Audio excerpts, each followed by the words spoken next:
Folks, the livening has happened and there is happens of live happening.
Right. I just realized something.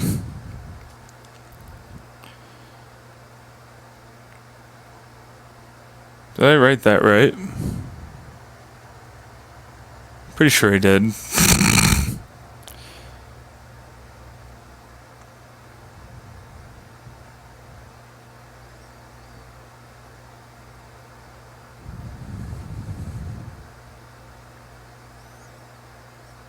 Cool. Alright, and then this. File stuff, edit the profile. Existing.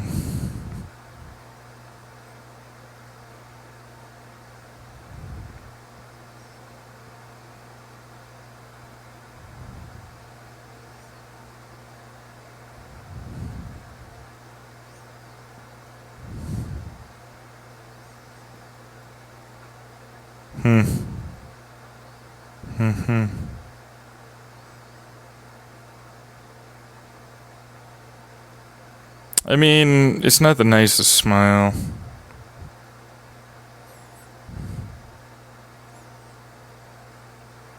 Nah, you just use that one.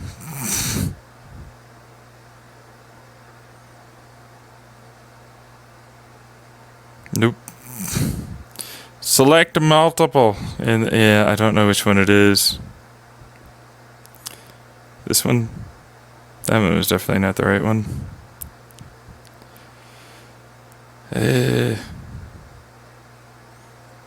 And then, what am I trying to do? I'm trying to use a picture I took earlier. I'm not going to use it. Fuck it. Alright, so back to the grandpa, I guess. Alright, nope, I don't use that. We use that now. That's what that is. We use these things.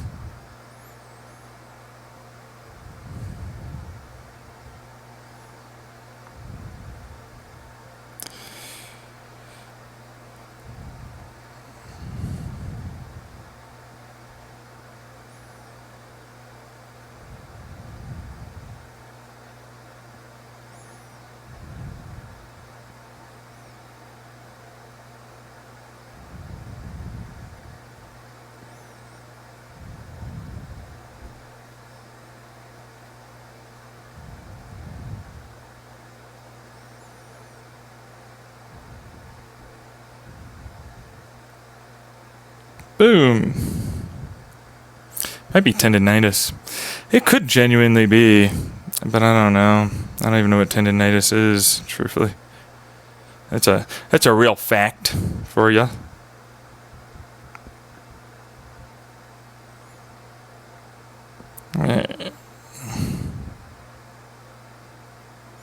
Alright. Cool. So, Homo medicius, whatever, transition to meat eating, increased pathogen pressure, and the use of pharmacological plants in Homo sapiens. So, we're going to read this, and we're going to discuss it. Not the entire thing. I'm going to skim through because I'm like that. And I know you probably don't want to.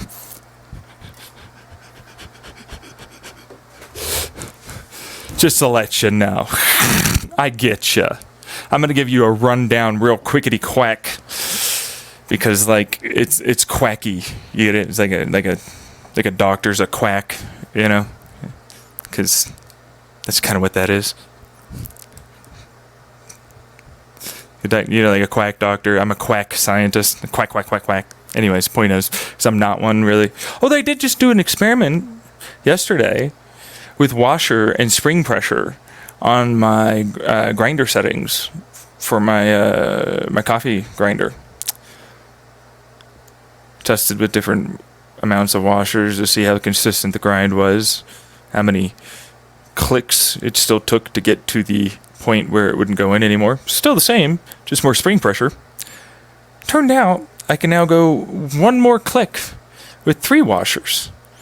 So that's good. Should really show that on stream at some point. It was actually quite a bit of doing, and it worked out because it's like, oh yeah, no, 12 grams, 12 and a half, maybe 13 grams. You know, we haven't done the 12 and a half yet. 12 for sure worked. But it's like, oh yeah, no, I put in my water, you know, for my Flair Classic Espresso, you know. That was a gift again, you know, from the parents for birthday, Christmas stuff. That was fun, honestly. You know, 9 bars of pressure. I had to kind of like have it, you kind of soak through for a little while, you know, that kind of thing. Took a while, you know, but it flowed through without much pressure to get to. I have a pressure gauge. Yeah, I bought the pressure gauge, you know, upgrade because like you need the pressure gauge upgrade. If you don't have the pressure gauge upgrade, it doesn't work nearly as well. You are guessing at if you're doing it right. So without the pressure gauge, you don't know. So, like, anyways, point is, I got the pressure gauge upgrade. I got the whole, you know, washer modification. I'm like looking to see if I can't go to my parents' house and get a Dremel, because there's this little thing that connects to the bottom of the burr, and if I like can drill into it, you know, like get like a half step between the tin, you go all the way in, which is, by the way, it's 69 clicks the moment it gets into a thread. So the moment it's into a thread, it takes 69 giggity, right? Nice. Yo, high five, snap, snap. All right. So it takes 69 clicks to get to the end every time. 69. But you walk it back then 10, and like that's supposed to be the espresso grind. It's garbage. But I found out with no washers versus the one it comes with, it actually does better for ultrafine / fines. Even though it has more larger particles, it actually has more of those other smaller ultrafines and fines. I noticed that because I tested all of that yesterday. And I've been using it with no washer because I found for my flavor taste, you know, like doing the whole using the, you know, espresso maker, I got a better result with no washer at 10 clicks. 9 clicks, you don't want to do 9 clicks. 9 clicks is bad. Too many ultrafines. You can't do 9 clicks. You just can't. I'm not kidding. It's like you can't do 9 clicks. But you can definitely do 10 clicks. And I put in one washer, and it's like, while there are some of those fines, there's less of those bigger, you know, grain size particles. And then it's like, right, cool. I mean, the grind size a little more consistent. But like there's also this thicker medium size that seems to be there. And I put in a second one, and I go, It's basically another version of that. Less ultrafines, more medium, more consistent, fewer bigger ones. I get the third one, you know, my second wash. So I've got the first washer, the second washer, now I've got my third. 3 washers total. I'm done. I don't have any more washers to put it into it. I was doing it wrong because it was stopping on the clicks at 39 and then 50 and then 20. I was like, something with the washer is binding up with the spring. So I had to finagle with that around for a little bit. But then it's like, all right, so I got all the way back, still 69 clicks in, walk it back 10, the most consistent, completely by far. Completely most consistent, all down to spring pressure, because the burr doesn't rock as much around on the shaft. You see, that shaft and that spring pressure is what holds it in. If you don't have it there, it doesn't do as well. And so it's like you need that to be there to be able to basically really hold it in place as it's grinding and as it's turning. That's what the spring pressure does. So it's just increasing spring tension by increasing with a few washers, like a little bit more distance compressed on the spring. Which you can accomplish the same thing with 2 washers and a better spring. You don't even need the washers technically, but usually you don't want the spring to bind up. You want the spring to stay on the washers, so that way they slide appropriately on the shaft and what it's held in and all that kind of stuff. Okay? But I only have 3 washers. I only have washers to begin with. Works out that way. So there you go. But the tighter the compression of the spring, the greater degree of spring pressure, and as a result, the more consistent the profile of the grind of the beans from my Time Moore Chestnut C2 grinder. Right. Which another present from the mother, helping me out, because I need to get, some, after I moved, and it doesn't matter. Point is, it worked out to where it was like 10 is huge. They're all more consistently that, though. Like, they're more consistently all that size. Like, across the board, they are that size now for the grind size of the beans. And it's like they're small. There's some fines. There's no real like fines, ultra fine, fine kind of where you want it at the espresso. There's very few big pieces now. It's like a little bit more spring pressure probably would have just done the same damn thing. And like trying to not have it rock as much back and forth on the shaft, making that an even either one full contiguous piece or closer together with maybe some seals or something that makes it so it doesn't jiggle as much. Would have probably been better to get more consistency to the grind, and that would have been better. But my next idea now is to do the whole drill in between the 2 little notches, because that's apparently the only thing they do with those more expensive grinders in the Time Moore series. They just get it like that little plate on the bottom that connects to the burr. They just drill, they just have like a couple of more steps in between. And I'm like, I could do that. I can do that. Yeah. Like, I just don't have a drill. And wherever the fuck my mom has that Dremel, I don't know where the fuck, and she has a drill, but it's like, where? That kind of thing. So it's like, I don't know. But that's what that's going to be.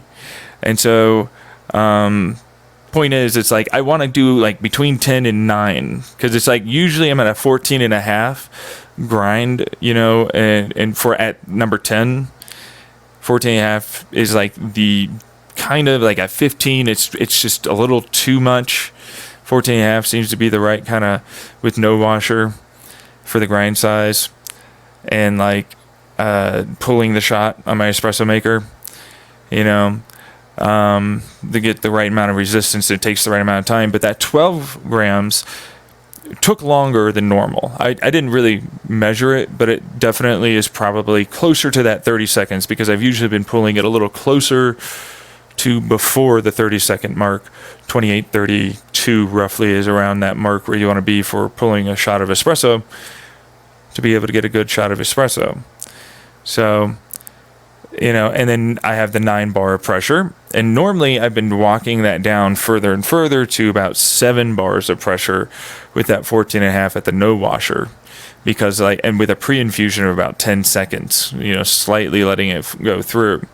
And it's like, that's just to hit the right time. because I'm adding that pre-infusion time into the total time of how long I'm taking to pull my shot. This one, if I added that pre-infusion time, I'm over that shot. I'm probably in the 40-second range. So it's like, that's why I'm like that half step. That little half step would probably be just the right, ticket, for making it work. So that's where I'm looking to upgrade by modifying the current grinder I have. I have a little hacksaw, and I was like, I could just there's no hacksawing this. There's no hacksawing that. No, there's no hacksawing that.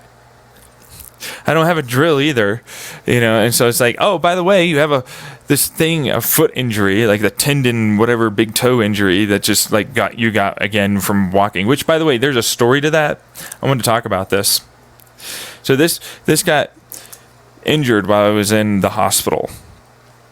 Previously, I was doing some stupid like shadow boxing, kind of like just trying to keep myself active, that kind of thing. And I stomped the floor without my shoes on with my left foot. Pretty hard, like really pretty hard. And it was like, at first I didn't feel anything. It wasn't that bad, but I stopped. I went and sat down. I was like, that was pretty significant. I want to see if that did anything. I don't want to be. And then next thing you know, it was like,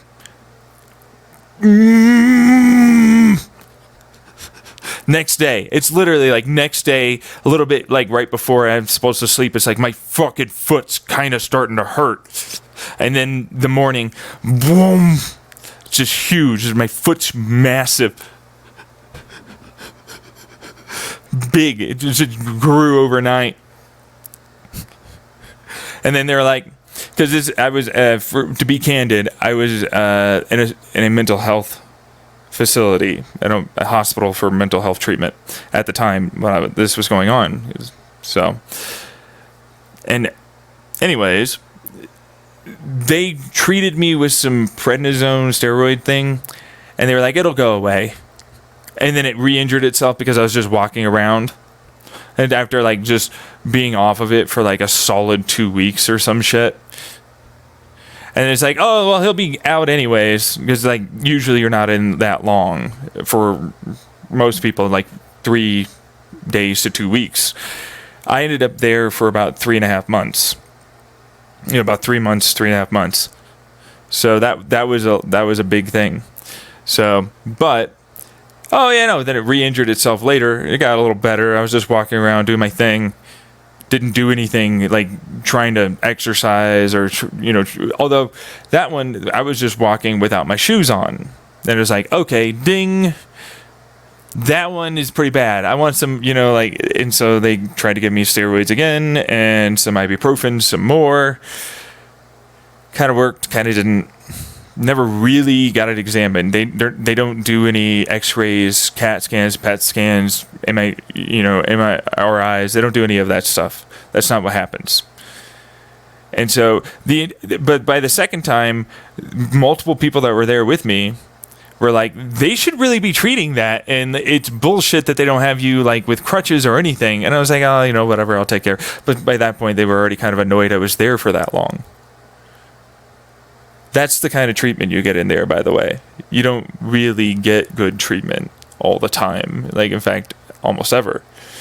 Anyways, you just get put on medications and you get a routine and you kind of go to some groups at most. If you don't know, it's good, but you're going back to the place that gave you the anxiety, the stress, the depression. The situation that you left is what you're going back to that put you there in the first place.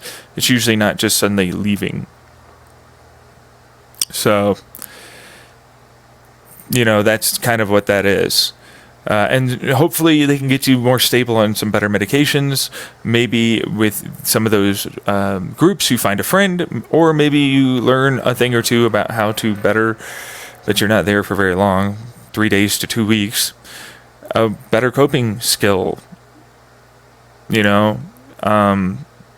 So it's pretty rough. Like they're good, but they're so expensive, and truthfully, they don't really help you that much.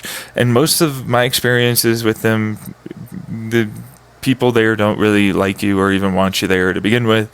And then it's not like those people that you're around are suddenly super perfect. You know, like they're also experiencing mental health issues as well. So, you know, that's kind of a thing.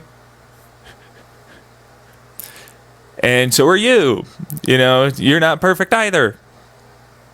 So, you know, typically most people break down and they just get genuine, and, you know, they get rid of a lot of that idea of this, you know, like I'm not good enough, or, you know, like finally it's like I'm with other people that are like myself and I can kind of be genuine and real. Anyways, where I was going with this was that the toe never got checked out. And then I got it injured for a third time. This time, even the nurses were like, "This is bullshit." You know, to a certain extent. Like they were kind of annoyed that they were like, "We do have a wheelchair. Why aren't you allowing him to have the wheelchair?" And it's like no one else wants it, and you know what I mean? Like no one else needs it, wants it. That's what that was, right? And so, but they were like, "Well, you know, maybe this one person might need it." And I was like, they're telling that they want to give it to me. So, and they were like, were there crutches? And it was like, no, the one person has crutches somewhere else, and no one else has crutches.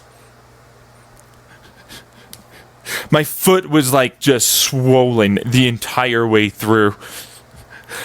There was a dude that was like, I'm going to sue the hospital and we're going to get together after that. And I'm like, they always say that, but they're never really going to do it. But it's like, yeah, he started writing things down because it's like there were multiple people that were really upset with the doctor. But apparently the doctor that was there, also on top of like not really treating me all that well, especially since I've been there for so long, like they're not really equipped for a lot of that. But you know, after going as many times as I have, and have had long stints as well, it's like, no, you see some shit. You should really have some of that ready and available. You do. Like, people are not always like, you know, from a suburb area they went in. You know, some of them, like, they're off the street from a fucking, this is their difference between prison and not. You know, sometimes it's other things where they just didn't take care of themselves enough for a really long time. And it's like, there are a lot of health complications that are there involved with that. And they didn't have anything. So it's like, and they barely had enough people, truthfully, to do the job. And the people they did have, it was clear there was like, they didn't like the fact that I was even there to begin with, because, you know, this is a problem. It wasn't just me, to be fair about it, but like, you know, I'm not gonna like sugarcoat shit, you know, to people. You know, I've been through some shit, you know, and like I'm starting to help some of the freaking behavioral health techs through their own marriage difficulties with communication, with some laundry bullshit that they don't want to fucking just say to their husband, I want you to do this, and follow through on it. And like, it's really going to be a problem for me if you don't. So you not doing that is for sure disrespecting and hurting me. And I'm like looking at this person, and I'm like, you're the behavioral health tech, huh?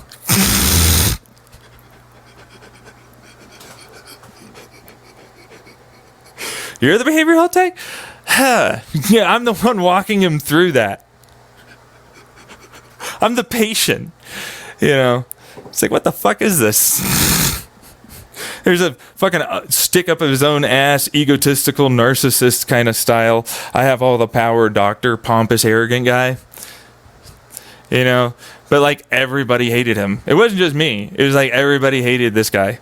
You know, even the friggin' nurses in behavioral health tech were like, I don't want to have to deal with him.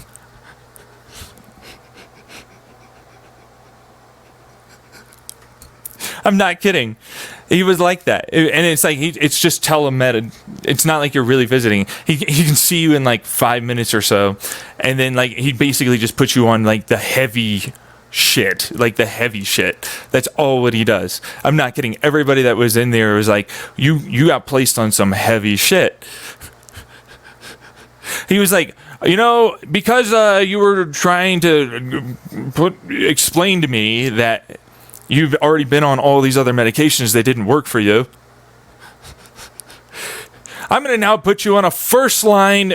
Everybody knows this isn't even a normal fucking antipsychotic to be on anymore. It's got that many side effects and it's genuinely heavy, like hardcore antipsychotic.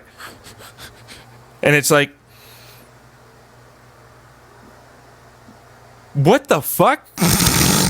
You just kind of have to do it. Because you do. Like, you do. And you do. I don't want to get too many specifics into that, but it's like, I had to do it. So it was like, that's what that was.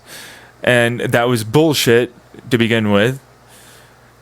And my mom was like, no, you're not allowed to come back. And it's like, oh, right. So is there any place for you to go? And it's like, no. We have a Red Army, and it's like, yeah, no, well, they'll maybe house you, but you have to do a lot of work, and you get basically no pay. And another version of that, which is further away, but they don't house you, but you could do that work for them. And then a mission shelter. That's right, like a monk mission, like a church mission, because it's a mission, it's a church mission. The only actual homeless shelter, that's where they ship you off. Here's a bus ticket. My mom goes, hope it works out. And I go, honestly, I didn't really want to live with you anymore because the whole reason why I ended up there was because of you. And like resulting stupid self-sabotaging behaviors because I literally couldn't live with you.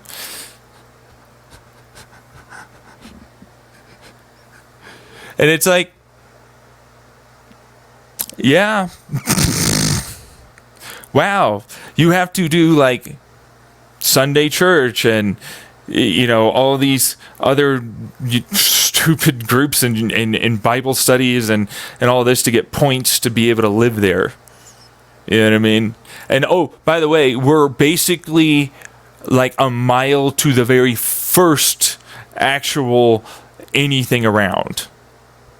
Like a solid mile of walking. And then, another mile to get to, like, a grocery store. It's like, you don't have the ability to have a car because, most people that are homeless don't really have cars. You know what I mean? You're not allowed to, in any way, give someone else a ride to anywhere. If you're in the mission, you're not. That's a rule. I mean that.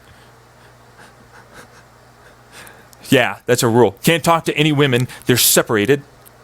They don't really have to do many chores. You have to do pretty much all the chores. Oh, by the way, also landscaping.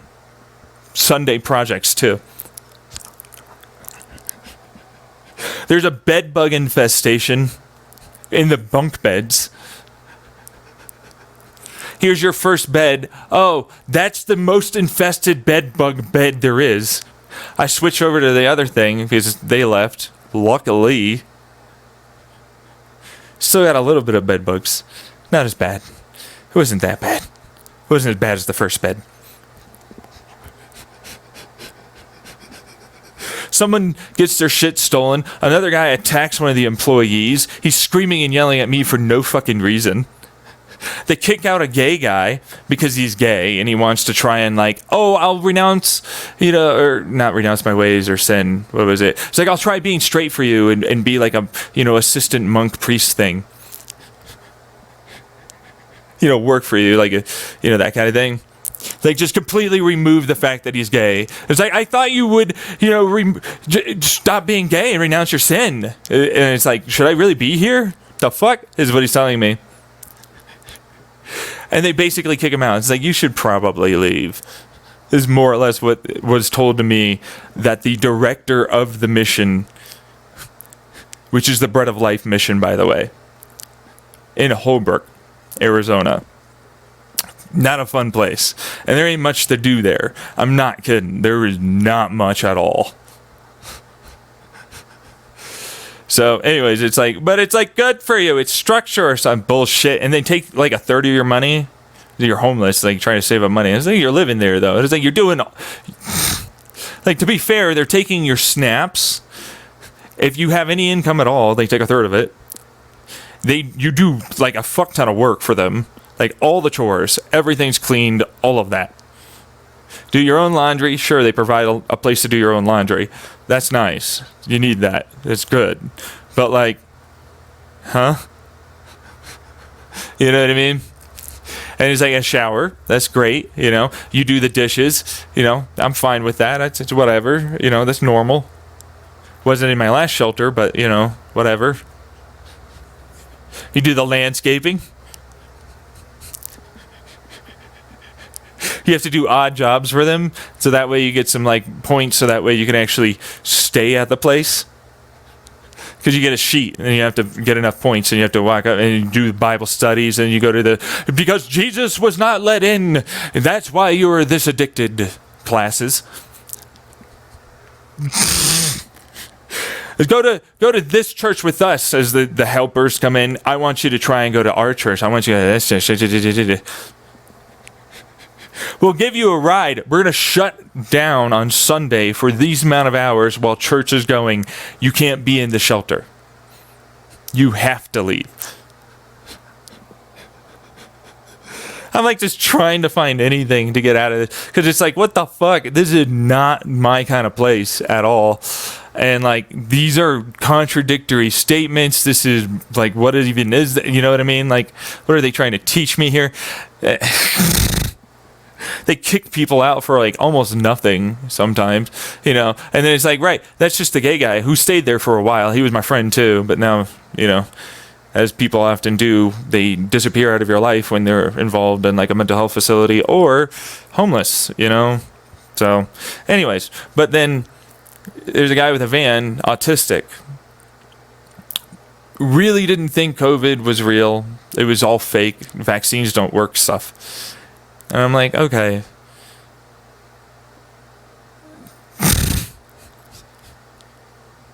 But he's willing to be open-minded and talk about things, you know. So it's like, all right, whatever. I'm just gonna let it go, because it's like that. He's not the only one. Like most of them there were like, ivermectin is a cure. It's not a real. It's sniffles. I've never even been vaccinated. I'm the one walking my ass all the way over to the freaking Safeway, 2 miles away, 2 point something miles away, with my. Which, by the way, it's not like the foot injury just healed itself.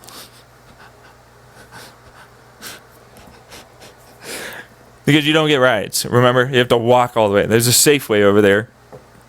There's a pharmacy at the Safeway. I get my vaccine there. And then I get my second dose later. It was Moderna. I went with the Moderna. That's how I'm like, yeah. It's so stupid. But it's like, that's what that was. That was genuinely like my experience. The second time, it's the first one, I landed effectively in a random ass place in a park, just barely inside of a town over in Massachusetts, after like having my first place more or less kick me out for like, because I was in a tent after the first shelter, which was a temporary shelter out of a decommissioned high school, you know. They didn't have, and they had like 80 something people there, and they were like, we have enough room for exactly 10 of you. That's right, 10. It was like, where the police know that you're, and so we're allowing you to camp in the parks. I don't want to get into that experience, but it's like, it was bad. You know what I mean? I'm living out of a tent, and like my fucking family's like, yeah, no, I'm not going to say anything. You know, I'm like getting almost stabbed, beat, screamed at. You know, like my tent's getting messed up. They're offering me like some serious hardcore drugs and shit. And I'm like, nah, I don't want to. You got any mushrooms or fucking weed? I do mushroom trip, my first fucking like, or second or whatever, you know, it is, in the middle of a park. Good to go. Have a fucking fun time. Out in public. It was fine. shouldn't do that. But it's like, I ended up being fine. I'm sure people probably were a little weirded out. Like, what the fuck is going on with that guy? But it's like, yeah, no, I'm homeless. Fuck off. I don't give a fuck. I don't. Not at all. I'm laughing at it, but it wasn't fun. It was actually really, really bad. There were a lot of alcoholic individuals that had been to war. There was a lot of sexual abuse and abuse of minors or themselves as a minor. And I stopped several people from trying to kill themselves several times. I watched people turn tricks for money to shoot up. You know, there was a lot of shit there, and my mother is telling me while I'm at like a Denny's or an IHOP. Well, apparently I can't, because she's like, "Oh my God, if you want to come back after like 3-4 months." Yeah, but really, really realistically, it's like 3 months in the shelter. Then like really, it wasn't even. You know what I mean? But it's like, oh, it was a month like driving away because they were like, "You can't stay with us. Go be homeless in your car." You should already have all your life figured out, says my younger sister. Texts it too. I don't even know why I'm laughing at this. This is such a bad fucking time. It's still traumatic and depressing. I guess I'm just trying to make light of it, but it was actually really, really bad. I was suicidal. I had a plan to kill myself around that time, and I decided to go against it because it was like my plan was to go back up to Oregon, find some dope, and fucking jump off a cliff high as fuck. You know what I mean? That was my plan. My plan was to do that, to go hiking with some fucking, heroin or fentanyl and fucking nod off a cliff. That was my plan.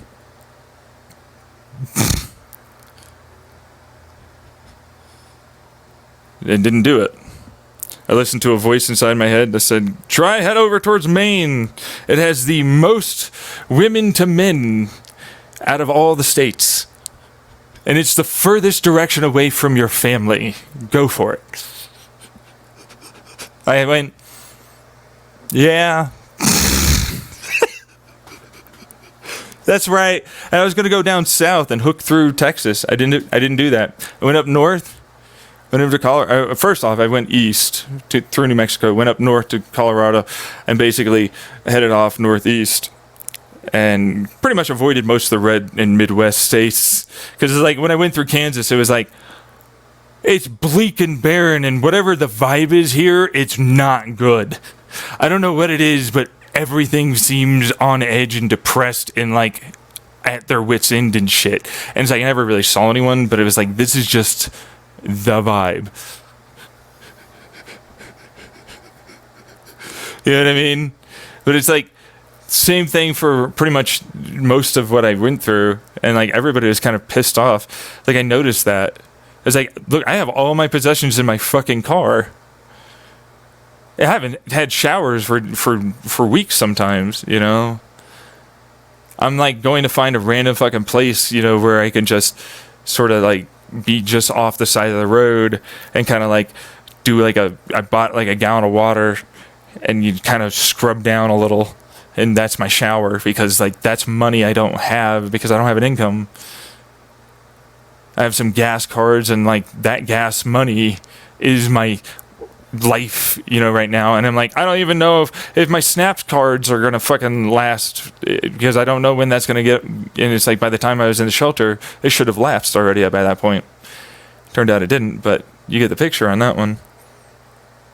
And then it was like, oh, yeah, no, you're just going to have to do that? And it's like, yeah, no, I did. I did do that. I streamed as best I could. I tried my best to figure out how to, or not streamed, I'm sorry. I journaled on my phone. My phone recorded a lot of what I could, talking out loud to myself because it's like, I need to fucking process what the fuck this is. And anyways, long and short of it is like I decided to take because by the point that my mom was saying that, it was like there's two choices here. There's like you can come to the shelter or you go back to your mother. And the shelter was full of people that like I had met through being homeless that were extraordinarily not nice to me. And it felt very much like they were trying to set me up for death or some shit. I'd gotten followed. They'd fucked with my tents. I wasn't well liked. They started making rumors about me and shit. Stole my fucking laptop. You know, like, they did a lot of shit.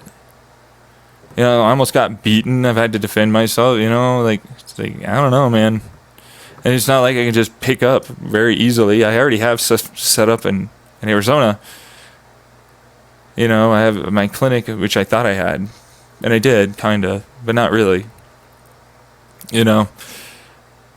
Right. Yeah, because by the time, like, you were closing your case, by the way, because, like, you haven't been around and you're not in Arizona and you're not coming back. So, like, why would the case still be open for that clinic? And so, like, that clinic's gone. Your insurance is about to lapse. You don't really, you're almost out of all of your snaps because, like, you need to renew all that. You need, I mean, you're doing it anyways. Why not just do it there? And it's like, because I'm in a shelter and you can be there for maybe 6 months. Hope you get a job at some point, you know? Are you really functional enough to do so? After all the trauma you just went through, being homeless? And it's like, you're going to go back to the fucking mother that traumatized you and everything else, and, like, you can't even live with her. You know what I mean? It's like, well, maybe I could get myself a job after I get some therapy and all this other shit, and, you know, like, you know. But it's like, all right, so you can't come back to the house. Your younger sister doesn't want you here. I got this RV. The trip went bad. Trip went really bad. She was all angry, all out of sorts. Everything about the RV is bad. Oh, you can go live in it over in Mesa, like a fucking 10 miles away or something. Say, yeah, 10, you know, go live in there. By the way, your sisters, is my mother and my father also says, they said this, both your sisters say it was a good thing you were homeless. Because of how you were acting. You were setting boundaries and enforcing them and not allowing us to fucking yell and say that you were only the bad one. Oh, and it's also, by the way,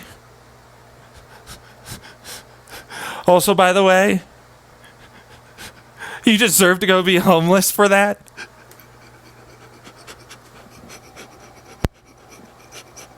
It's like, why the fuck did I ever go back? What is that even?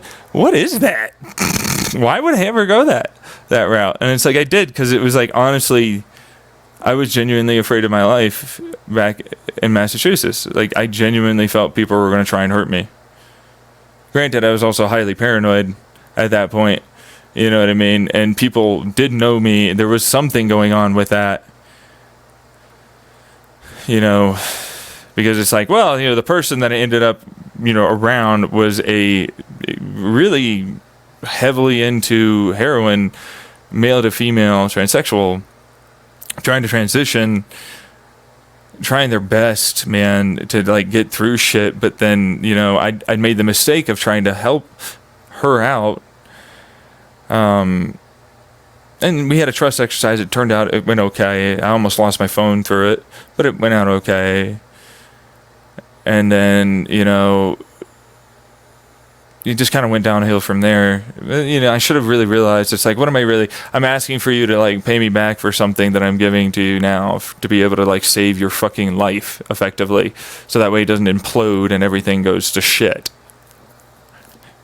You know what I mean? Little money. We're talking, I have no real money. Again. But I had just enough, like, literally just enough to cover that shit for her.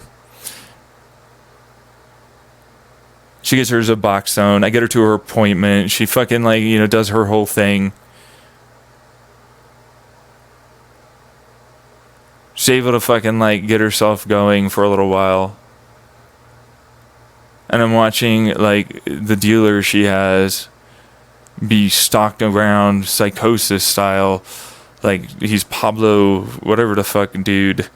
You know, fucking about the Scarface mountain of coke, bro. As they smoke crack around me, and it's clear that their fucking baby is gone. It turns out I was right. Hell yeah, we're trying to get her kid back. The fucking person is like, you know what? Because they stole your shit, you should go and fucking go to the police about that. It's your dealer. And me being anything like that, it's going to be great for all of you. And that's so going to help me out. You know what I mean? Meanwhile, there's kids over at a baseball game that come across this thing that's like, we're right next to a train track. Like, right next to it. Anyways, there's like this little pipe that sticks through this like little tiny river, and like a little bit over it. And there's like a bunch of really dry, weeds and shit just packed over there because they don't really have to clean it. They tried burning the whole thing down. Fire department comes over. I'm like, what the fuck? Holy shit, I can grab whatever the fuck. And it's like, because you're over there with her shooting up. I was like, I didn't even touch a single thing. I was forced to do a sip of beer. You know what I turned into? Hey, how come there's no fire after I'm coming back at 11 p.m.? After I've been out all day, I haven't paid you anything from any of your shit. I helped you out. Oh, what happened to you going to fucking rehab? Oh, I wouldn't, bullshit like that. As I see her shoot up the very night. It was just my estrogen. Yeah, sure. Out of the fucking packet.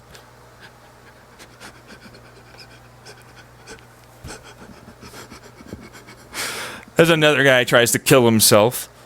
That's her friend. I need to make sure I'm around. So that way you don't mess with any bullshit like that. They try and jump me one night. Scare them off. Police get involved. They pack their shit up. And that's like basically a few days right before I go, I guess I'm getting on Amtrak and get the fuck out of here. It was just after a bunch of people came around and try and fucking, scare me off or some shit. And then they ended up liking me and not the fucking person that brought them over. I was like, dude, fuck you. Not you, the person. I'm being respectful to him and everything, but it's like the person that was trying to fucking bring him over. It's like, fuck you, I'm here, and you need to leave. You were trying to jump me, you were trying to fucking do all this shit. You brought a random motherfucker around that was just stalking you. I was the one that had to be the guy to like fucking make him leave. After you had all this weed that it was like, I was only looking for like $40 of weed, man. You know what I mean? After all the shit, because it's like, that's how much that really ultimately was worth. But it's like, nope.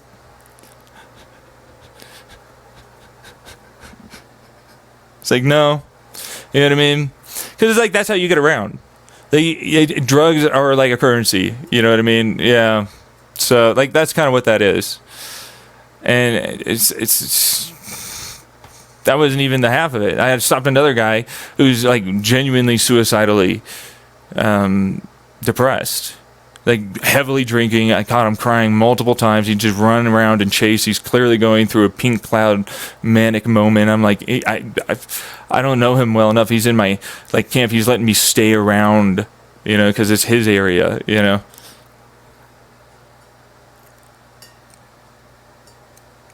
Had one hell of a night where this, veteran served a tour. Alcoholic, clearly had issues. Stays with us. Never showers, shit himself all the time. Screaming at him, do it, as he's fucking nodding up and like, trying to hang himself with a fucking rope. I'm trying to keep it out of his hands and shit.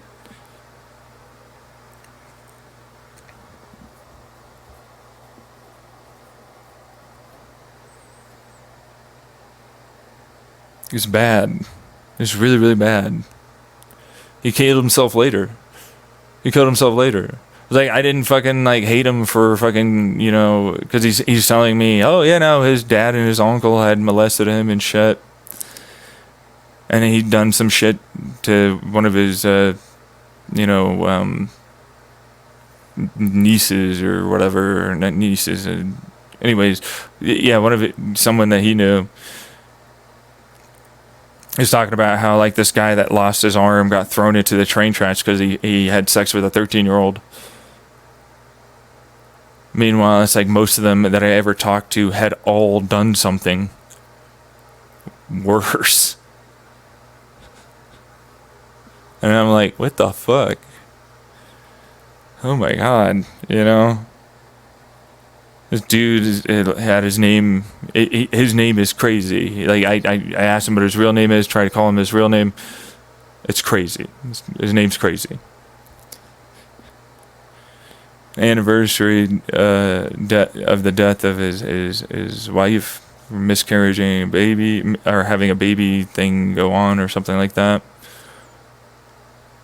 He's going to go to jail because he had possession of, crack and shit. He tried to stop someone from stealing something because there's like these people that were coming around donating things for the homeless people in the area.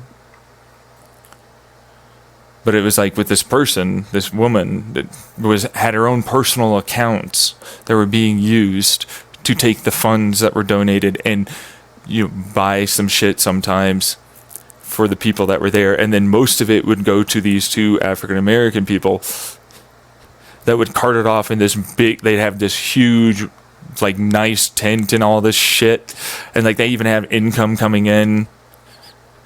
He was like the second largest drug dealer in the area. Meanwhile, it's like I'm hearing screams and shit, and then later on, his wife, but there you go. Yeah, that's what his wife's name was, real name, but there you go, coming over. And it's like she's got like a couple of burns or shit, but it's like this is after, like, because the screams, then the father leaves, or the father left before, and I still don't remember because I wasn't paying attention. This is just me fucking, because it's like they had the tent, I didn't have a tent. I saved their spot by staying in their tent for the one night. That's what I got to do. They got to go into a hotel and have that, and it was like the guy comes over that's over at the shelter, and they're like, hey, we might have another spot for you. And I'm like, well, why didn't it go into them? And then it's like, I should have just taken that shit.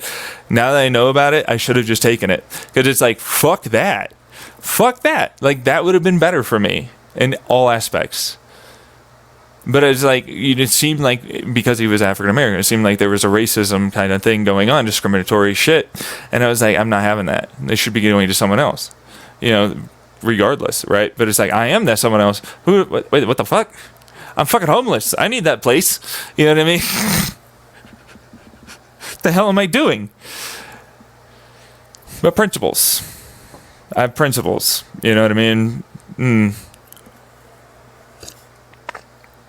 That's what that was.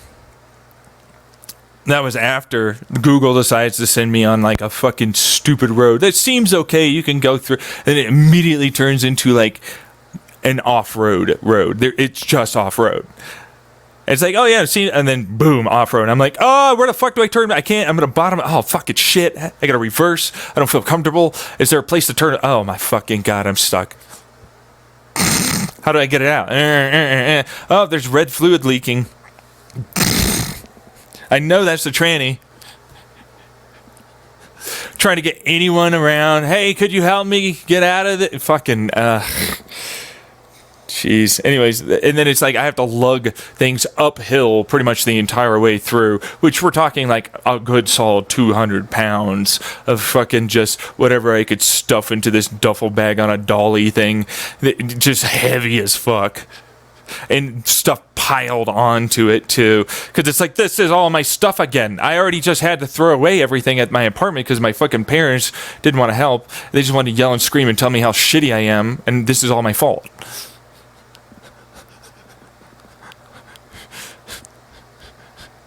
And you can't stay with me.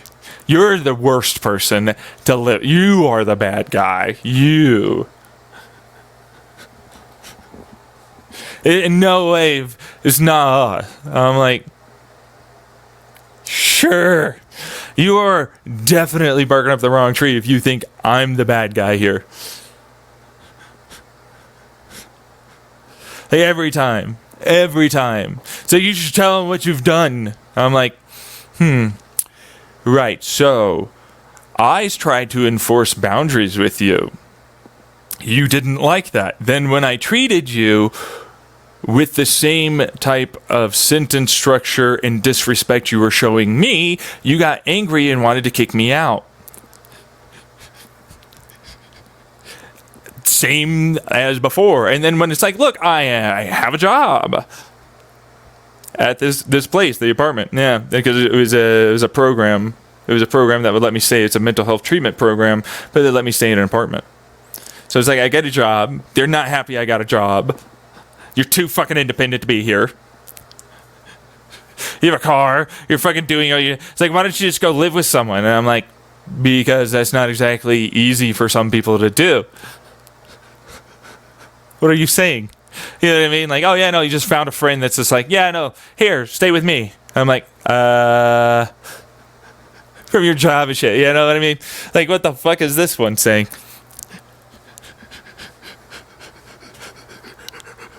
Fucking idiot. You know what I'm saying? But like, that's what that was. I was like, I'm gonna try and make friends. And I've got a car. Most of them have to take like the metro or whatever it is to get to and from places. And so it's like, look, I'll try. Like, personally, I want to get to know people.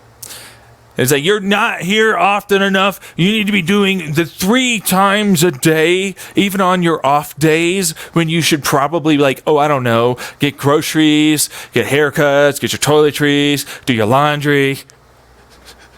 Because you have to do 3 times a day meeting shit. It's not like AA. It's like, they're just random bullshit. It's like, it's like, and we're going to sit around like a kindergarten class and say something on a fucking sheet or something. Or like, we're just gonna be in the area. You know what I mean? It's like, what the fuck is this? How is this like in any way like actually helping someone? And it didn't, and it doesn't, because it's not really for that. But they phrase it like it's to help you become independent, and it's not. Everyone I've talked to that's inside of it and outside that knows about it, it's like, it's just a money grab. And the more meetings they do and all that, the more money they get. And that's all that is. It's a place to live, So it's like, all right, I'm gonna build off of this. I'm gonna try my best. I had a roommate from hell. Then I had like an apartment. My first place was like trash, disgusting place. And then it was like, okay, so we're gonna do something else, right? And it's like, yeah. Oh, the roommate from hell situation. We're gonna move you to another place. Nice roommate, good place. Oh, yeah, it turns out you can't stay here and you have to go somewhere else. And oh, by the way, the place that we said that you might be able to go to, we gave that to someone else. And then you're gonna put you over there. And it's like, you're already looking for a job anyways and all this other it's like, what the fuck? All right, so I do that. I get my job after a great deal of effort and work. Because I'm going to the library every day so that way I can focus and, put out my resume and try and get somewhere. It went okay, I guess. It was a pretty rough job. I mean, it wasn't a good job. I was literally having one of my managers behind my back, like other people telling me this is happening. Not just I think it is. Like, literally, that she's saying mean, nasty shit behind your back. Like, this is a manager. Just like, you're hard of hearing, and so I'm not going to hear you. You know what I mean? Exactly.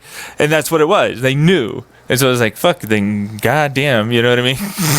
Anyways, I have a job, trying to make friends.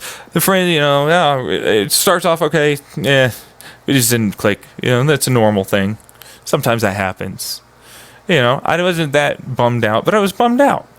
It's like, around that time, it's like, COVID. You don't have your job no more. No more hours. You'll be fine. I made the mistake of telling them, but it's like, look, it's based upon my income. And so, while they're like, it's a program fee, it's not a program fee. It's rent. I went to a fucking because I still have to get my snaps and shit, for my insurance. They go and call them. Does he live here? Is it a rent or is it a program fee? It's rent. It's rent.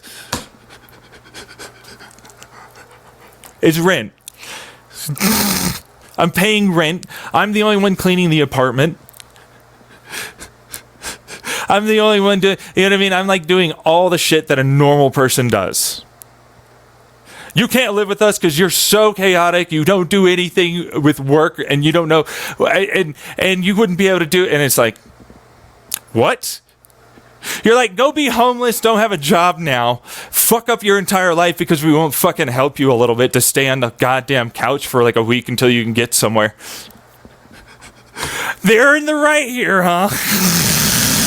Clearly, I'm proving in every way I could be trusted and all this shit, and I'm stable. Ugh, get out of it. Why are you getting kicked out anyways? People made complaints I smoked marijuana. They never tested.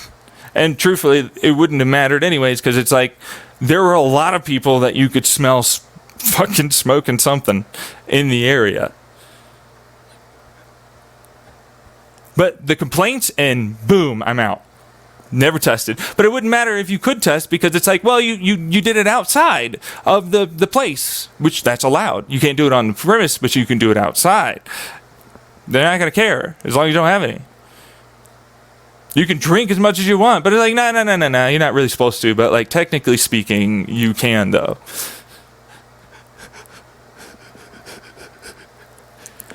Every time I was like, the first and second place, oh yeah, no, we're not going to go after anyone for drinking. This place, well, you know, it's not that bad. I mean, you were smoking marijuana.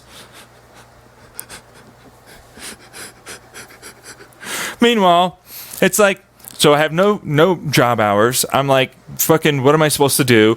And they kick me out anyways. My fucking family's like, no, you can't. And I'm like, this is bullshit. I should not be treated like this. I should be absolutely. I should be treated better than that. I am better than my family in every way on that. In every way. There's no way I'm not. And so, like, it eventually leads to the first, homeless incident. It's like, oh, have fun living out of your car. Mom says it's good. She's jealous of you. That's how impressed, you know what I mean? What the fuck? I'm so jealous of you. You're going to get to go and do all this stuff. What do you think I'm going to go do? I'm homeless. But you do. You get to ride around and do things. I'm homeless in my car. What the fuck are you saying? How insane is that? But everybody agrees with her. Like, everybody agreed with her. All my family members and shit agreed with her. And like, you need to be homeless too. You know what? That was a good experience for you to have. That's my older sister, younger sister, my fucking father and mother. That's how they treat me. That's who's in my life. And that's not even getting into the other mental and emotional abuse and more. That's definitely there. And they'll be like, well, you called me fat and you used to blah, blah, blah stuff with me. I'm like, bullshit. You know what I mean? Like that, like, no one should ever love you. I'm afraid if you're ever in a relationship. Oh, by the way, you're only ever going to hurt people. You're ugly too. And like, I fire back one time. Everything in the world is so bad. Oh my God, I got hurt. The fuck? The fuck? And I'm like, they're the ones that saw a cheap motherfucker that didn't realize that they were abusive cunts. That would easily fucking be desperate enough to probably want to get that. You know what I mean?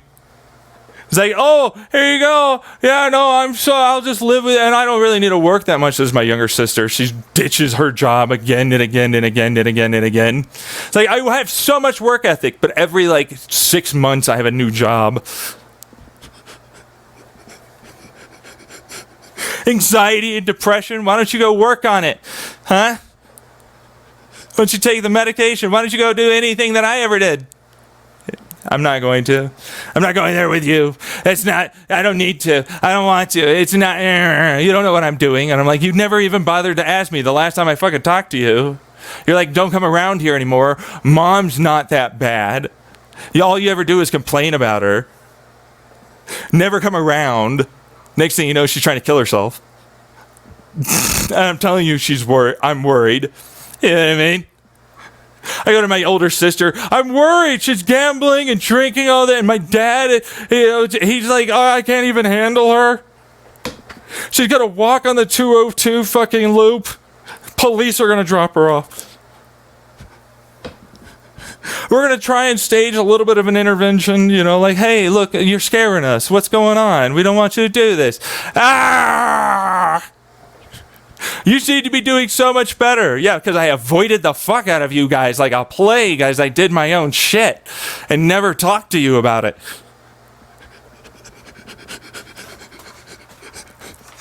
Fuck you. Oh, what do you know? You're getting skinnier. You're getting trim. You know what I mean? Like you seem to have a better control over yourself. You're hopeful and excited about life. Oh my God, I'm ballooning up. I'm taking medication. I'm Andrea and my mother. And oh, you can't talk to me like that, but I'm going to call you too skinny now. I'm going to call you, like, we're going to comment all about your body and issues. It's like, how are you laughing at that? And I'm like, I'm not really. I just laugh because it's like, that's not funny, but that's how fucking stupid and shitty that is. And that's the truth. That's why it's like, yeah, no, I'm enforcing a boundary and I'm going to fucking send that back to you. It's like, right, but you can't because you don't have any control or power. And I'm like, so this abusive narcissistic relationship is going on and you have power and control and know it. And when I defended myself and stood up for myself, the bully didn't like that. And then when I tried to leave, and got better, it made you scared. Oh, which is classic narcissistic behavioral traits for being a bully and abuser. Every one of them, too. Because I went over to my older sister, and I was like, so I can't talk to you about this. This is a genuinely big trigger, and I just want to relax the fuck out. For a while. You were a vacation because I couldn't go anywhere. Turns out, like, oh, she didn't know about any of that, but then it's like, oh, yeah, no, I'm doing all my, and then she fucking screams at me on a fucking text and the family thing, and I'm like, I can't even talk to you. Like, the last time, I was like, Mom's being incredibly immature, basically doing all that, and it's like, yeah, because she loves you and cares for you and all this other, nah. And the same thing with her, where it's like, it's her own money, and like, I don't need to get involved, blah, blah, blah, and I hope you don't die, brother. You would be a terrible roommate. I know everything, all about that. I try and talk to my father or my mother. Like, maybe I should go visit my grandpa. Maybe he'll be able to, like, fucking, actually treat me correctly. Nope. Don't talk to your grandfather about this. Don't ever talk to anyone. You are terrified. I'm going to kick you out if you do that.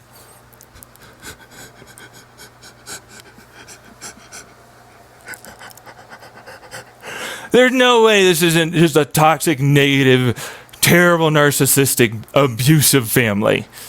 That's all they've ever been. I mean, there's a point in my life where it's like, I'm in the fucking hallway with a knife to my chest when we just moved in. My dad's going, you won't do it, you won't do it.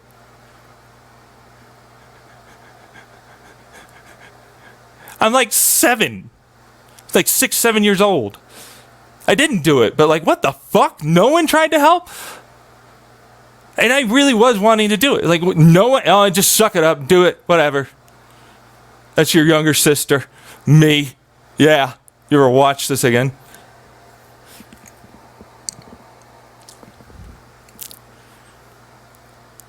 This is my family. You know what I mean? And then it's like, oh, right, because you're too independent here. What? That's the whole part of the program. Well, we can't get you an apartment for yourself, even though that's actually what the program's about. Because you haven't, like, met all the little checkpoint system criterias.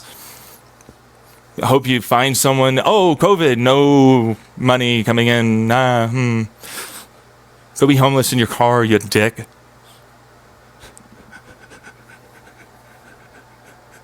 My younger sister, my fucking mother, and my father. I'm like, I'm the one angry right now. I'm going to fucking cool the fuck. Like, I'm not going to argue. I'm not going to do any of this. Fuck off. I was like, you didn't tell me with enough time. It wouldn't have mattered anyways. You were never going to let me in. The fuck? And it's true. That's literally the truth. They were already pissed off about the fact that I was like, oh, you know what? I want to get some, like, I don't know, laundry done because I'm, like, already on my way. Like, that's how long it takes. I have to go to a laundromat to get my laundry done anyways. So it's like, and it takes the same amount of time to get from my fucking job to my apartment, then to the laundromat. You know what I mean? Which is actually longer, and it costs money. So that's gas money too. So it's like, why the fuck wouldn't I come around to get my laundry done? Oh, I'm so pissed that you're always coming around here and doing the laundry and all that. It's like, why the fuck would I be laughing at that? I'm not. Not really. I am, but it's someone else. That's what it feels like. It feels like someone else is laughing that's watching or something. That's a terrible, shitty, garbage person, because I'd never laugh at that.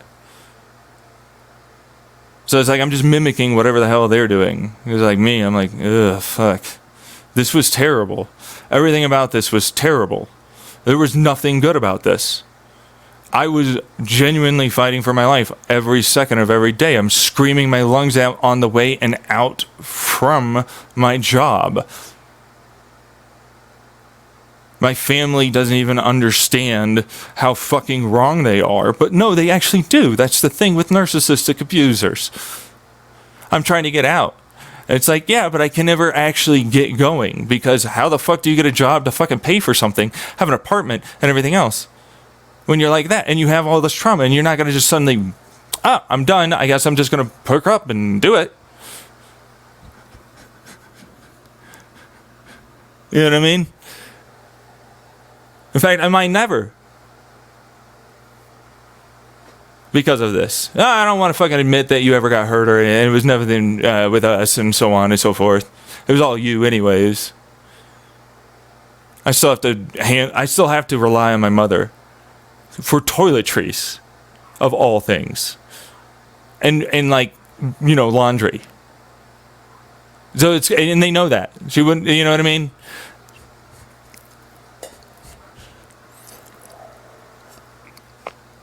And I'm like, yeah, whatever, I'll take care of it. I'll figure it out. Whatever.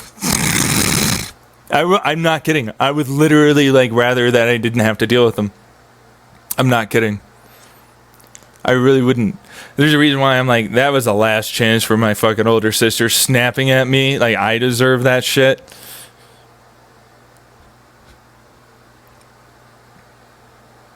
Older sister's out. Younger sister's garbage. I don't know how the hell they got boyfriends. But it's like, there's a sucker every day, seems like.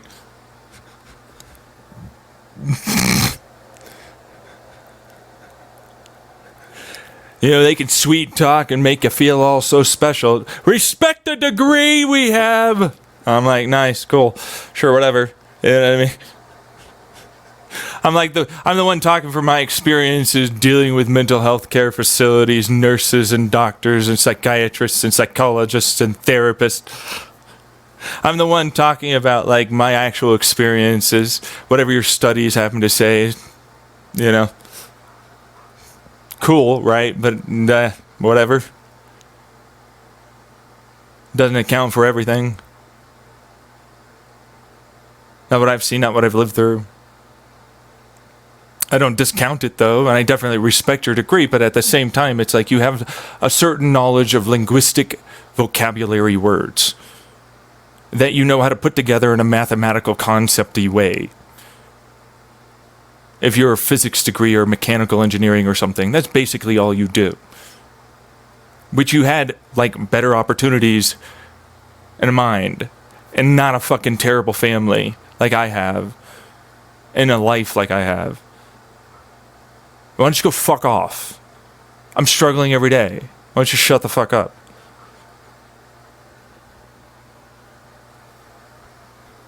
It's like, no, don't say that to me. I will now go after you because you said that to me.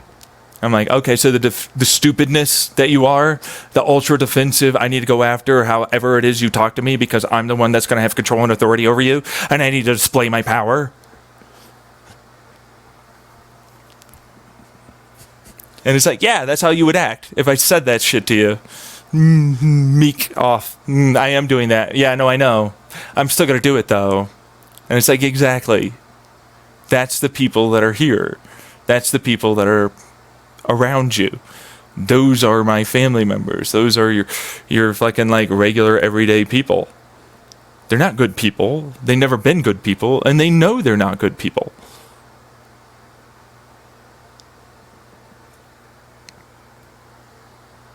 And that's what that is. I've been dealing with a lot of that lately. Because it's like, oh yeah, no, how do I get help from the fucking government? The government doesn't want to help you. You know what I mean? That's the first step to know. Government doesn't. You know what I mean? SSI, SSDI, doesn't even matter. I'm talking about just using Voc Rehab. It's like, yeah, no, just fucking somehow, and I'm like, You don't have like a list of jobs that like this would fit. No. You got to do all that yourself, and you know you don't have any buses, you don't have any public transportation. You know, just figure it out. You know what I mean? You're good to go somehow. You just have that. Good to go. So you have a bike when it snows and it's windy and the bike tire pops, and then you have if you have to walk on your foot, oh my God, heaven forbid, your entire foot gets inflamed. You can't even walk or stand anymore.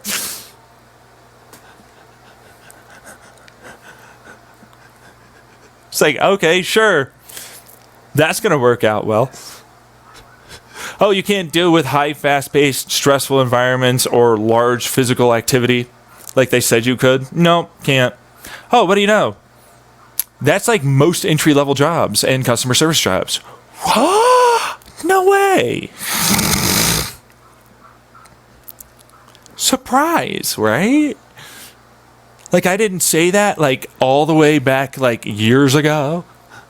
Knew this was going to be a hellish experience after my fucking mother tried to kick me out, you know, and everything. You know, it's like, what the fuck is this? Yeah.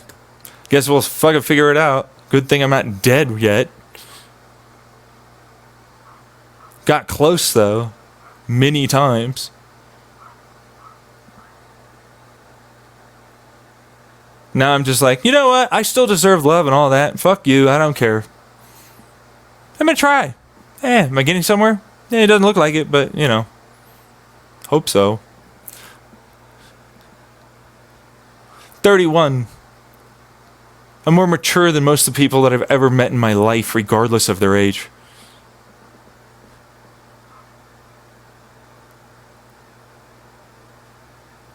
More intelligent, creative by far. I have more experience than most will ever probably have in their life.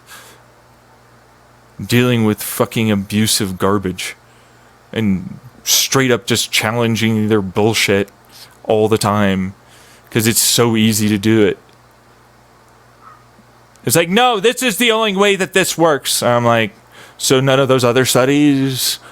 Did you ever decide in any way to look at anything else?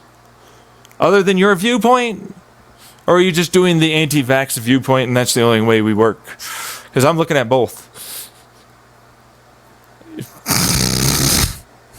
Harmful shade. All you ever do is shade us. Oh, cry me a river. I'm not your therapist. I'm not your friend. What the hell? You're the abusive person in this situation. Why would I ever fucking treat you like you should be treating me like... I'm not going to give you respect. Get the hell out of here. You never gave it to me. I'm not doing that. Why the fuck would I do that? So you get more, and I'm like, I'm done with you. I know how to deal with you. You know what I mean? Avoid at all costs. When you have to interact, make sure they're always well aware that platitude, they're great. Oh, thank you. Maybe this is another option or something.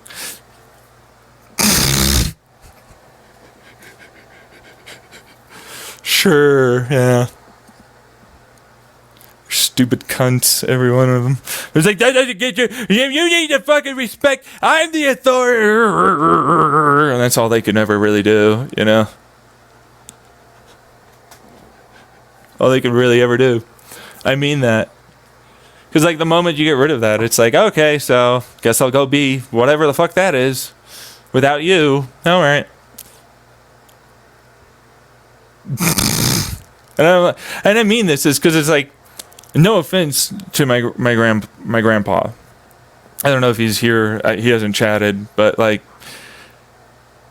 I'll be honest. Like, I don't think my father should get any money, or that motherfucker who stole money from his dying fucking brother, and nobody went after him at all on that one. You know what I mean? I'm practically the only guy that talks to him, seems like, but I don't know.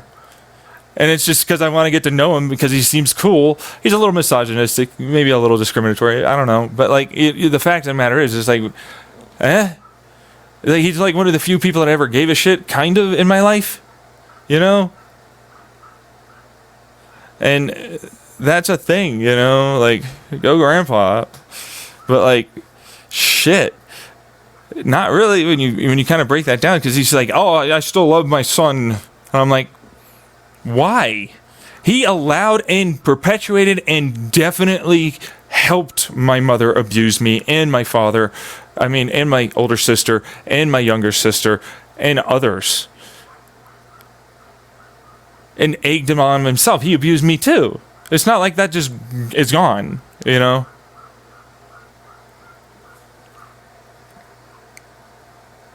Like, why the hell would I ever give a shit? They all die tonight, I would be happy. And it's the truth. I'd be happier and better for it in all aspects. There's no grieving for me. I already grieved the idea of them being gone.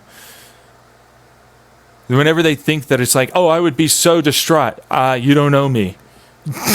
You don't know me at all. I in every way wouldn't give a fuck. I'd be happy as hell. Sure, it'd be a little struggle here or there, but what the fuck ever. I'm good. I'm finally free of that shit. I've already confronted them. I've already done the shit. They don't have to care. They don't have to fucking ever try. They don't. That's how that works. That's how the fucking thing abusers use and how they get that to work. You know, and it's like, I don't know anyone else. You know, it's not like any of my other uncles ever gave a shit about me. You know, but then how would they know? You know, considering my mom basically, no outside family, they're all bad. And I'm like, they might be, I don't know. I never fucking got the fucking chance to talk. And I couldn't even deal with what was going on in my own family to be able to fucking know how to talk to them. And the same thing on my mother's side. I have an Annalene and all these other people. And I never got to know them. They never even knew my mother was like that. They never even knew my father was like they're way worse than they know. They always play real nice whenever they're around. But the moment it's with me.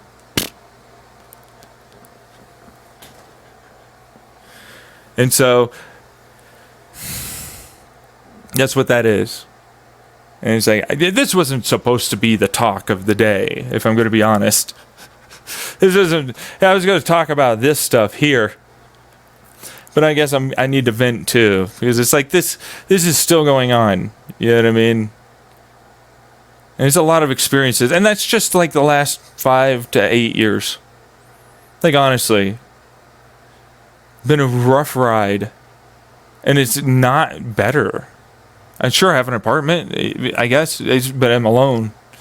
I have no one. I'm reliant on my fucking awful, abusive mother and my family talking to me and allowing me to have like any, you know, ability to really get anywhere. And they have like, for sure, conversations about like, well, should we allow him to do that, blah, blah, blah, blah. And I'm like, just like before with my weight, I'd prefer you didn't talk about me. We're concerned! My ass, if you were concerned, you would have fucking tried to do something when I talked to you about my mother.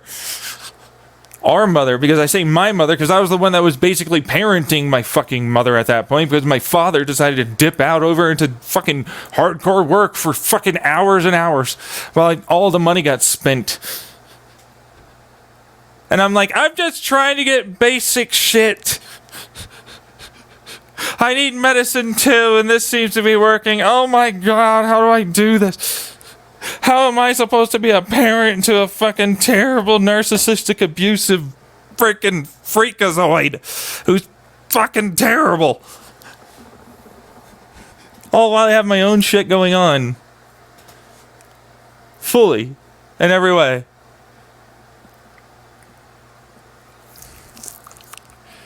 And I did it. It wasn't right, and it was definitely not okay in any way. And I did it anyways. And it led to this. As I got as far as I ever had in my life, I had attained some peace and tranquility. There was genuine motivation and determination. I had definitely lost weight, but I had goals. I was on my way. And it's like the hacker fucking whatever the hell that is fucked me up too. Which that turned out to be real, but it's like, whatever. Guess they just don't care about investigating. They wouldn't, because it's like they didn't steal money or anything, So they're not really kind of harassment, you know what I mean? So just stalking me.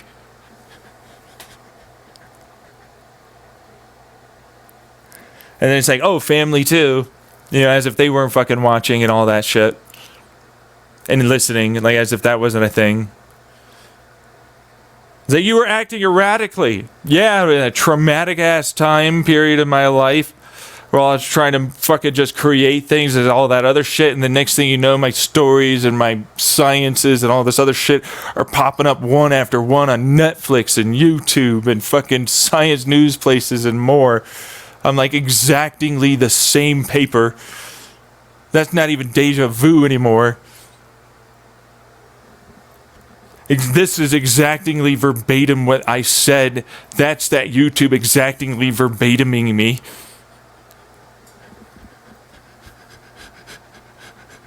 There's no way it's not something. How much, how little, I don't know, but they don't care. They're not going to investigate. It's not that big of a deal. There's nothing of criminal. How's that not a criminal? They're taking my ideas and shit. Hey, you don't have them patented. You don't have this, blah, blah, blah, blah. Whatever they have to lie about to make it so it's okay.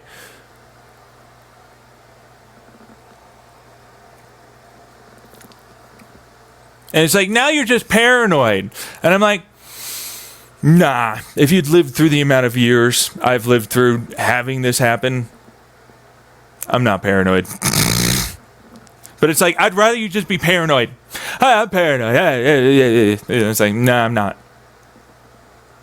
Get out of here. You know what I mean? Fucking stupid, fucking mean, terribly abusive, gaslighting individuals.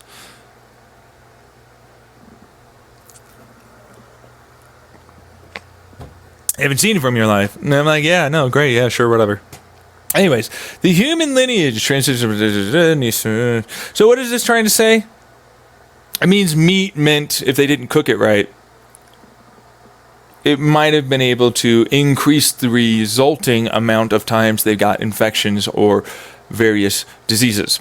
And they quickly tried to learn what plants, other animals, and or they themselves, through trial and error, happened to, or other animal, like them, similar, because you got to remember Homo sapien and Neanderthals are alive and around the same time.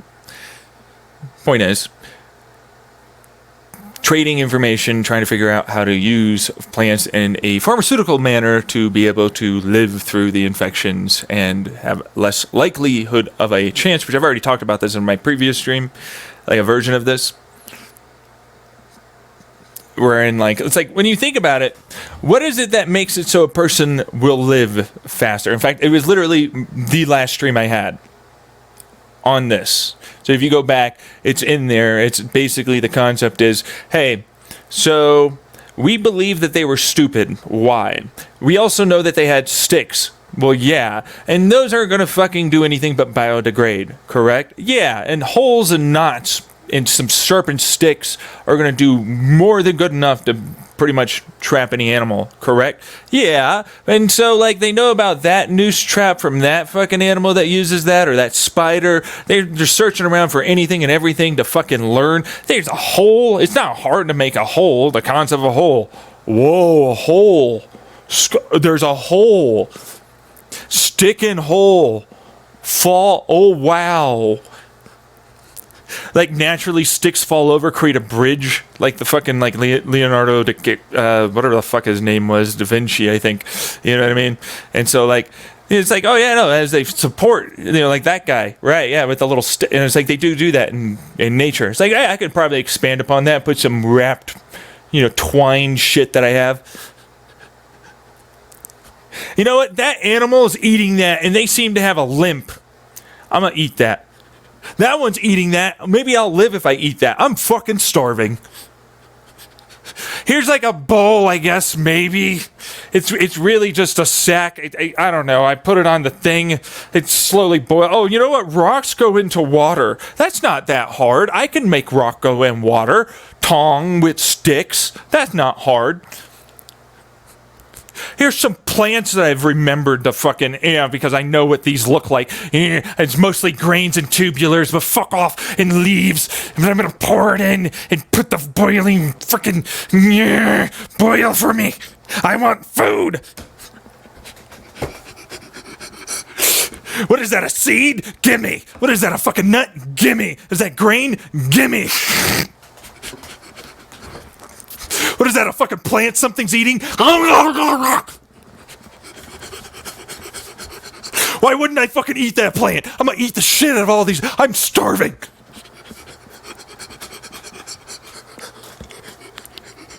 And so you do, and you did, and they did. Because why wouldn't you? You're not stupid. You don't notice. Oh, I don't observe anything. All of a sudden, I'm just Homo fucking sapien erectus. I don't observe nothing about my surroundings anymore. I just don't. No. No, I don't think that works. Pretty sure that they were fairly smart animals to begin with before they got to that point, too. They probably were able to observe shit around that time, too. It's not like all that knowledge just went like, nah, just lost it. That I'm animal that evolved from you. Hey, mom, dad, what you eat this for? Like, if they had language, sure. But, like, did they need it? Body language is still language, dummy. So it's like, I'm pretty sure they had vast hordes of different ideas of what might help. And eventually spread out and learned even further amounts because of experimentation. And, oh, that guy died and fucking shit himself real hard. Yeah, we don't eat that. That animal did not survive eating that either. Yeah, we're not going to eat that one. Then it's like there's a pressure here that suddenly happens with plants, just like we see with flowers for bees and birds. They suddenly have the right colors to attract them. They suddenly have like something that gives them a health benefit for spreading their seeds and pollinating others. So it's like, human, hey, I'm flower. I'm edible. I am a thing that you want. It looks like it could be. I'm pretty starving. Fuck it. Is that tree a thing? I'm a tree. I don't get to grow very fast, but I really hope that this doesn't hurt you and it makes it so that way I can grow further. You'll probably plant more of me. I've been around for a really long time, so hopefully this works. And most of the time it works for everyone. Here's some vines and shit. Oh, it's a mushroom. Hey, yo, human. Hey? You know, I'm hungry enough. Whoa. Throw it in the fucking pot, fucking rocks and shit. Next thing you know, right? Party! We're fucking socializing and doing our shit. Yeah. We're gonna do our shit. We're gonna do our thing. Maybe I can learn how to communicate with the word thing to you. Want fuck? You know? That I want fuck, you know, that kind of thing. Because that's where it stems from. Like, I'm not even going to lie. Black clear pill. Because it's like black pill and then clear pill, all right? There's a black pill. Everything's about sex. And before you fucking think about it too hard about how I'm wrong, take it for a grain of salt here. The way you dress, the reason why you dress, the reason why you try and even learn how to dress, how you become educated, why you get a job, why you make governments, why you fucking make corporations, why you make money, why you do anything. It's to effectively have sex. It's what it's about. It's like, okay, I'm going to learn how to dress like this because I want to attract a certain type of mate. I'm going to learn about this education because I like it, but also I'm hoping that I get some sex maybe out of it. They find it impressive. I'm going to make a government. I have power. That makes me sexy. I'm going to have sex.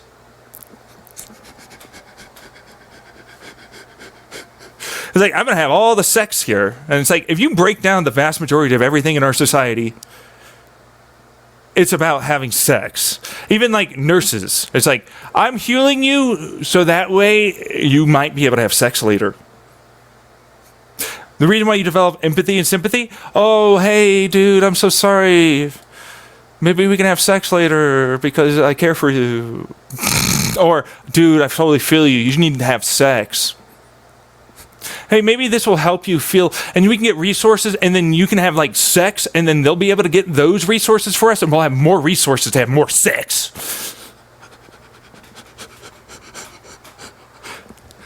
It's about sex.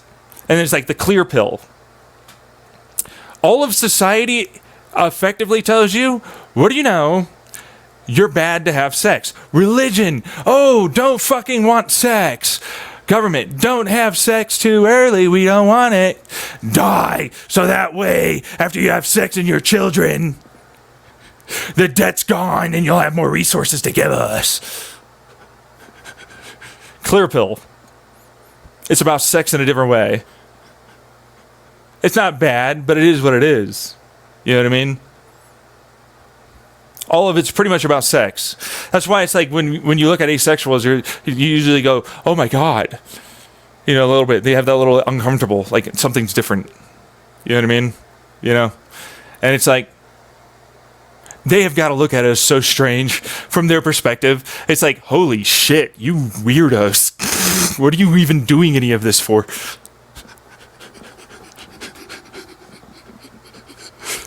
And it's like, it's all about sex. But then, like, don't think about it like that. It's never about sex. It's never about any of that. None of that's a thing. Think that's bad all the time. And also, you're lame if you're not having it, and you're bad if you aren't into it. It's like, what? How does that work? But it's true. That's a clear pill. Because it's like, what the fuck? Yeah. And it's like, right. And then you have to also add this in, because it's like, let me be honest. Let me be clear. Why do you need to fucking say that? How much do you lie that you feel the need to say that? But it's normal linguistic verbal patterns in our everyday American speech. It's like, why do you feel the need to say that you're not lying? But does that wake you up? You know what I mean? Is that like, wait a second, I do that a lot. Actually, I hear a lot of people do that. Yeah, I don't really mean anything by it. It's just like, I want to be a little bit more candid. I want to be a little bit more forward, a little bit more revealing about what it is I want to say. That's what it means. But it's like, let me be more honest. What? And then you realize it's like most of our in between each other's communication, you know, is riddled with cloak and dagger, shadow, and read between the lines and all the rest of the body language stuff. It's like, no wonder why we don't like autisms. Oh my God, they can't just, like, no. They're so direct. Why would they fucking just say that and be face value? And I'm like, I like you. You're good. You're a good person. Fuck you. Fuck all of you. Everything about you is bad. Really? Not really. But see, they're trained. People are trained to do that. You are trained growing up to be like that. That's how you are trained. Yeah. That's how you talk. That's how you think. That's how you fucking generally make decisions and portray yourself as. That's what you do. And then when someone doesn't do that, it's like, what the fuck? I'm so angry. I need to put you down. You're bad. I'm arrogant enough to assume I know so much in it. I'm now authority and power and control. I'm better than thou. Judge, judge, judge. But like, that's normal. That's good behavior. You want that. Who the fuck taught us that that's normal, good behavior? What the fuck? You don't even know what normal, good behavior is over there, dude. What the fuck? Are you government? What is that? Oh my God, it's the zeitgeist government concept complex industrial shit working together with media and corporations. And it's like, I know I'm going to lie here and have people believe my bullshit. I was talking about this last night. So I'm like, wait. We can definitely have, for sure, a morning after pill and like a little nasal spray or something, to like miscarriage, or, basically have our own version of an abortion. Easy, right? But it's like, click. So I'm a male. I had sex with this woman, and I want her to keep the baby. Like, I want to have the kid. I want that kid. You know what I mean? I want to raise the kid. It's not fair that she gets to just my body, my shit.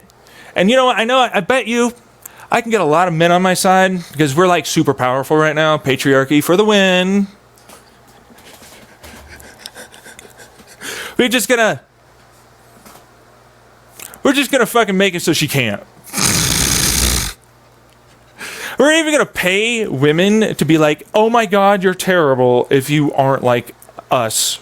These, perfect fucking whatever the fuck, and you want abortion, you want to kill the kid, you're killing life. And I'm like, you know how much that extends into? You think that's the only time they did that? But this is just like a one, I'm going to let you be able to understand where I come from on that and then think about it a little bit further and see how much further that goes. Because it's like women do it too. It's like, oh, no, women are demanding more from men. We can't be communicative because society and culture pretty much tells us you can't be, and then we don't get taught or helped to learn that. And when we do, we're now suddenly not masculine. And then when you do it, it apparently makes you feel weird and you don't want me to be that way.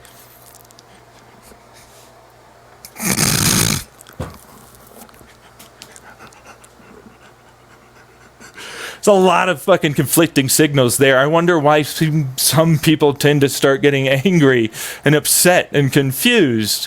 Wow, I wonder if they could talk about their frustrations. Oh, you're just complaining. You need to man the fuck up and fucking just deal with it. Which is paraphrasing, but it basically means that. And it's like, why do you hate all men? You're the one helping them grow to be that.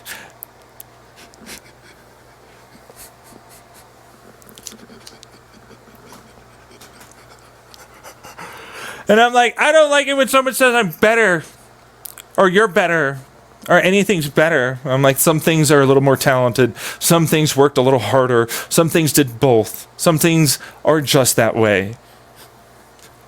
That's acceptance of life. Just like some medicines are going to be better for you, some aren't. Deal with it. But it's like, that's the problem I have with a lot of that. You know what I mean? Because it's judgmental, discriminatory, black and white, all or nothing again, fanciful thinking once more.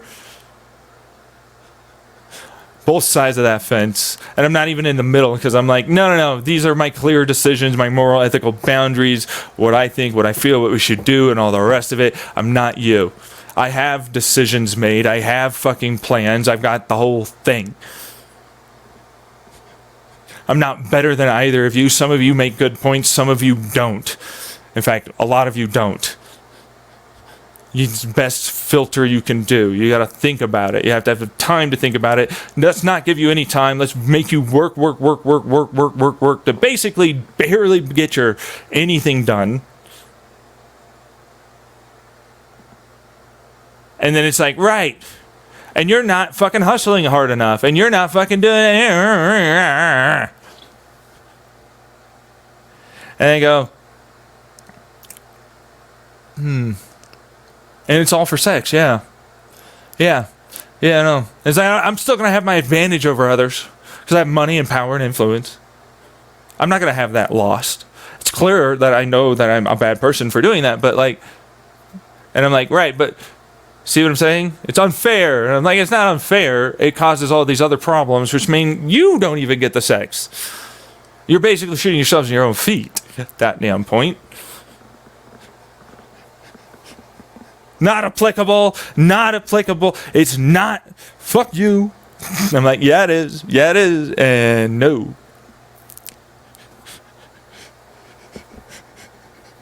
That's how that works. Literally, that's how that works. Because it's like, look. Another clear pill here. See through the opaque, bleak blackness. That is the black pill.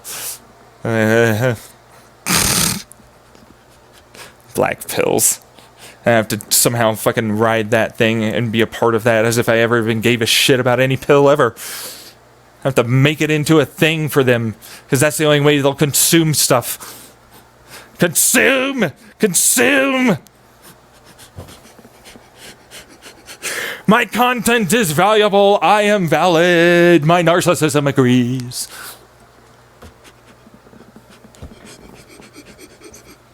I'm like, I'm doing it. I'm like, yeah. It's a little different, though. Means to an end to me. It's like, I know what it is. Like, I just want to fucking have money and be able to get the hell out of this. Have a life that I want to live. Be with people I want to be with. I have my clear fucking direction. Yeah, so it helps others out, maybe. Maybe it doesn't. I don't care. It's not my fucking, prerogative at all, But it's like, all right, so we're at a point now where it's like, okay, so this is basically what it's trying to say. No, it's trying to add on to what it is I said. More or less. It's like meat eating, so they didn't learn how to cook yet. And I'm like, well, maybe those people. You don't know which tribes did.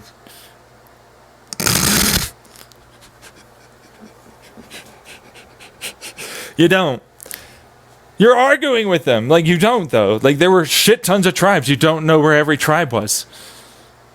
You have no idea which ones learned that a fucking hot rock that dipped... Oh, I spilled my... Oh, my God, there's steam? Maybe it'll go into the fucking basket.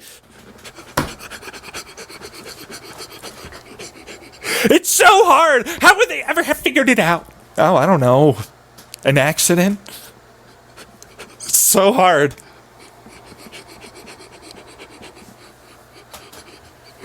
But it's like, that's what it is to me.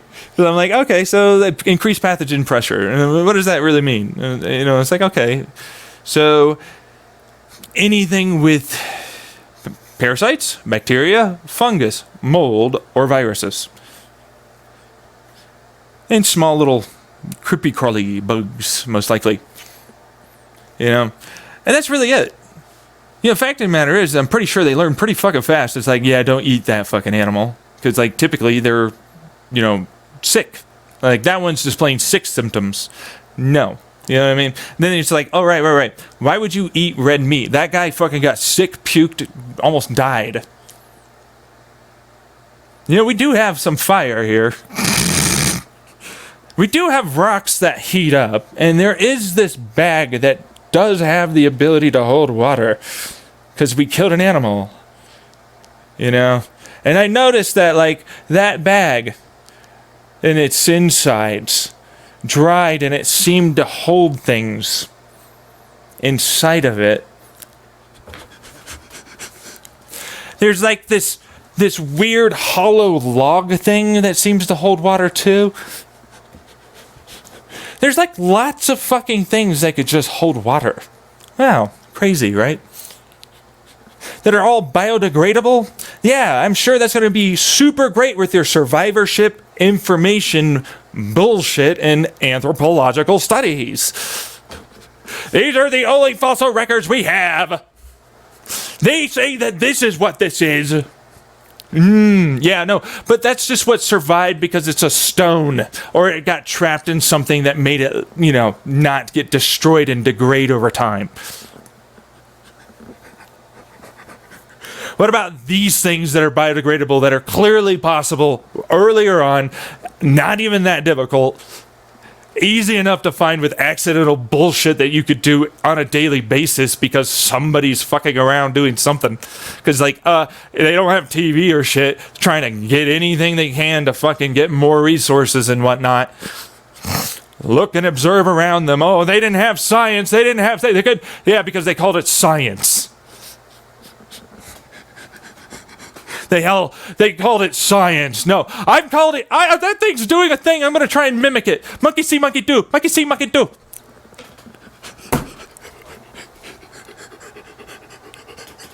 That thing's working. Yeah, oh yeah, that's food. No. Fuck off. You guys are stupid if you don't think that. It's not logical. It's not reasonable. You're defending a literally impossible to defend point. It doesn't make sense. It sounds reasonable, sounds logical. It's not. That's the problem I have with survivorship bias data in anthropological studies. Boom, right there. It's like, yeah, no, but we have this. And I'm like, yeah, no, that's probably true. Because it makes logical, reasonable sense. Hey, if you didn't learn how to fucking eat food properly yet, you probably had some issues with your tummy and all the rest of it. And you probably died faster.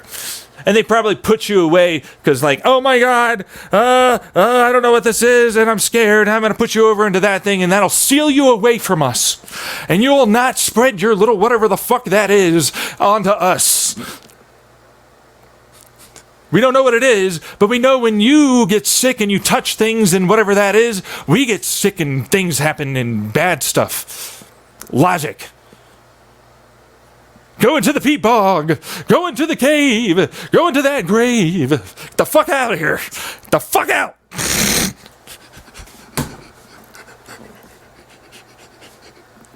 And I'm like,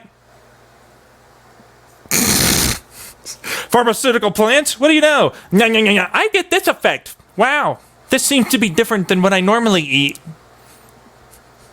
I have nothing else to do but just fucking categorize anything I feel because I'm so hyper attuned and paranoid about anything I eat because it could be my last meal that if anything fucks up a slight bit of me, I need to puke it fast just to barely live.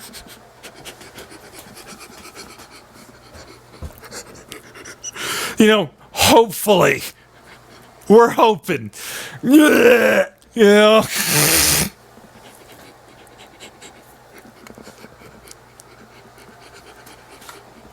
It's literally what that is.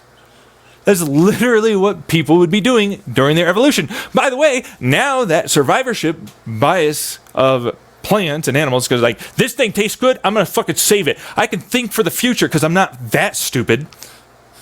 Not like my fucking later on evolved more than us people.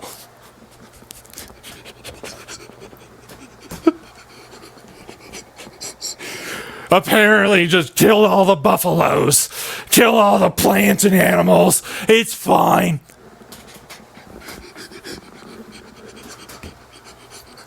Meanwhile, I have scarcity of food. I'm just going to plant as much. I'm going to eat as much as we can. I'll be back later. I'm going to go find more food over there.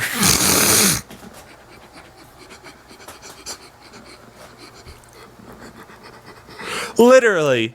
That's the only logical, reasonable thing to conclude from that. That's why we have fucking fears about extinctions of our plants and animals. It's like, that's fucking possibly something that could save us. That's bad. It's an innate biological fear response. That's why you should be concerned about climate change. It's like, look, that thing's eating that, and they seem to be pepping up now. They got this, and you know.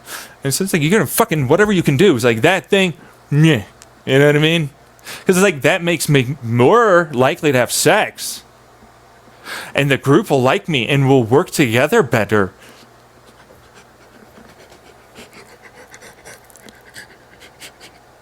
And it's like, so of course, they're going to fucking try and get all these plants that hopefully work. Hopefully. We don't know. There's no development of a regimen or anything. Well, I ate a lot of this plant over time, and hopefully it worked. I only have this much, so I guess I'll just keep doing that.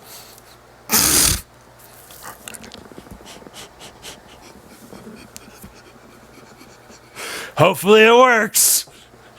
That's all you get. Why do you think shamans and shit were like, oh yeah, no, that's kind of what we are, the original pharmacist, you know? Do you have anything for this or that, or, you know?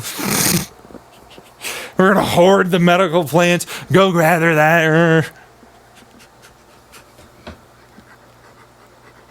And that's where I'm like, so there's a selection bias here occurring with plants and some animals possibly to be farmed and made more of and be given a chance of greater degrees of life because us happened. And at first it was really good, and that probably potentiated because of the amount of antioxidants, the increased amount of calories, the larger degree of neurogenesis like behavior from the plants and everything else, and the sociological pressures, societal pressures.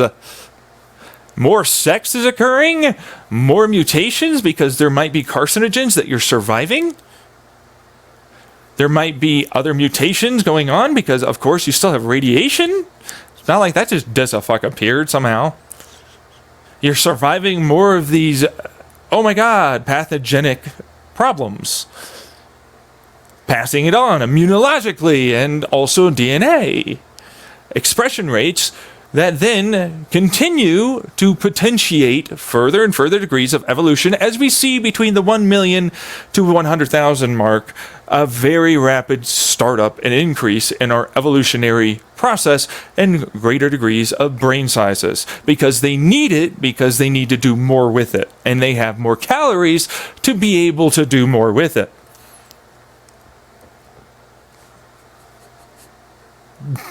A feedback loop goes. And at first, that's good. It's good. We're fucking more. We're healthier. We're living long. You know, we're not as scared about everything. We got some you know what I'm saying? We got the food. We got the calories. Good shit. Woohoo! Now, we have never developed a good way of talking to each other, really. And at first, when we're like kids, it's like, hey, want fuck? I want fuck. Okay, fuck. Let's fuck. We're fucking. Oh, you fuck them, I'll fuck her, I'll fuck this one, I'll fuck that. It doesn't matter. Fuck anyone. Who cares? Because we have STDs. I'm like, yeah, no, sure, sometimes. We don't know. How would you know? Here's some poultice and juices or whatever. Hope it works. Don't fuck while you're dirty. Go into the thing and, you know, like wipe down or whatever. What the, you know what I mean? Like they're gonna have that too. But it's like everybody wants to fuck. And you know how many freaking kids probably don't survive? You know how many fucking children don't survive? It's a lot. A lot of children probably aren't gonna survive. They're like, you need to fuck. Do the fucking. Fuck. You need to fuck. Make the babies. Fuck. Do the fucking make a the baby. You have to. Otherwise, we die. Our tribe gone. It's back to being lonesome, just me. Holy shit, this is bad. It's like, you have to do that.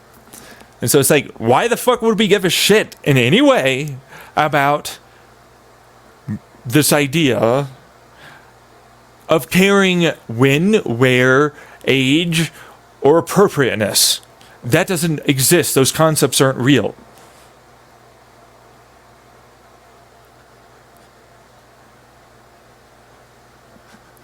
They're not there yet. In fact, at all. Really, realistically speaking. But the start of tribal interactions and the zeitgeist begins. And you see them potentiate greater and greater degrees of social interactions because insecurities start to form. Maybe I can't get the fuck. Maybe they're already fucking that. So on and so on and so on and so on and so on and so on and so on. And the lack of good communication breeds distrust and paranoia. It's not like every one of them isn't terrified themselves and just trying to go through their daily basis. So it's like everything with sex is also like a, oh my God, I can de-stress for a little bit. You know what I mean? Like, going on, you know, or fuck, you know what I mean? So it's like, and there's parties. We're going to socialize a little. We got the drugs, man. This is the fun, happy juice, you know? Right. Yeah. And then it's like, then the idea of glorification of certain things come in. Hierarchies might form. Because it's like, well, I thought of it, maybe there's a thing. And I'm like, I don't know, but I think things are there.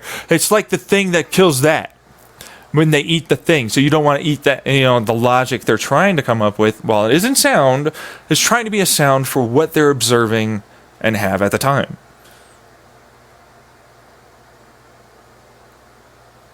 And a classification of ritualistic ceremonies start. And an overabundance of emphasis and importance on given plants, animals, and meats or not form. Religions, governments, because you make the decisions or you don't. Maybe, and it's like, no, it's not really a maybe, that's for sure a thing. Because otherwise it's like, so government's not here? No, I mean, clearly, to fuck off. No government here. No corporations either, no towns, no nothing. Never happened.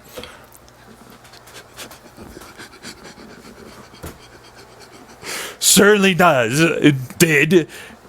Shut up about it.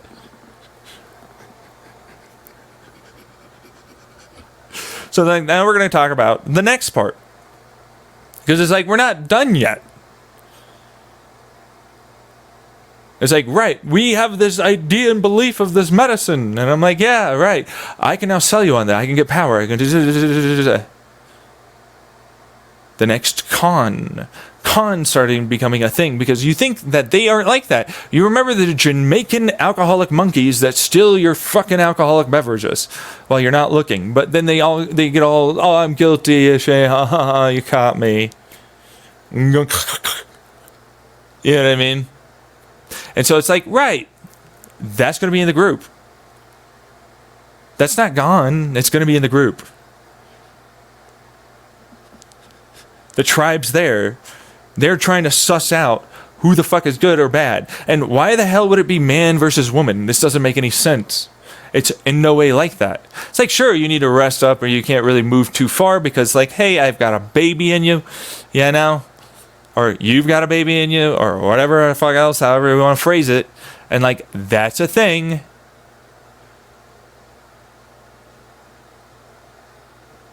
And it's like, right, and traps are really easy to make. Just dig a hole, run them towards the hole.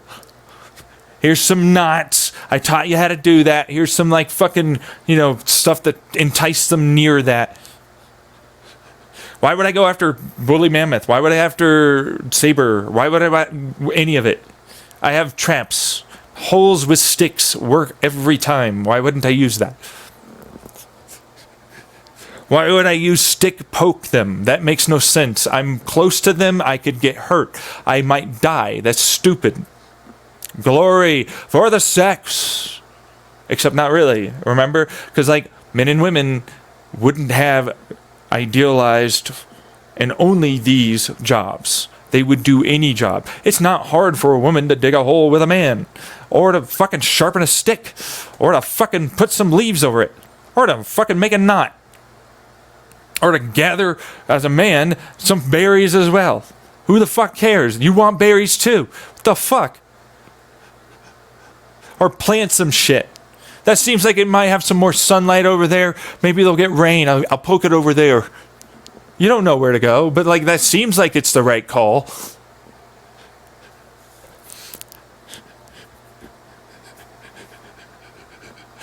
That's what it's about. So it's like men and women didn't have separate jobs. That makes no sense. That's just a kinky, misogynistic plaything. They would both be doing the same jobs. You don't think they don't want to fuck too? What, are you kidding me? The idea of this construct of straight, bi, whatever, it's whatever. It's sex. You do sex. That's what you do. Shut up about it.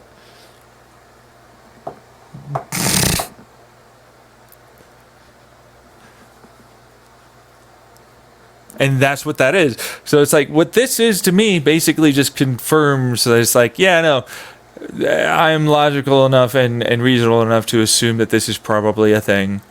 And like they got some now studies and you know, they did some run around and gather some evidences, and here you go. That's what it says.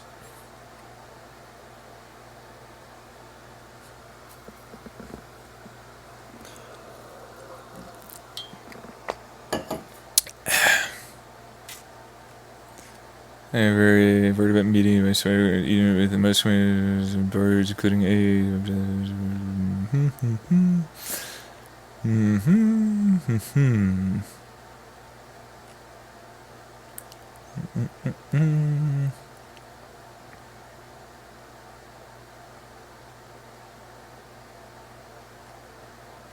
Not to mention, it would help, truthfully, certain like rosemary or thyme or various herbs and spices can help reduce the incidence, which is why it's like, oh my god, we're finding out it's antifungal, it's antiparasitic, it's antibacterial, anti-inflammatory.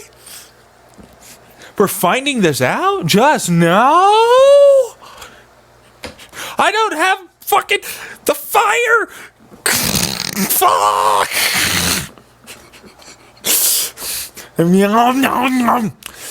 We're gonna fucking down the hatch this shit. Go, go, go. I'm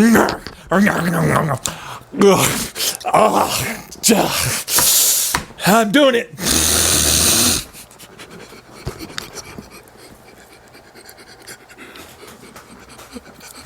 You wouldn't ever do that. No, bullshit, you do that. You're hungry enough, you're gonna fucking eat those leaves first and you're gonna hope.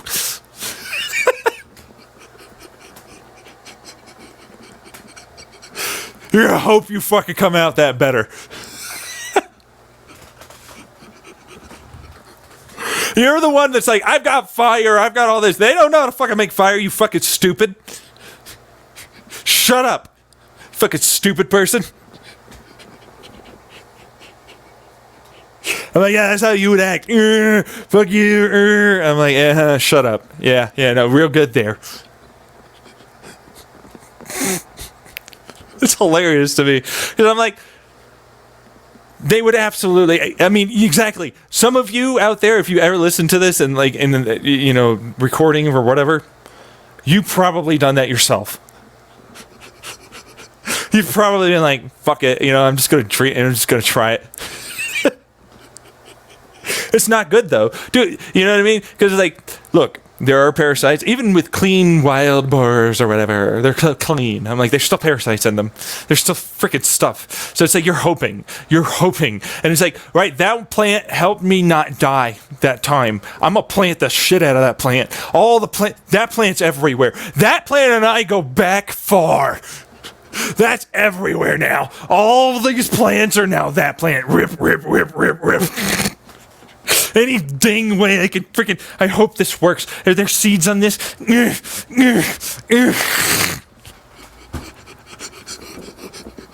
That made me live. I'm making that plant be more.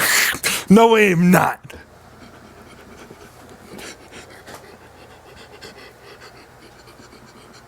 And it's like, next thing you know, what do you know?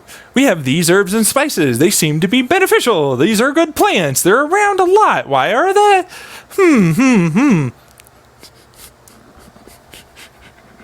Not every plant. It's not. In no way is it going to be. But like certain plants for sure would have occurred more often and been around more likely because of that pressure from humans needing to live and wanting more likelihood chance of surviving illness. Makes total sense. Doesn't make sense to do anything other than that. Why wouldn't it make sense to do that? So of course you're doing it.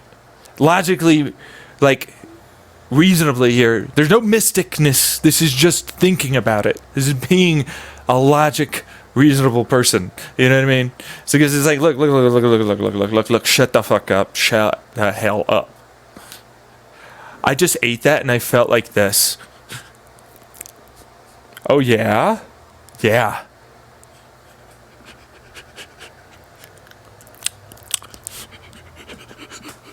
I'm gonna eat that. Yeah.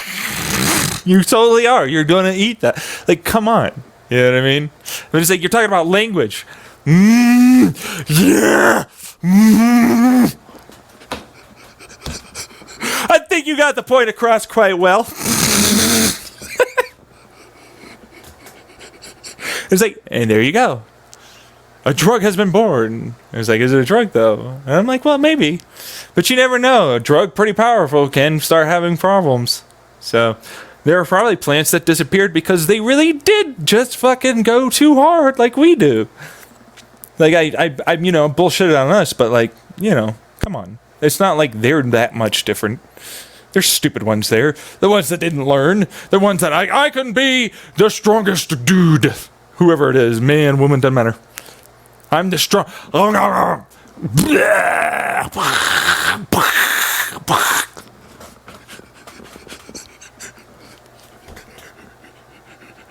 Next thing you know, there's an entire tribe that's infected. Oh no, we lost all of that information. It's not written.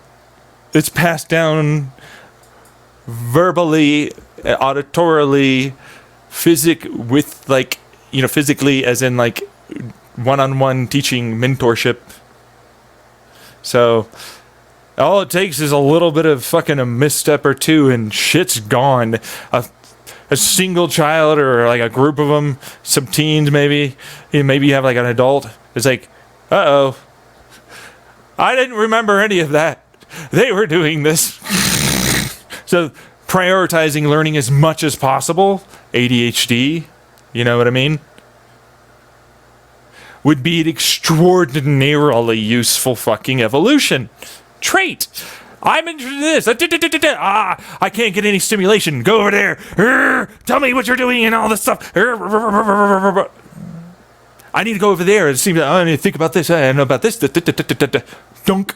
To fuck. I just want to stay here. I'm not gonna do anything. Hey, you want some fuck? Yeah, I want some fuck. Okay? I want some fuck too. Let's go. Bing, child.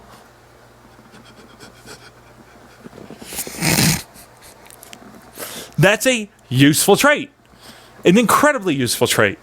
If it's not there, you probably wouldn't have survived as long. Along with intelligence, which ADHD is a precursor to being somewhat intelligent. A normative, a regular normal person is not intelligent. They are bad at communicating. I just got over fucking going after that. They are terrible in every way at defending their ego, because why should they?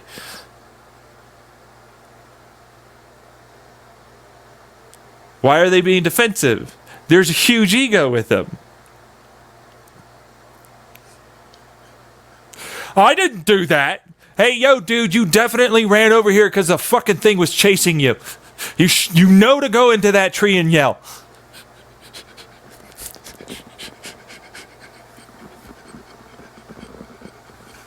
You need to not do that. You can't have ego. You can't have ego.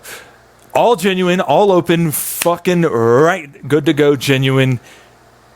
No shadow, no cloak, no dagger. You have to have that. You have to be face value. You have to. The very idea of a normal person, which immediately is already defensive, immediately has to, defend this idea that you're arrogant and everything else, and I am the right one, and all this other stuff, and I bought into this idea with this degree, and so on and so forth, which only knows so much about a given subject, which is just like me. You know what I mean? And so it's like, what do you know? That still is an intelligence. So you don't have a degree? Oh, whatever. Still intelligent. And you need to have one to be valid. The glory. You need to have a kill of the mammoth to be a man. Ooh. What? Why? No, I don't. Go die over there again. Bye. I'm not going to help you. Me with my food and my fucking family. Oh, yeah. He got hurt. Was that bone sticking out?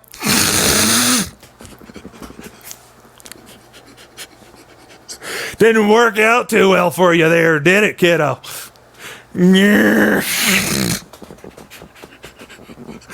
I'm the old guy that's still alive. Does not take those risks. Oh, I need the glory. I need the glory.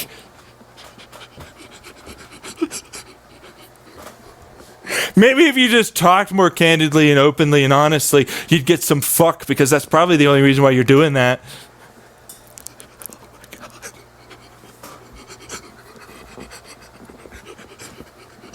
It's hilarious to me, because like that's what that is. That's what that is to me in every way, because it's like I'm open, candid, all that shit. You can go back all that stuff with the Xenon Reality on my YouTube, and there's a lot there that's very candid, very open. It's a lot, and it's like, whoa, what do you know? Why wouldn't it be? I have a lot to say. I have a lot to talk about. Very open. It's a good thing to be that way. And it's like, you don't have a Chapman here. Sorry, bro. Because you don't. There's no chat people. So I'm just talking to myself. But there you go. It's like, so who is that? And I'm like, some figment of, like, that's kind of how they would respond. You know what I mean?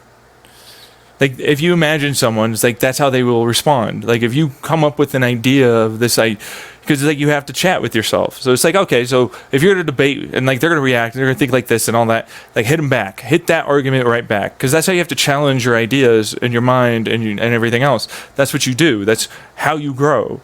You have to challenge yourself to see things that are not correct and that are correct but need work to grow. So, when I think about, when it comes down to it, this idea of like, okay, so we're talking about like basic level shit. That fucking bird is definitely hanging on that fucking vine. It can support its weight. I have this thing, I shored it up, it's pretty thick. I think maybe it'll hold over that chasm that we have to run 20 miles or however long it is to get across this shit. And it's a really nice spot right here, and this would be really nice. And now we have a bridge. It's going to biodegrade. There's no way it's not. But it was there. It would make sense it was. It makes no sense that it doesn't exist there. Well before you have evidence of it.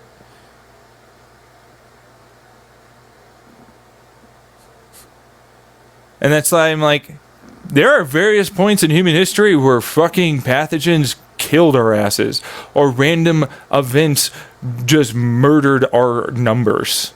You know what I mean? And we lost large amounts of information.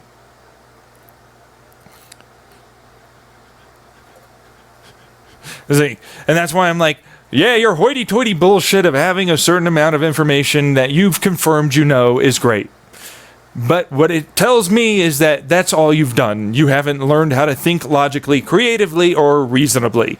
You cannot predict. You cannot fucking infer. You can't take things with a grain of salt. You don't know in any way how to fucking piece things together over time. You have no mark of a genius whatsoever in you.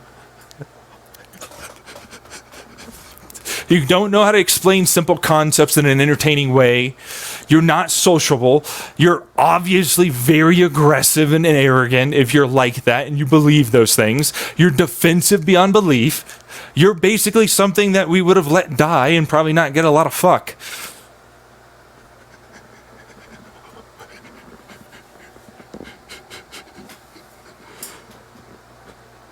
Evolutionarily speaking, you're kind of a dud.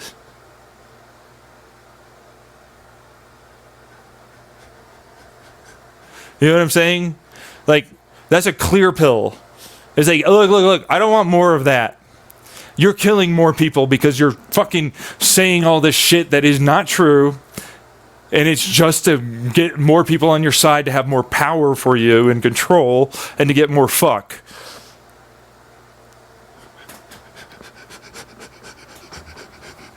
That's all you're doing.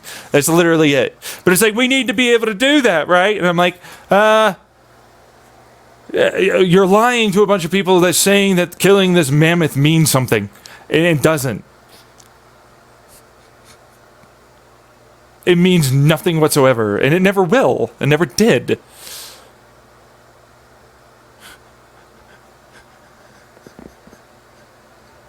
But it's like a whole bunch of people are on their side, and now they have power and authority over you. And you have to go along with their group. And it's like, oh, you guys go ahead. Yeah, we're going to go that way. No, it's okay. No, I'm good. You keep your... Yeah, it's fine. It's good. I love your ceremonies. God damn, I've got to get out of here.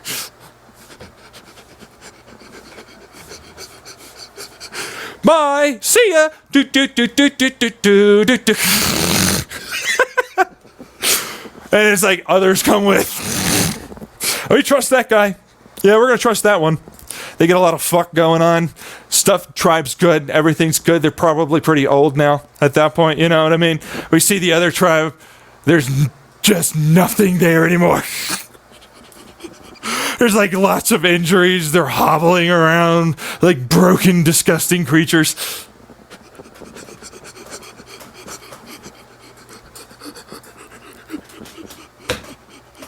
And it's like, yep, don't interact, honey. No.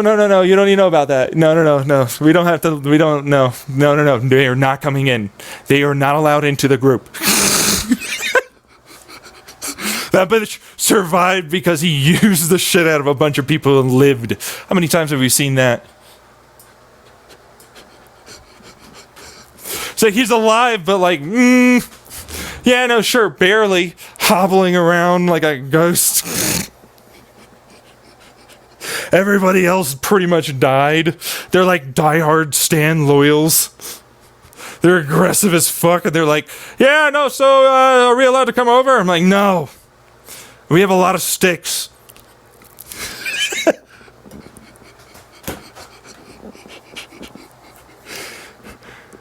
Please go. You have all of that. We're heading off this other way. We actually haven't decided yet. We're not sure, but it's tonight. Don't come around.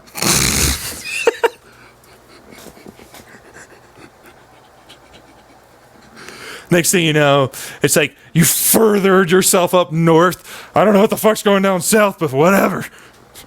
That's just freaking weird. Because I'm out, you know what I mean? And then like the tribe carries on, and it grows and it expands. And it's like the idea of like meeting people and being good and everything else, but then being cautious has arose. It has arose. The idea that there might be bad among us has formed. The idea that lies and incorrect thoughts can be there has solidified.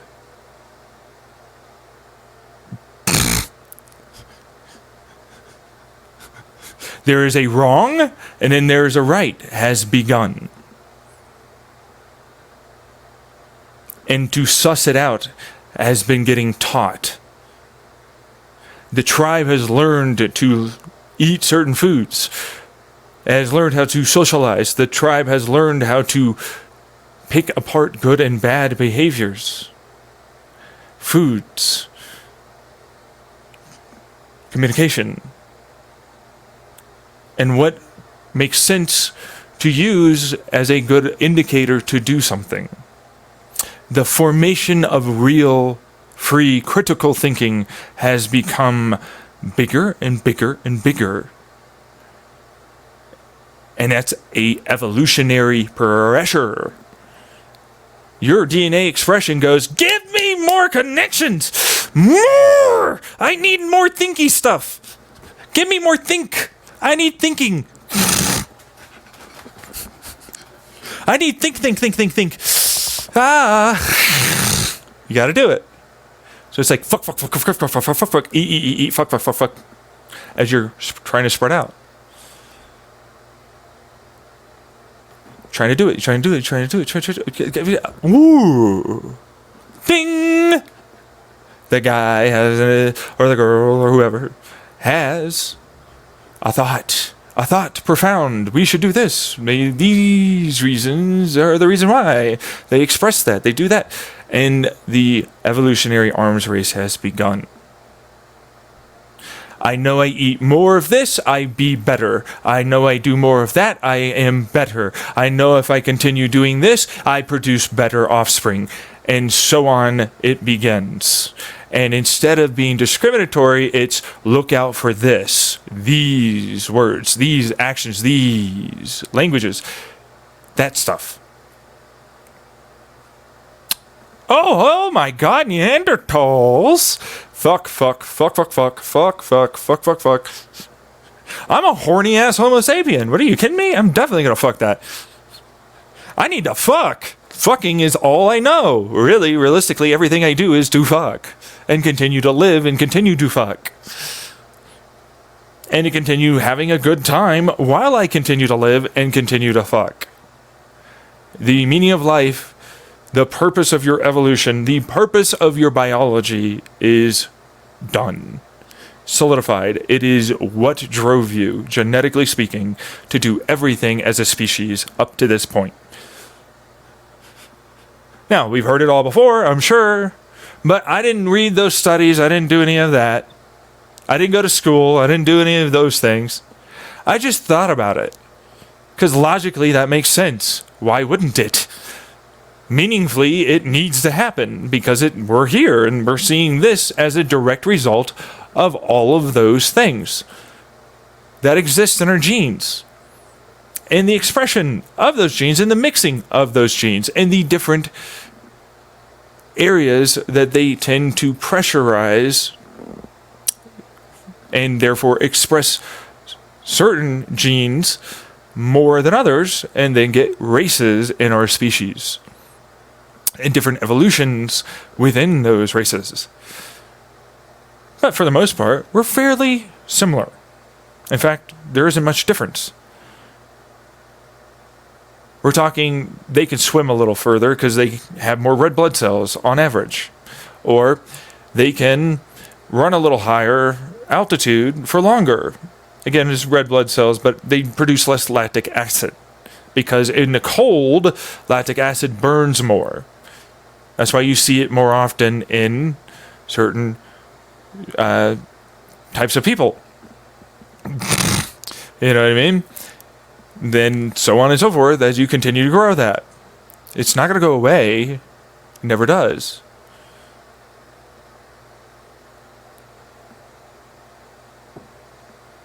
And that's what that is. That's the evolution theory bias selection that happens to be the majority of what most anthropological individuals believe. That's the entire thing. And this pretty much is just like, confirming that, we're still on track. There's this guy that was like, no, eating meat is what caused us to grow bigger brains. I'm like, are you sure it wasn't lots of drugs and plants? And seeds and nuts and tubes and whatever the fuck else you could eat? And think it's just calories at that damn point. And learning how to fucking tie things together, be more complicated with your designs, be more technologically advanced to get more from less. You put in more energy initially, but the energy you get is more than you initially put in. And there you go. That's the majority of what we believe in that anthropological realm of why it is we ever grew the brains we did. Literally. We ever tried to even think about any of this stuff to begin with societal concepts and physics and engineering and science and technology, communications, and more. That's literally what that's about. There isn't much else that ever drove us. It's just sex and feeling good while we do it.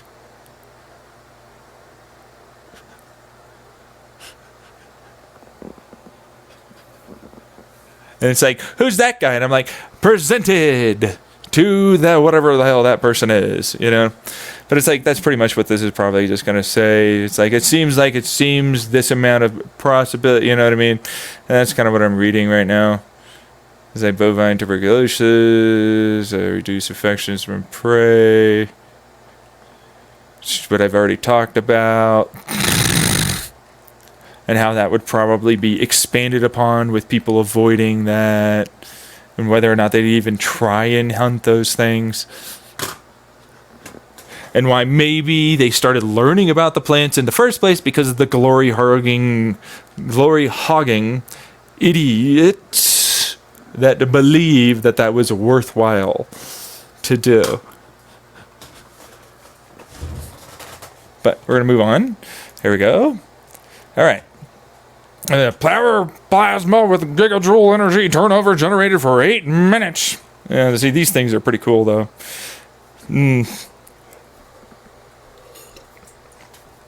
Autumn 2022, fusion, turnover target, sheet 1.3. How much did they put in?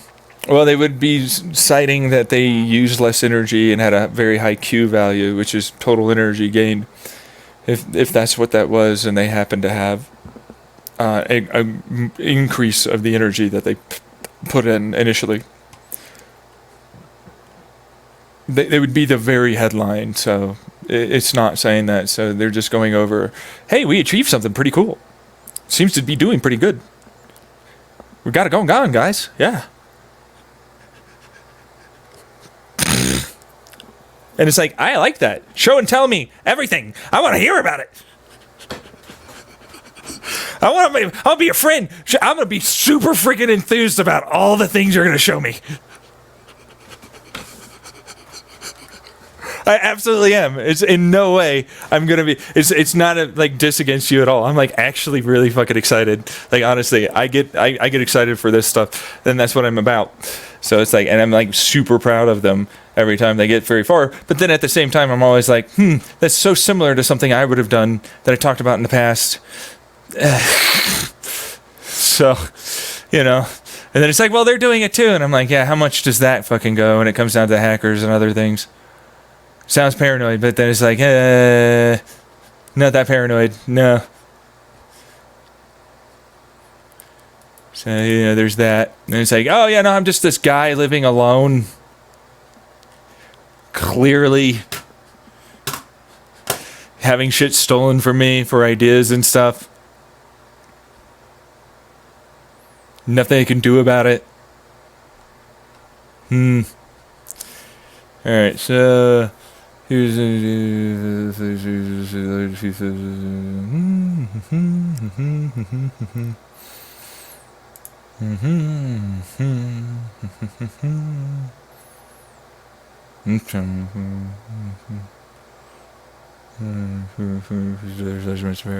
of stuff. You have to put a lot into it to do that, though. Why don't you just make the power? That's my problem with it. Yeah. Really? Well, if I'm going to be really, really honest about plasma, I have my own few designs that I've talked about, and they're in my podcast on Xenon Reality.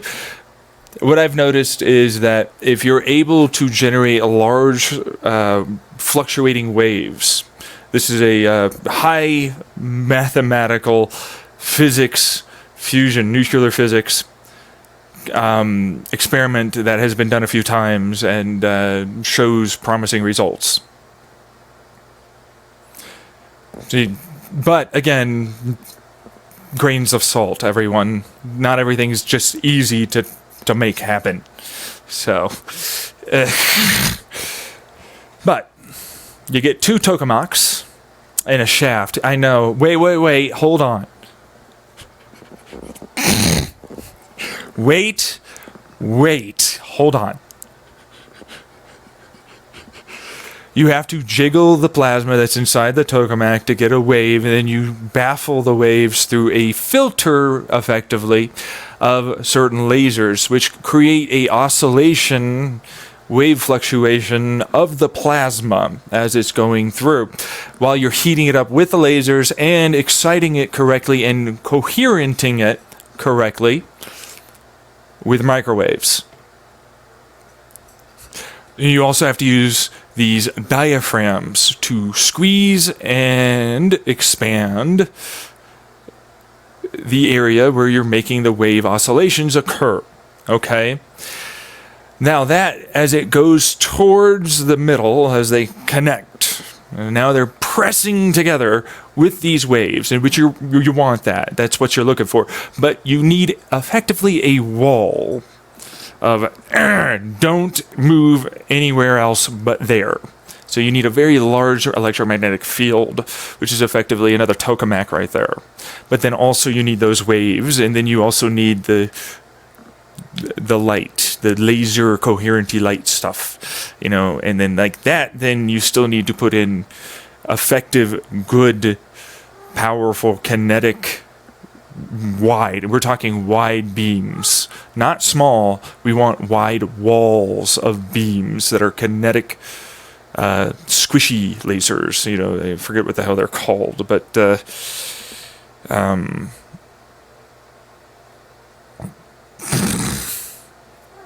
implosion is what the ones they use for like the hydrogen, right? They're like, oh, we have a higher Q value, yeah, in only this one area, but you didn't talk about any of that. So that one. But it's like that is effectively those lasers, and so like then it's like you're more or less creating a wall that you're then squeezing and then creating more and more heat, compression, and velocity as you do that. We're not done yet. Sorry, this is gonna get a little like Uranus is a name that a lot of people will make jokes about. So hold your horses, okay?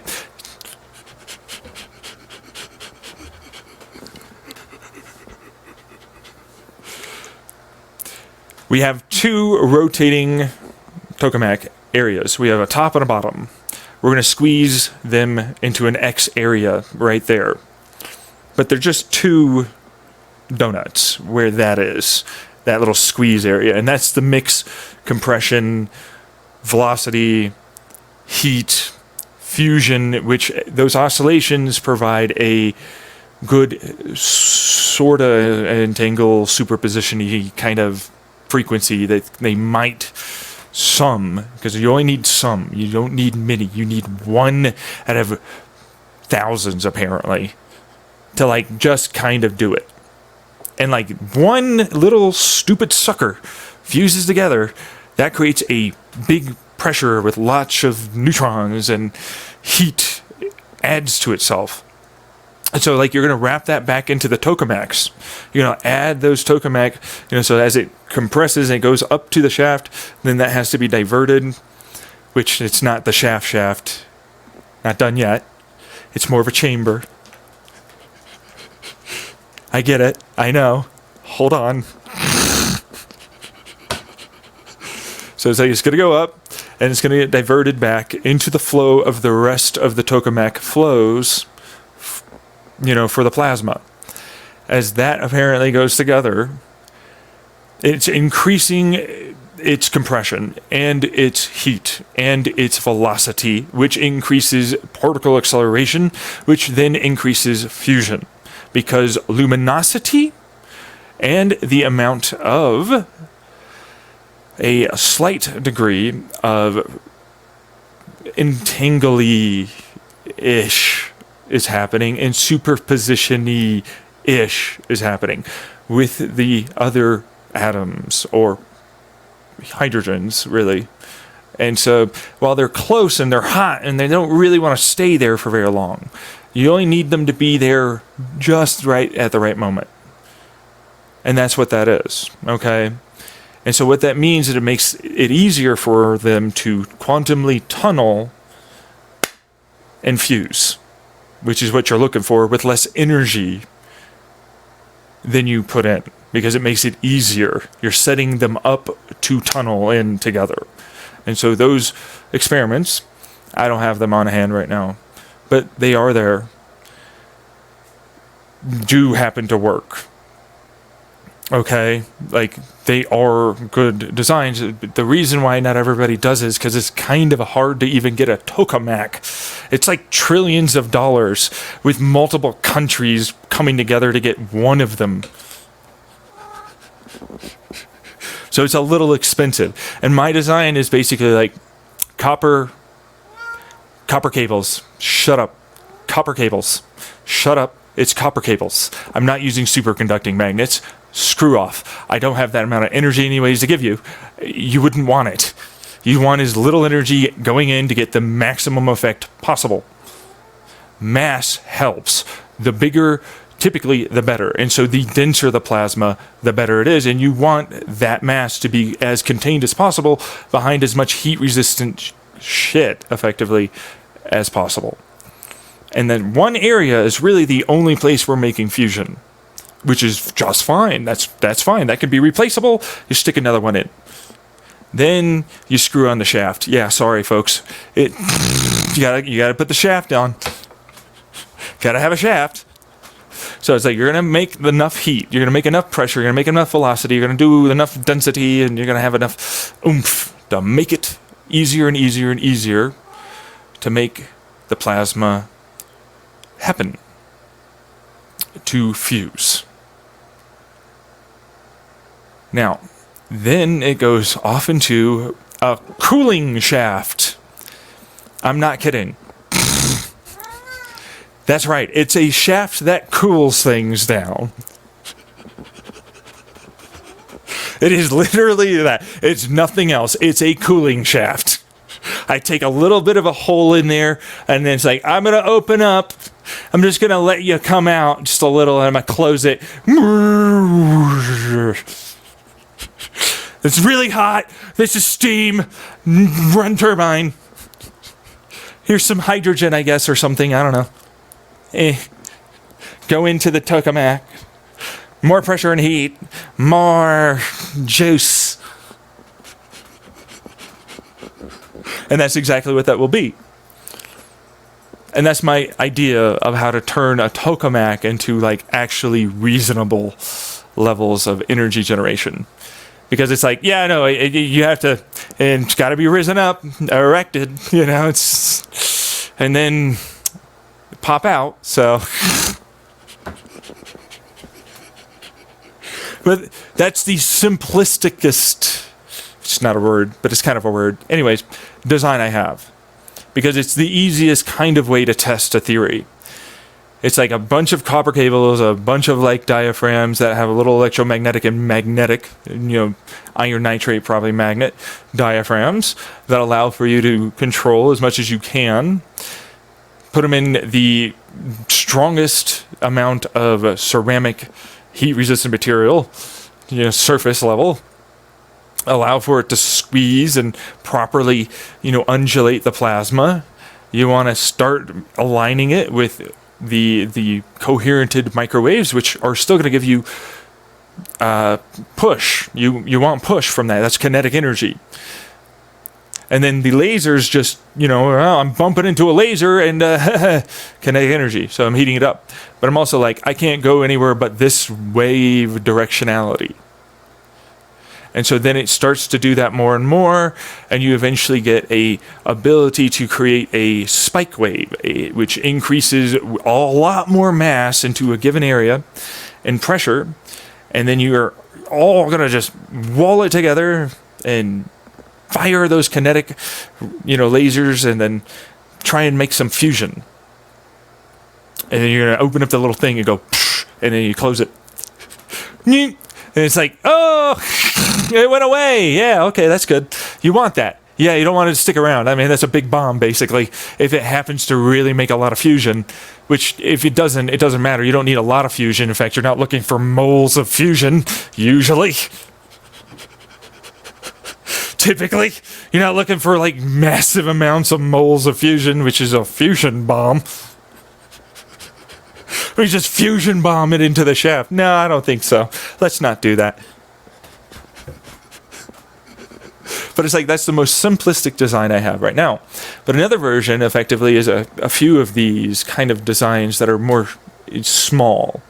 And so they X, and then they go through, and then they go towards the center, and then that core then is like going to wrap off into the rest of it until eventually you get like, effectively, you just add hydrogen to make up to the iron level of plasma and fire it out a bell nozzle, which then is also taking a little bit of the plasma and the heat and speed and then firing it and then creating a ring jet of plasma as some of it goes through, the middle and then the outsides. And that bell nozzle, of course, is heat resistive, electromagnetic, all that stuff to keep it in and like away, and we're cooling it, so don't worry.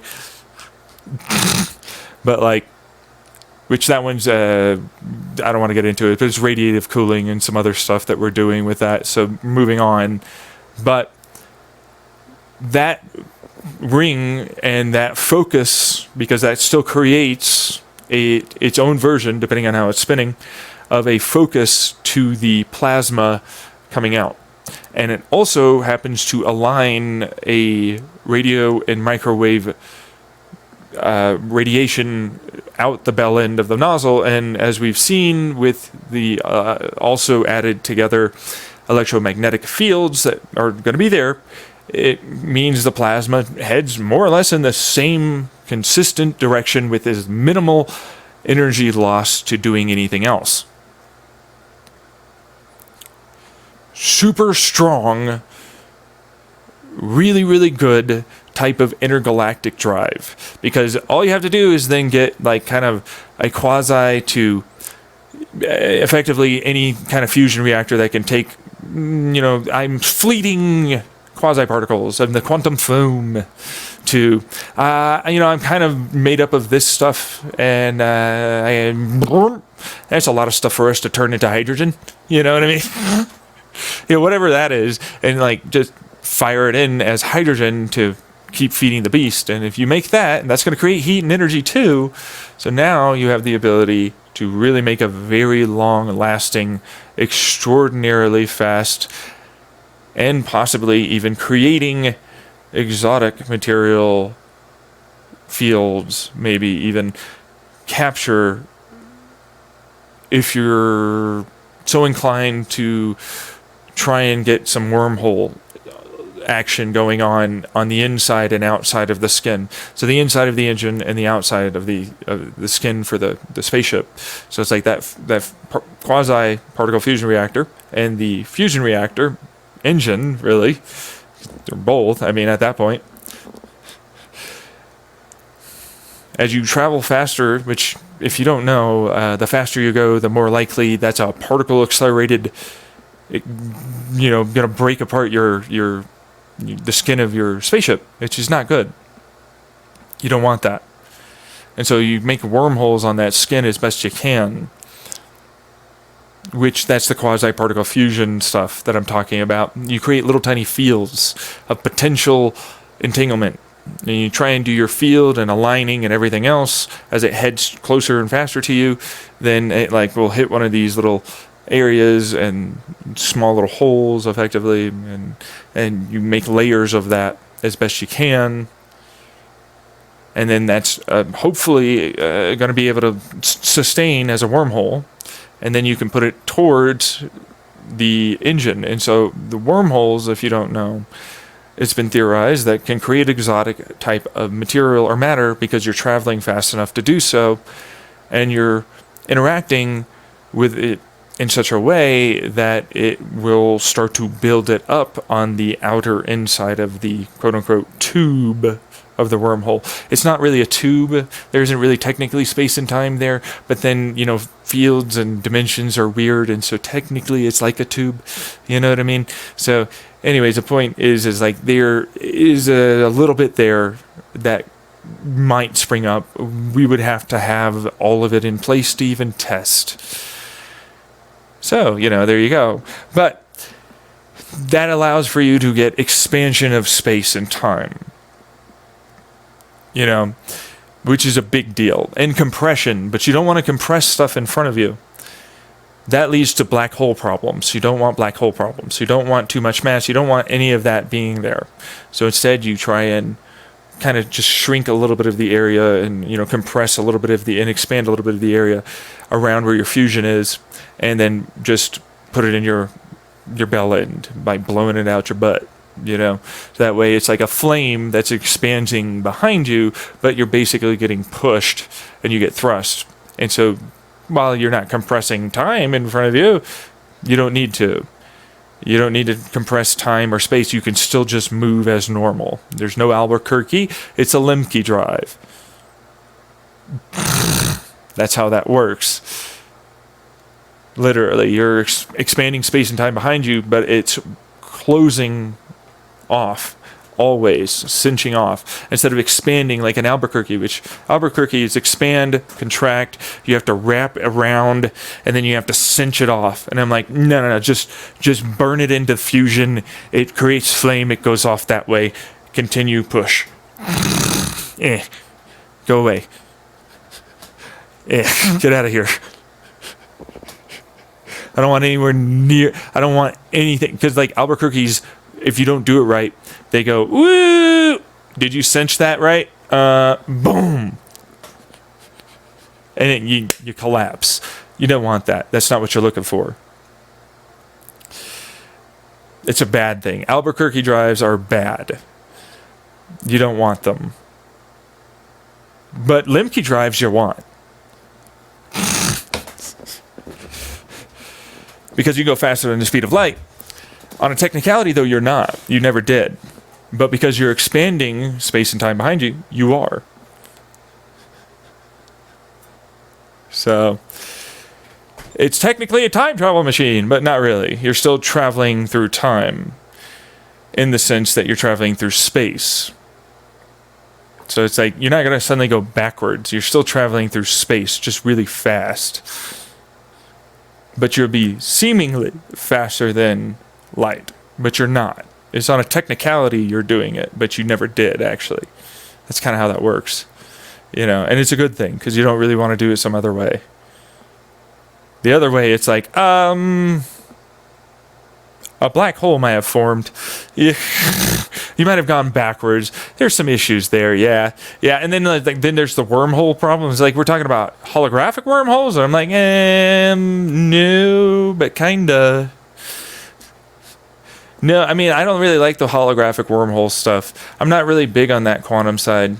To me, it's like, I'm just going to use like what is essentially, effectively, a quantum tunnel entanglement. It's an entangled particle or atom or whatever that you then effectively shove through a quantum tunnel event. And so it's like, all right, so I'm going to raise it, and then it's going to be like slightly superpositioned, and then it's like I can quantum tunnel, but it's like I'm entangled over here. Oh, turns out I actually wasn't there though. Boom, and now I'm there. It's like, because it's like I thought I was there, so that's, and I can't go back to that, and there's nowhere else for me to really go, and that's the least amount of energy and resistance to get there. So yeah, I'm going to go there. And they have, honestly, a pretty decent number of experiments on longer distance quantum tunnel events that use entanglement already. So I already talked about that in my podcast on my Xenon Reality YouTube. So I wish I could go find them for you, but Google's not always that easy to search through this shit. And like Z Library or like all of it's kind of rough. I mean, this was a one time, like, it came up in my Google's news feed, and I remembered it, and I'm like, oh yeah, you could do that, huh? Because I was like, oh, you could do that for your transistors. Why don't we do that?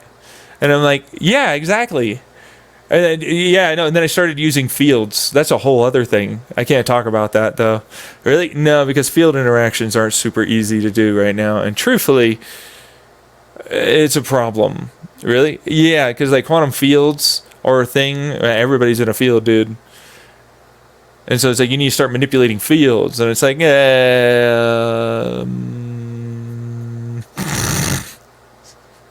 nah, that's probably not a good idea. Really?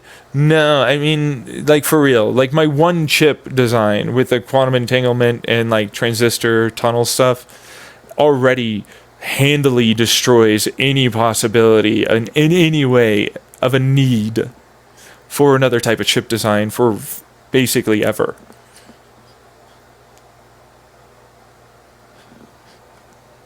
And it's like, why don't we do that? And I'm like, well, I'm pretty much the only one that thought about it. Like, literally, like, not everybody thinks about all the different little intricacies.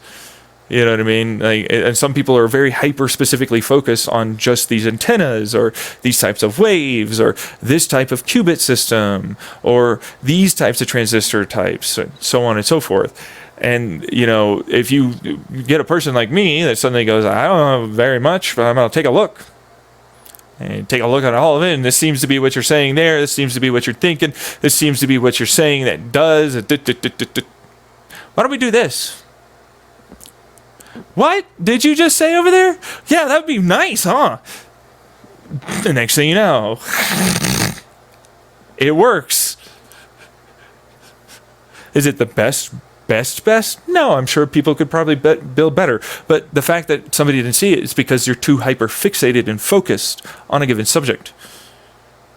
And they don't know about other things because other subjects help you to conceptualize in a more creative, pattern-seeking, more available memory and knowledge to create those types of things. You have to be creative. You have to be logical. You have to be reasonable. You have to know and understand how to piece things together step by step. But also know a lot about, as much as you can reasonably, about the concepts. And while you don't know the words, it doesn't matter. The words don't matter. And I know what you're saying as the scientist that does it, or the engineer, or the quantum physicist, or any of that, then I know what you want. And I know what we could do, and I know how to make it happen.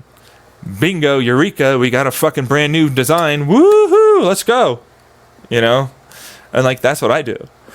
And they pay lots of money to people like me. Except I'm not employed, and I don't have any money, and nobody ever pays me anything, and nobody's ever doing anything ever for me. And nobody apparently ever fucking gives me a chance. Which is a problem, It's like, where do you find the opportunities and connections to come up with that? For a fusion engine, or a freaking quantum tunnel effect transistor, yeah. Anyways, but so it's effectively they're heating it up pretty hard. Then they're really giving it the old what for. As you do, yeah, and as we're doing, truthfully, there's not going to be much difference between us if I ever got the ability to build my own type of plasma generator, and fusion generator, yeah, an engine and rocket engine, all that stuff. So I would totally do it in a heartbeat. I would, yeah. But so it's like what is the what for? And it's like they squeeze it in a particular area effectively, yeah. Right, so they heat it up, they do that, and then they squeeze it with the tokamak. So for anybody that doesn't know how the tokamak works, they spin it around in a tube, effectively, just a little bit. And as they do that, they try and because that's to mix and heat up the plasma. And then they slow it down, and then as they slow it down, they try and do it fairly quickly, but then they try and squeeze it, because they have these copper or iron, I think it's iron, for superconducting material that then creates an electromagnetic field that then, while it's going outwards, it's also going inwards. It's both directions. So it then squeezes that field as hard as they can. But because, plasma is plasma, and a lot of that is, while hot, it's not very dense, and it produces a lot of neutrons that break down stuff. It's quite expensive to get those materials. It's really kind of hard to time it, heat them up. Where the hell are you supposed to get the energy out into? And now we have a shaft with a freaking hole that opens, you know what I mean? I know, it's genuinely, I said, I get it, there will be jokes and all of that, but it is the simplest, highest Q value concept design I've ever made. It's not the greatest propulsion whatsoever. It doesn't make a lot of heavy plasma. It makes very light, wispy helium plasma. Maybe you get lithium or something, and that's probably about it, And it takes energy to do it. And they hire the heat and the higher the amount of electromagnetics. And even if you are helping out that Q value by making that superposition entangle kind of work Like, the better you can do that, it'd be probably better. But it's like, the problem is as that creates a little bit of fusion in that one little area, it spreads. And that expanding area is a compression ignition fusion, effectively, to other plasma that wants to fuse. And so it goes boom, boom, boom, boom, boom, boom, boom, you know what I mean? And it grows. And you have ignition, sure, but it's more explosive. It's more explosive than ignition. That's the reason why I'm like, shaft, hole, boom, close.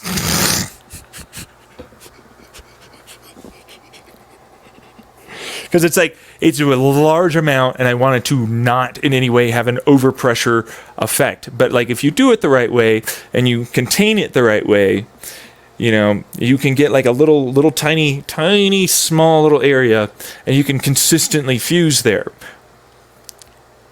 That's consistently doing it all the time. But what I just said means moles and moles and moles and moles, and which is large and large amounts of hydrogen fusing constantly, which is dangerous. That's, if you don't know, a little bit of hydrogen fusing together creates the hydrogen nuclear bomb. Big boom, much not want. Unless you're out in like space, no, you don't want that. It's not what you're looking for. You don't want this. Why not? Because it's explosive. I just said it. It's like relativistic speeds of like constant never-ending heat just being poured into something. Whatever it is. It's a plasma just hitting something. The air, why not? Anything. It doesn't matter. It's stupid hot. And it's large amounts of hydrogen. The moment you get something like that, it's dangerous as fuck. And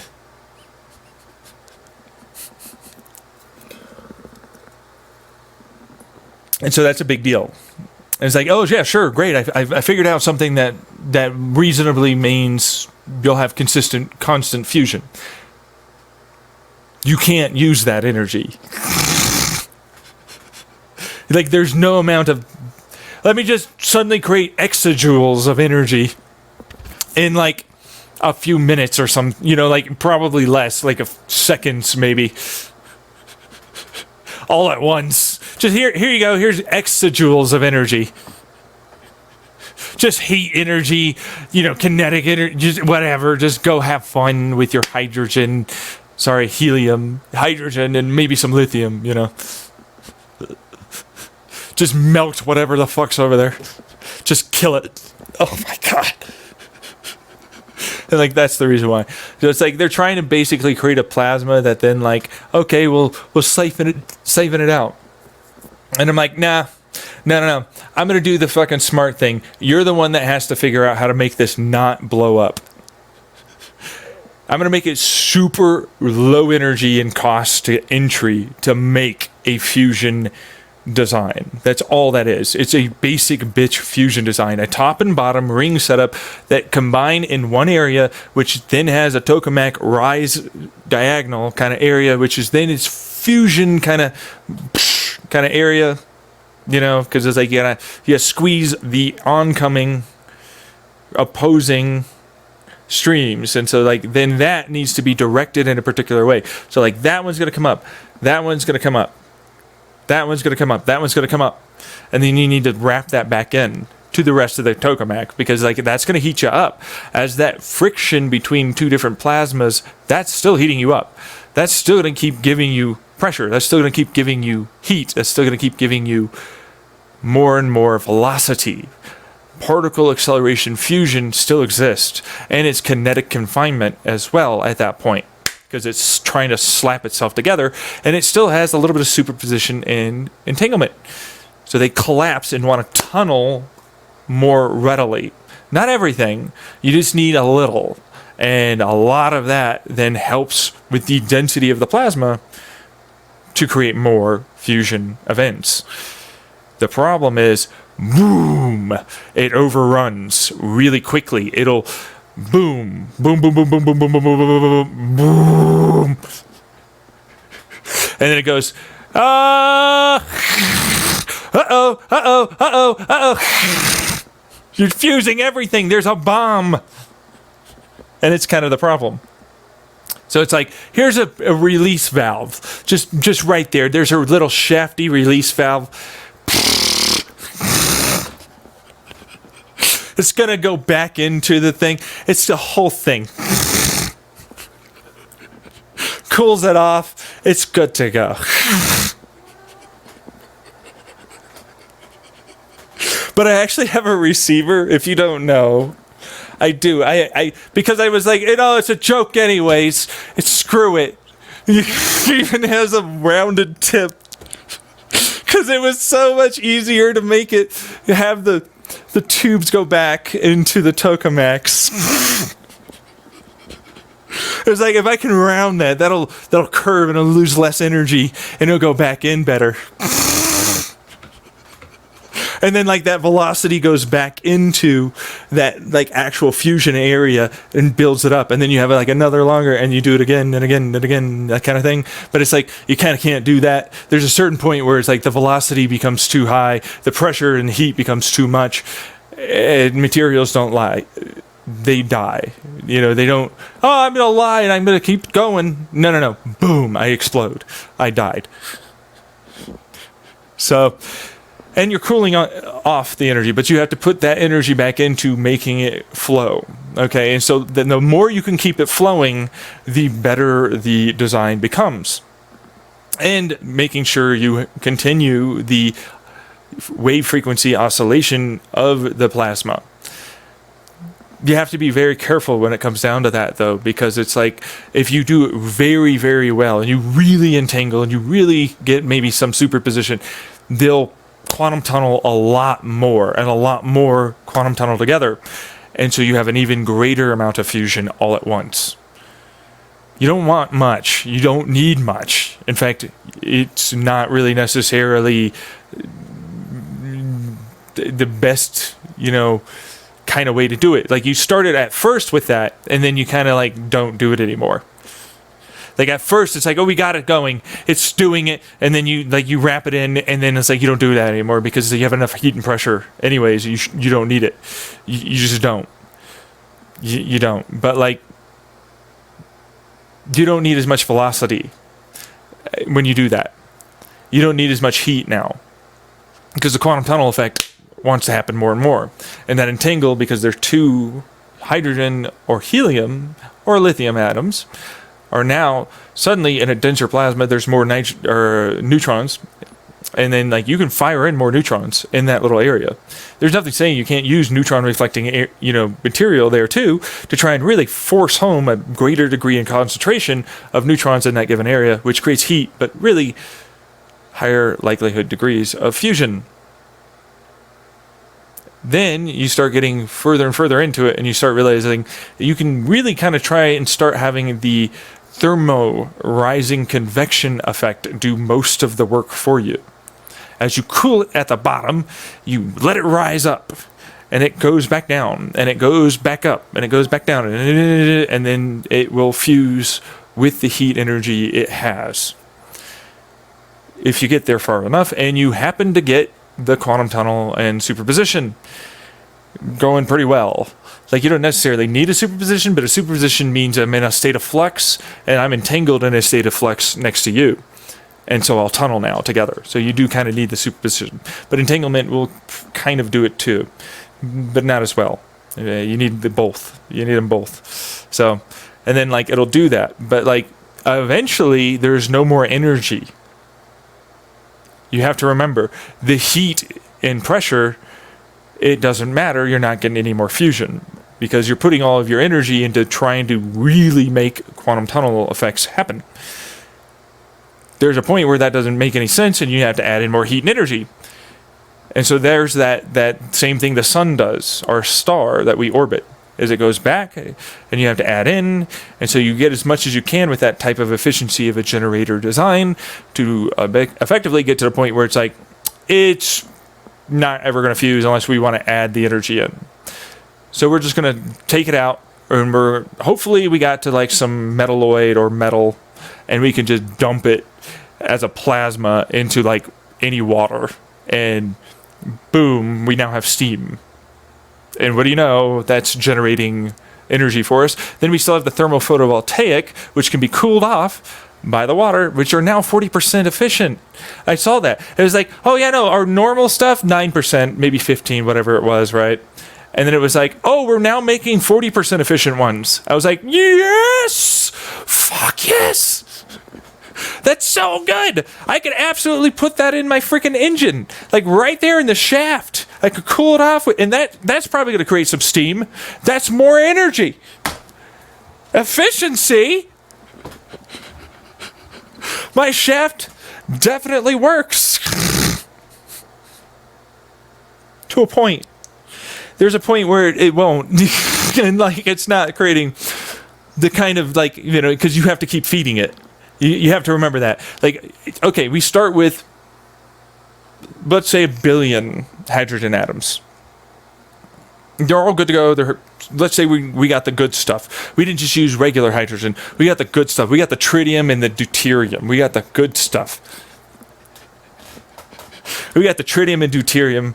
We got the heavy hydrogens here. You know, they're the good, easy to fuse stuff. All right. We're still firing in neutrons and whatnot. You know, we got the flecting materials, you know, the reflexing. It's cool stuff. You know, we're doing the compresses with the tokamaks and the, you know, kinetic confinement lasers and the, you know, the what have yous with the spike, you know, diaphragm waves. We got the heats and all that. Cool stuff. But you fuse 1 billion atoms, you divide it by 2, all of them. If you fuse all 1 billion of them, you now have 500 million. Then you have only, and you produce heat, by the way, and yes, there is mass, because that's how that works. You increase the mass actually more than twice. If you don't know, that's a quantum physics trick. Should only be twice the mass. There's more than twice the mass in helium. So that's a quantum physics phenomenon. We're not still really sure why that works, but we did do that. All right. Then we get divided by 2 again, which is now 250 million. We divide that by 2. Now we got 125 million. And there's more mass behind it. And there's definitely more heat. With lots of heat, but you removed the heat. But you need to keep that heat to continue to gain fusion. So fusion becomes less energy efficient if you want to make a generator. If you want to make higher and higher mass, because the heat is less than the mass generated. That's how the quantum physics trick works. It's a potential change. Okay, we're talking about potential energy that converts itself, instead of heat kinetic, it converts a little bit more to mass energy, which isn't technically energy, but still, we'll go with it's kind of energy. It's, you know, it's kind of. It's not, but it, you know, we get it. Just for the sake of what it is, it converts it to mass. Now, we got more heat. Yay! Who cares? We really want the helium. Like, honestly, that helium, like, that's the easiest, fastest route right there. You know what I'm saying? That's why it's like the rocket engine design, where it's like multiple freaking, and using all that heat and pressure, and it's made specifically for that. And it's really just trying to make it to the point where it's like you got iron, you got like a little bit below and a little bit above iron, and it fires out at very high velocity and for pretty much forever out your freaking bell end, and you go wherever the heck you're pointed, which is a good thing. You want that. And it's like, if we do it just right, we might not need to worry about particles hitting the surface of our spaceship, in fact, at all anymore, because we have the wormhole stuff, which turns out that we do have that. In fact, everything I just said totally works. We already have all that. And then it's like, all right, then we're going to dump those particles, fucking fusion or their extra heat or whatever else for the engine. And if we manage to jiggle those little wormholes just the right way, what do we get? Maybe some exotic matter. Woo, yeah. Woo, yay. Maybe we get negative energy. Maybe we get, something that makes it so we expand space and time behind us and compress some stuff. And what do you know? We can make a filter with charge parities and, magnetics and that kind of stuff for fields. And that means we can point them in a particular direction with particle accelerational manners and then out the bell end for the rest of it. Bingo, we got a brand new, holy shit, that's a definite Lemke drive here. It is not in any way the same as an Albuquerque.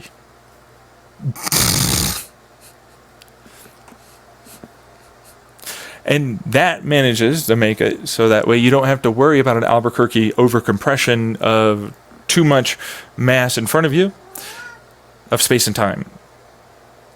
And then it's like you still have to cinch this part off. You have to expand space and time. You don't just move forward. You have to cinch it off. If you just move forward, it's like, oh yeah, no, you're falling towards something, but you have to expand something. But it's like, right, but you're staying still. And if you don't move, you never moved. That's how physics works.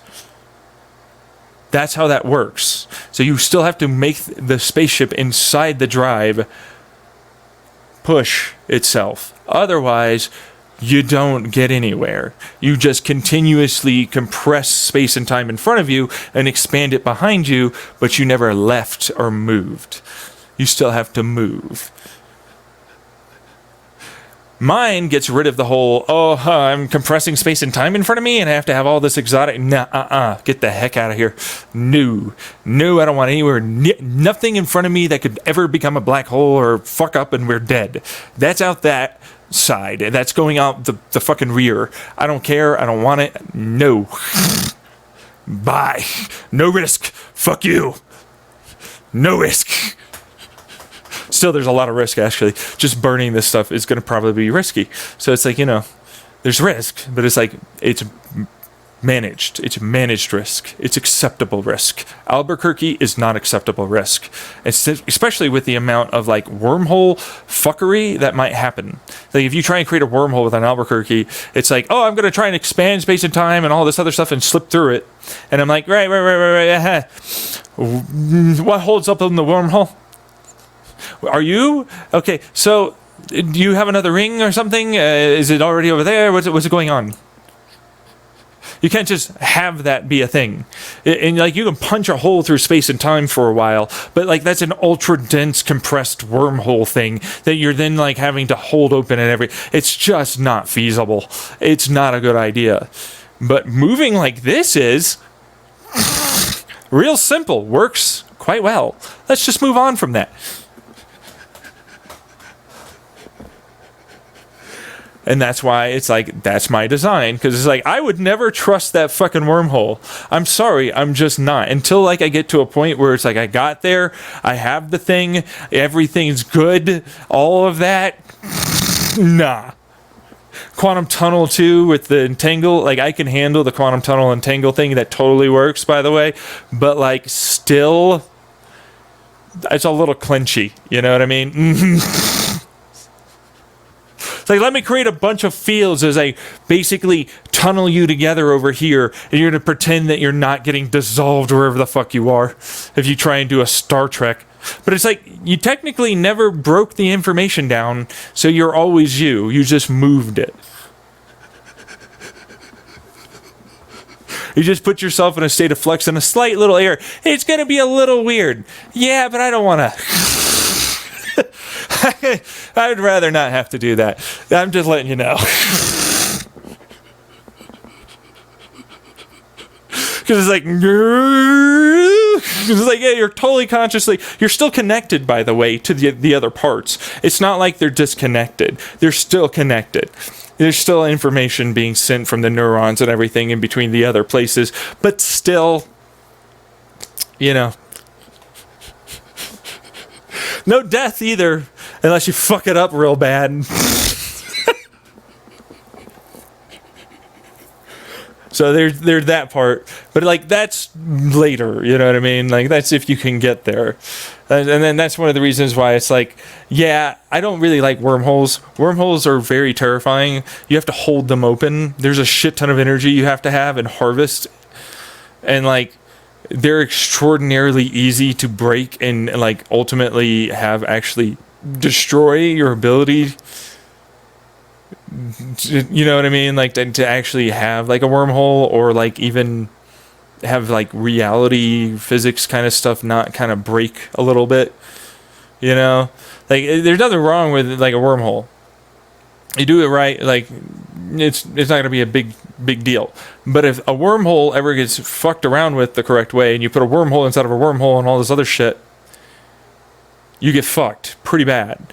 That you can pretty much all pretend everything around you is solid. You can wormhole if you get a good computer or whatever else, and it's all just a bunch of wormholes in between everything.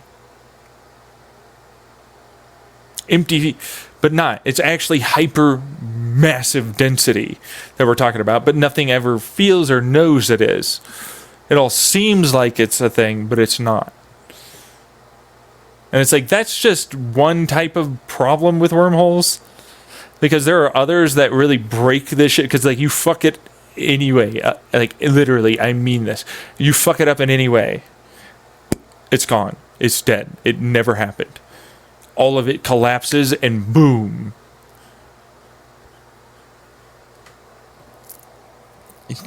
So that's not good to do. And that's just like some of that stuff. You know what I mean? Like other wormholes are like, we're holographic. We're just jiggles on a field that popped up over here. I'm like, yeah, no, you saw, sure, yeah. I mean, fields technically had that information anyways. There's more or less just a spike wave energy that's there that you managed to pop the thing back in, I guess. But is that really a wormhole? Because at that point, you kind of like just put it in some water and jiggled it and popped back up.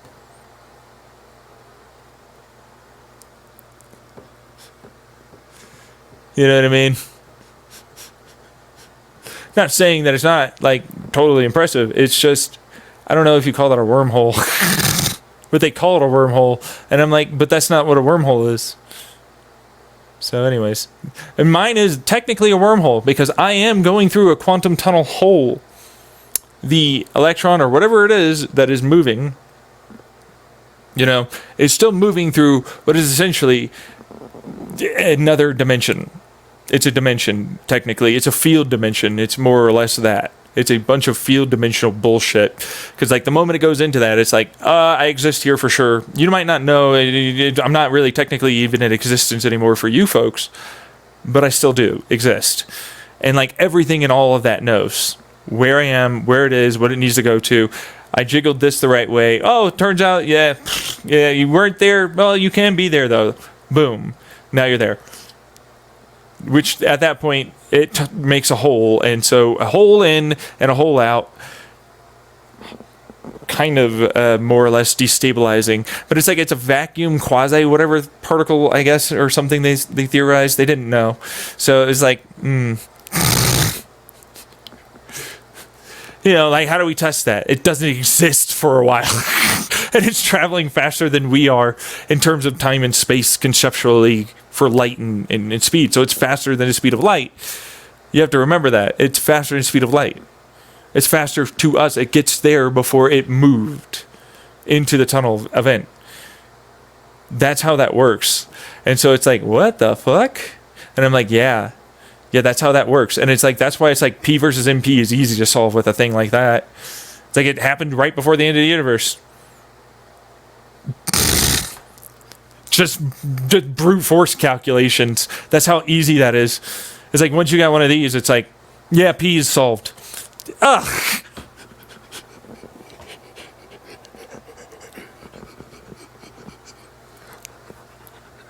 And it's like, you can't say that. And I'm like, before the end of the universe, they can't solve these problems because of the universe will end. Just before it ends, it solved it. I've made a proof of concept chip design that totally solves P versus NP. It's P now. All P versus NP problems, it's just P.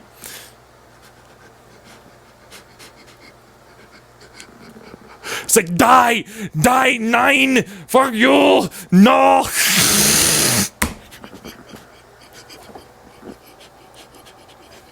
And that's how I imagine, like, a really, like, up there quantum physicist, super arrogant, all that stuff would be. It's like, no, you cannot say this. My math is fuck you. And it's like, no, it definitely for sure should do that. The fact that it does that means it does that.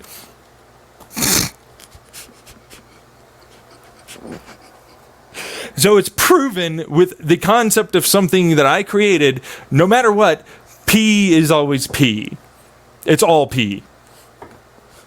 There is no NP.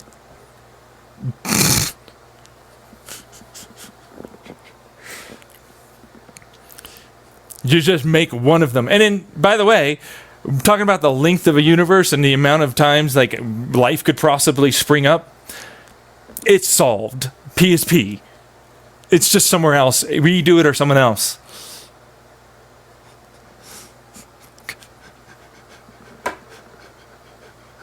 You can't do that. It's an absolute zero. And I'm like, I mean, technically speaking, you can fire with whatever the hell you want through a wormhole backwards towards whatever direction its momentum of travel is, trying to stop all momentum travel in equal measure to all possible gravitational influence and so on from the Big Bang and pressures while it's cold. It's got to have a bit of a wormhole, you know? And so it's like, momentum's gone, absolute zero achieved.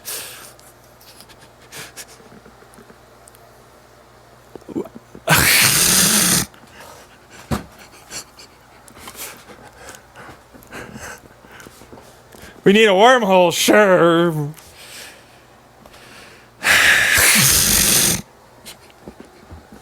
And I'm like, P's still P then. Still solved it.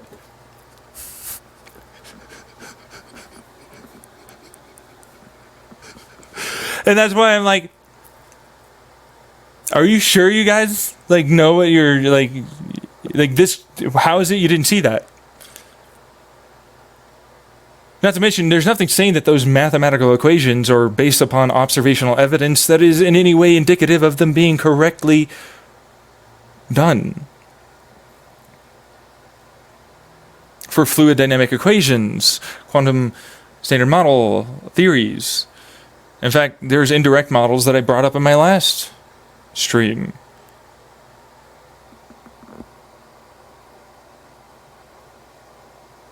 You know what I mean? It's like indirect methodologies of observation are very, very good. You have to remember that.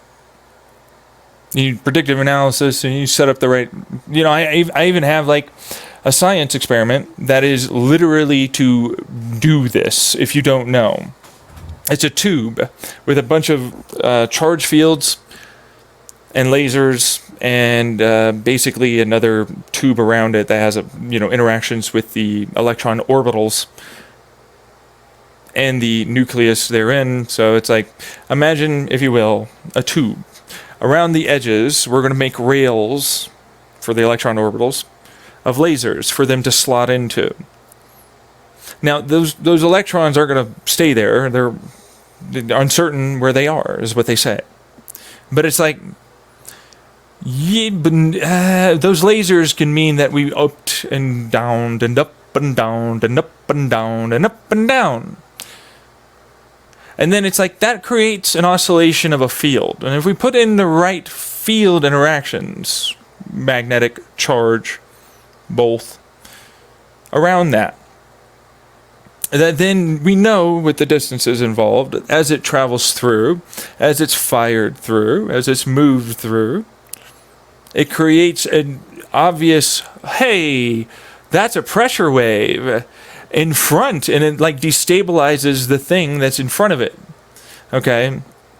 as it yeah, because it's like blue shift, red shift. So we're blue shifting that wave that it's heading towards, which is space and time, but also the thing that you're moving it towards, meaning the magnetic field.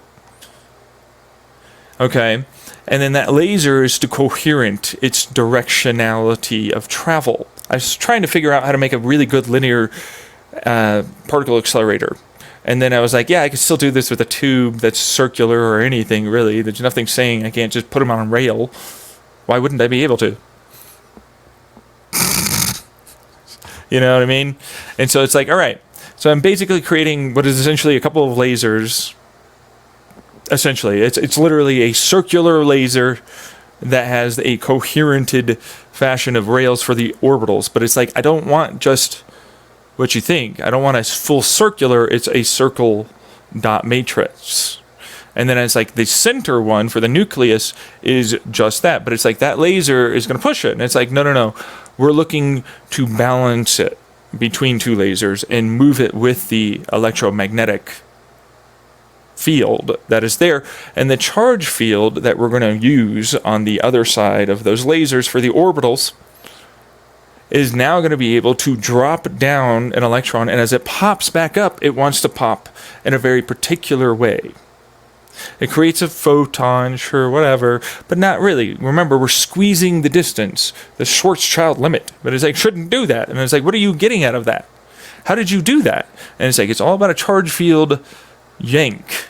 Okay, so it's like, apparently, I've been told that if you happen to make a charge field with the correct little laser in between and the nice little electromagnetic around it, it'll exchange some of its energy. That's what it does. And that is an interaction, even though nothing interacted directly. But because it went down and then now it's going to pop up into that next area for its orbital field, it has an apt in its mind kind of lower resistance. Hey, it's a little higher here. Dunk. I'm now traveling along the oscillating laser with the fields that are going to amplify the effect of those charge fields and electromagnetic fields and potentiate a greater degree of understanding for where a electron to me is. Not Heisenberg's uncertainty, it's there. I know exactly where, when, and all of it as it moves along now. I even know that if I keep it compressed, because I can technically keep doing that, and if I do it the right way, I create this is a battery tech of mine. And I was getting sick and tired of electrochemical batteries, and I was like, why don't we use quantum physics? This is really simple. We can just shrink fucking like electrons in their field and like as they pop up, or like even the nucleus, we can just squeeze a little bit of it. Because if you can do that, then there's nothing saying I can't like, squeeze it a little. I don't need gravity. I just need to yank out its field push, the expansion push, like whatever that energy is. And it's like, this is some charge field wordy blah blah blah thing for quantum physicists that basically amounts to, oh, so if I put like the right fields like this with this charge and spin and blah blah blah stuff, then I'm able to yank it out and like it shrinks a little. And like same thing with like the orbitals, and then like as they pop in, it creates a degree of potential kinetic that then will allow for you to create electron generation, because it increases its field strength for a bit, and then as it does that, because it's trying to draw energy through. And so it's like, oh, it turns out if you have the right material, as it goes through the field energy, it creates electrons. What do you know? Because it creates a stupid spin field thing that as it tries to suck in the energy to expand again. And so it's like, eureka! Battery technology! And it's a cube! Yeah, look at the little cube. It's like fucking ginormous, huge amounts of trillions of exawatts if you do it right. Kind of. You gotta do it, but like I want to do it, and so It is. It can do that. You just have to do it right. And like, you compress it, but it's like, whoa, whoa, whoa, whoa, whoa, you're just shrinking? Wouldn't that increase the mass? And I'm like, technically speaking, no. It's just the field interactions. See, on a technicality, quantum physics allows for you to shrink fields, but you don't compress space and time. There's no compression of gravity, and so you're not shrinking anything technically. You just gained a massive amount of potential energy storage. And it's like, storage, what is that word? Boom. Same thing for, that's right, you guessed it. If I put a little bit of a wormhole through the two of them and oscillate that, and I can have it exist, this little electron in between, and I shrink it and shrink it, I get a really good hard drive. Because it can now exist, and if I jiggle it the right way and bump it and blah, blah, blah, it tunnels on over here. It goes over into its, oh, hey, I'm this. This is my memory. Boom. I'm now this memory. I have this many numbers of 0 and 1. You know what I mean? And there you go. You've got a hard drive that also happens to have all of the fucking shit inside of it, because you have exascales and more of energy. You have like you have the computer. You've got like, you know, because why wouldn't you? It's just a tunnel. And then you also still have the memory, because it's the quantum tunnel effect. You know, anywhere in the cube. Anywhere in the cube. It can go up, down, doesn't matter. And by the way, it can send energy outward and inward. It can still tunnel that energy out of the cube. You don't have to have a connection anymore. But if you want it, you can have it. It makes it a little easier, because if you slot it in, like, this is my little tunnel frequency, tunnel thing, and like then it sends it, which is wireless energy, by the way. You can make wireless energy. Fully, 100%, no questions asked, no loss, wireless energy. Electrons move to wherever they want. Heat too. Anything with that technique, if you get it done correctly. So, it's a big, big deal. It's really, really good, and that's kind of why I'm like still sussing out. I haven't really done any of my design stuff for a little bit. It's like, how far can we go with that? And it's like, well, technically speaking, a single neuron would have more energy and calculation power than all of the universe.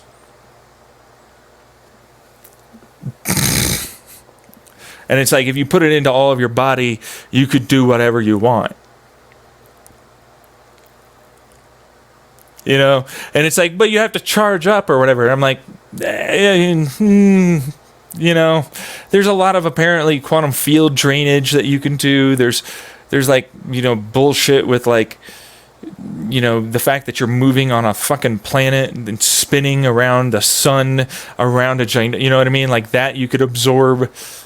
There's charge differentials depending on how field and the quantum tunnel effect that you're looking for that wormhole. The entire universe is basically like, grrr, power me.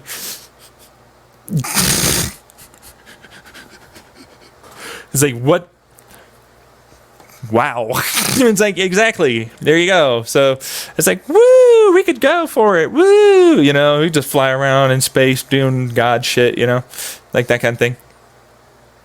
Because why would you need oxygen or anything? You know what I mean? It's like, you do whatever the hell you want.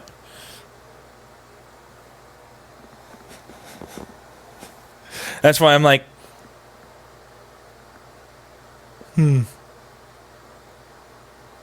people are really messing up here.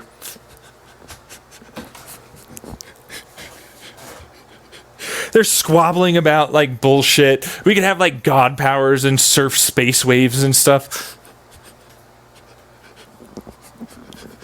Me want sex, I'ma stop you from having the sex.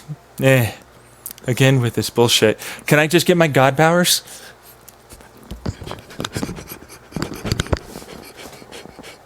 That's what it is to me. I'm like, what are you screaming at? Yo, stop shooting each other, you dumb motherfuckers. Stop complaining. You can fucking make your whole universe, whatever the hell it is. You go over there. There's your sector over there, fucker. That's what you do with your capitalism garbage. As if we would need it. Why do I need to work? Brrr, I just make whatever the fuck I want. What the fuck are you on about? Like, what is it that they make sense about? Like, anymore? Like, the moment you think about it, it's like, what the fuck are they doing? These guys are stupid. They have, like, these degrees or something, and I'm like, yeah, but you didn't think about that. No. Seems like you just don't want to think about a lot of this stuff. No, well, that, I mean, it's true. I mean, these are genuine, and you have to look them up. Like, because it's like, I've looked them up before. I wish I had saved them. I didn't save them. You know what I mean? But, like, these are real quantum physics effects. These are real studies. These are good studies. They can be used for that. They are totally capable of doing this completely. They squabble and fight over bullshit, petty ideas as in this middleman of money is worth anything. That we shouldn't just fucking get on with it, leave it alone, and fucking have fun and have sex and enjoy ourselves and just get better.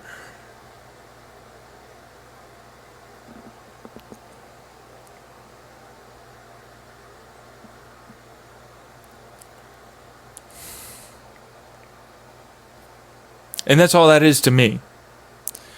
And it's like, these are my ideas. And it's like, you're crazy. None of that could be a thing. I mean, okay, so like maybe they advance further because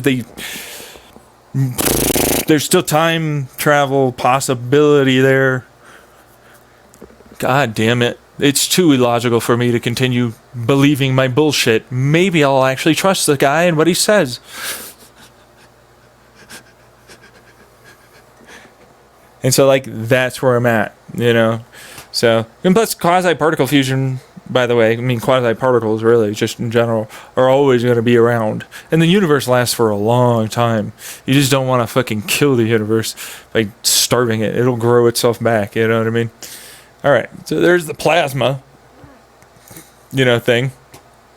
Nanoparticles form ultra-long distance communication and have no counterpart or analog in nature. Phase new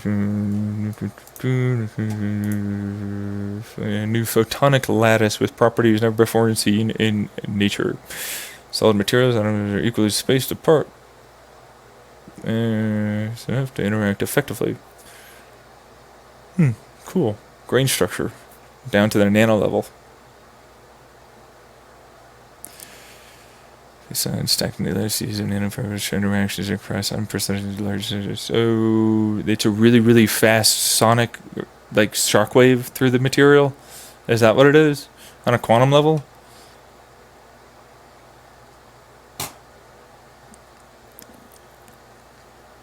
It's a photonic lattice. Photonic. So is it just a wave fluctuation laser type of thing? In solid materials, the atoms must be equally spaced apart and clustered. So it interacts in between the spaces of the atom, which gives you an understanding for people out there. It's like, okay, so there's a lot of space in between atoms, and you can slip in between. And so, like, the laser, the photonic lattice, is just oscillated correctly through that. Seems like is what they're trying to say. And show interactions across unprecedented distances. So it's like, right. Yeah, so solid space apart close enough to interact effectively. Sure, whatever. It's grain structure.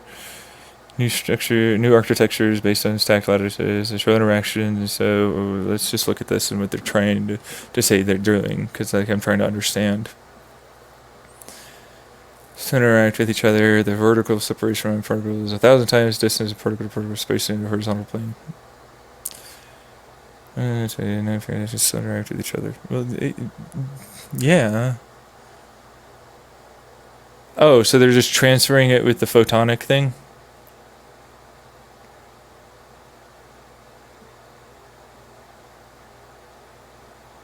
Or are we just talking about a field-to-field interaction? Or a quantum tunnel effect? Any stack periodic material, any stacked periodic. So they're hopping, like I talked about with one of my like quantum tunnel AC DC copper wire, where if it's stacked and you oscillate it correctly, the electron goes through and it pops over. But if you squeeze it the right way and you make the right field, and then really, really quickly, and then it pretty much makes it DC, but it's an AC oscillation that always keeps sending it as you feed it in one direction, but it's a huge distance they're traveling in between each of the spaces in terms of atomic sizes.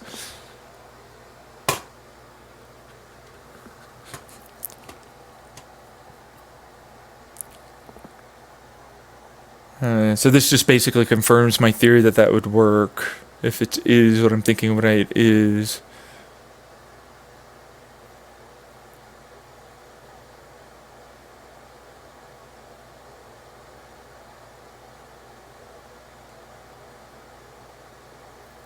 Pattern photonic lattices consisting of two-dimensional arrays of minimum particles with separations that promoted horizontal coupling.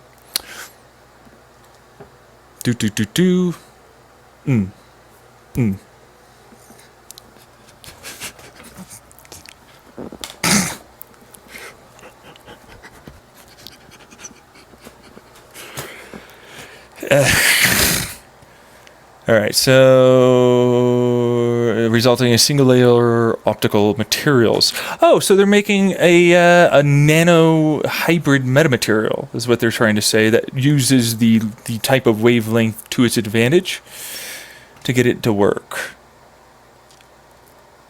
On top of each other to create a two-layered, multi-layered lattice of new optical properties. Not acceptable from one layer alone. Well, that makes sense because it's changing and interacting.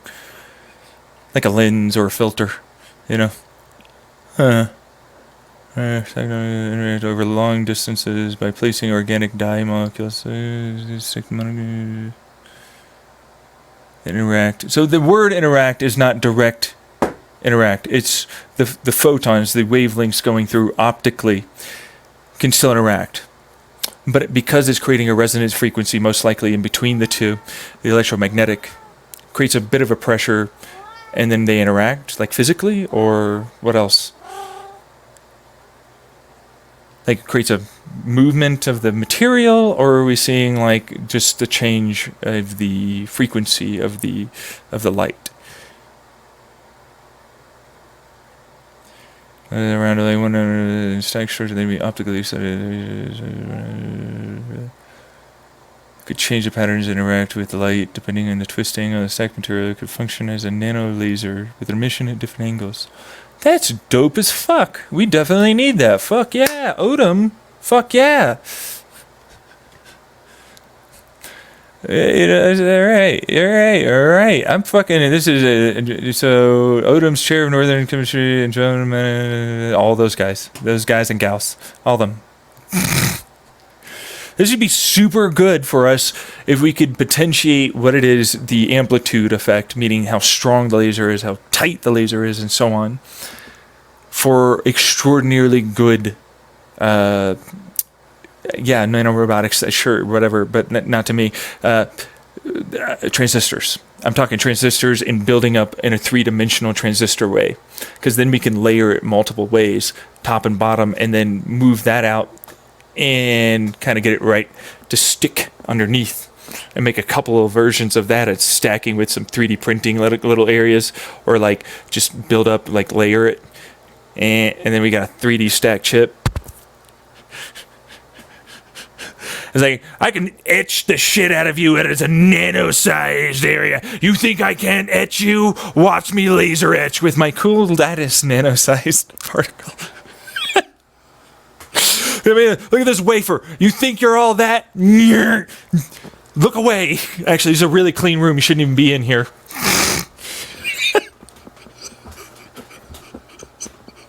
There's just... I have to suck the air out. Let me just... Ding. Got the vacuum on. Pump it through. Pump in the light. Where's the laser light?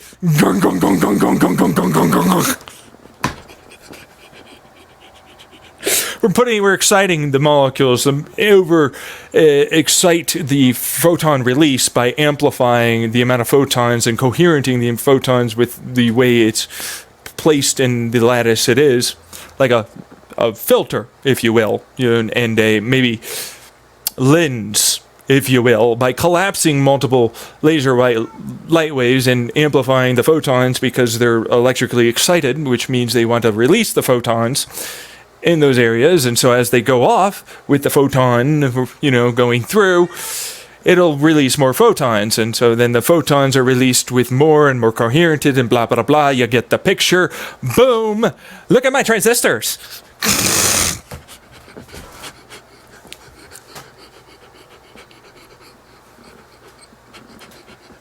He knows his stuff, it seems. It would work. You just have to get there. You know what I mean? Yeah. Would you do it? I mean, to me, this seems a better idea for,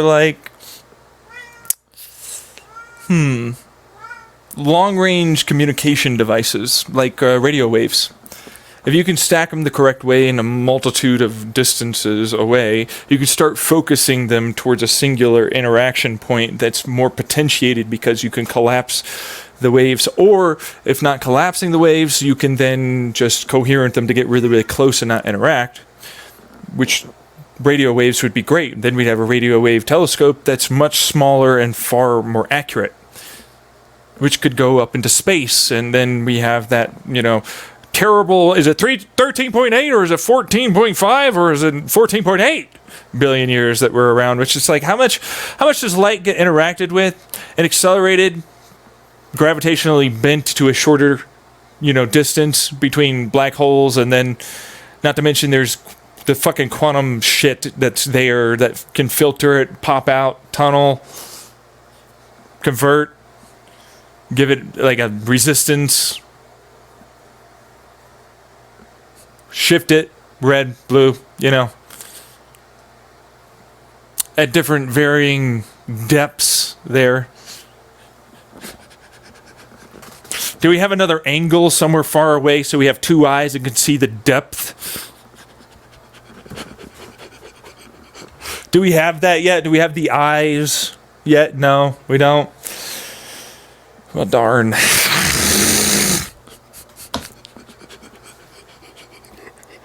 That'd be nice. You know what I'm saying?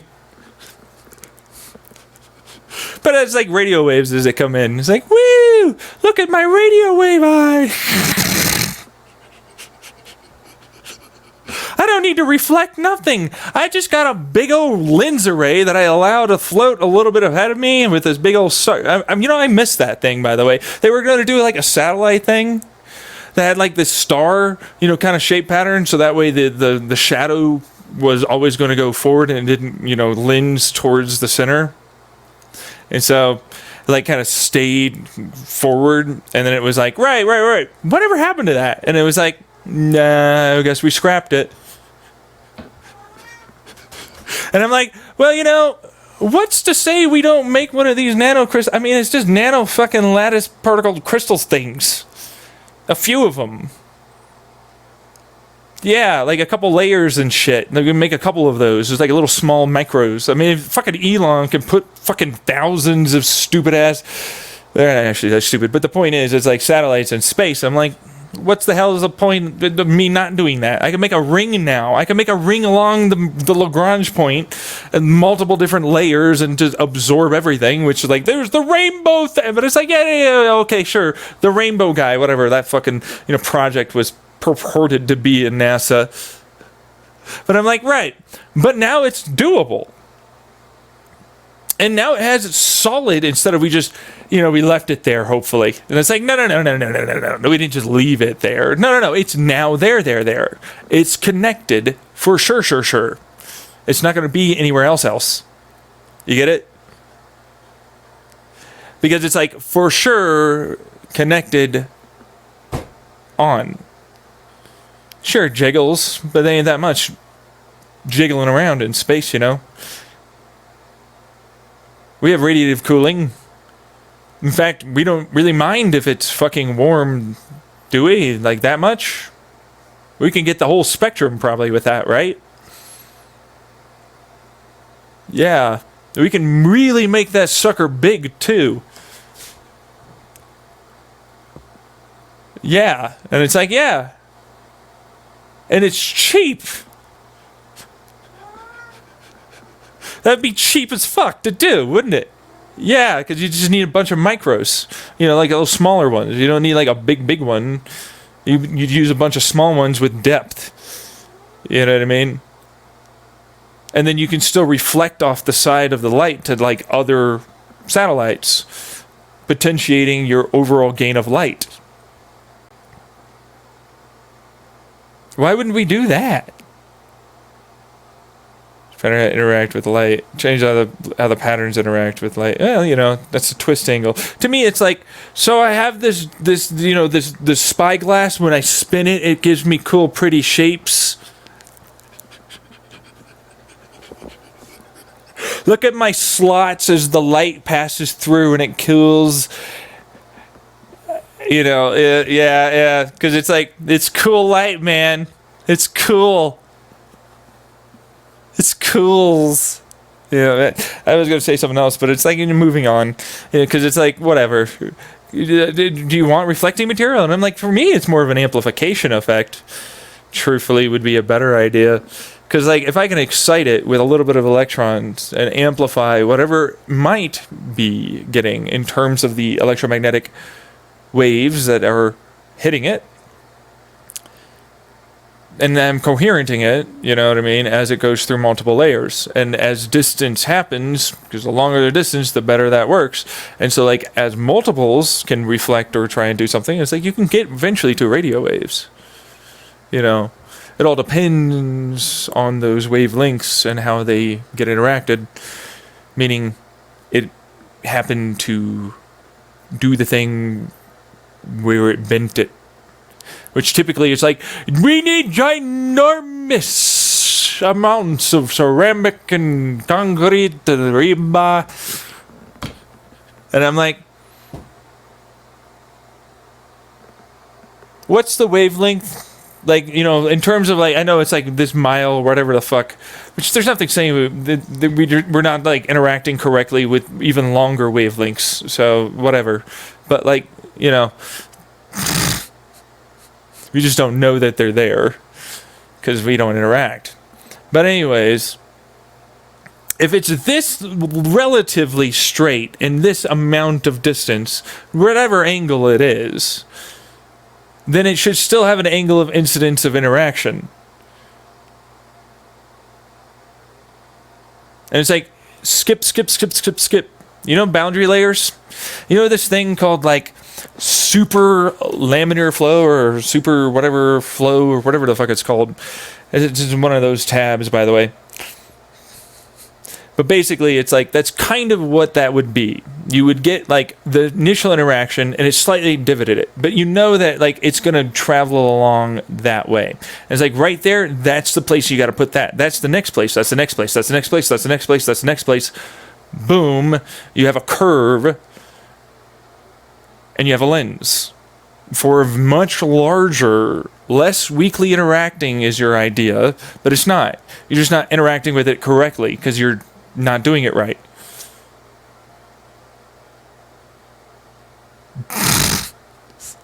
That's how I imagine this scientist would be if they heard that. Like, well, yeah, you're right, though. You know, and it's like, instead of reflecting things, why would I reflect things? Why am I not just angling it correctly?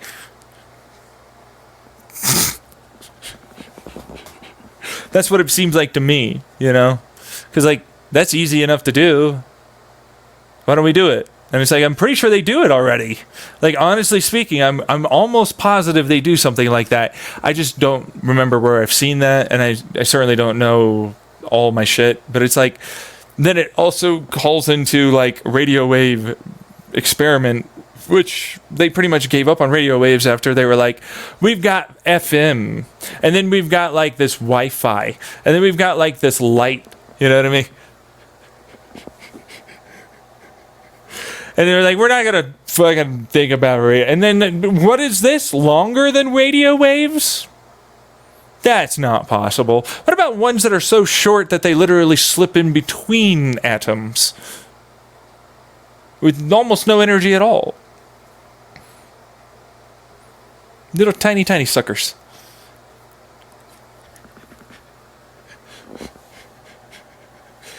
And I'm like, they just never think too far, it seems like. Cocaine use disorder leads to changes in the methylome of the brain region. All right, science is inhibitory control, addictive brain, making it harder to resist. So,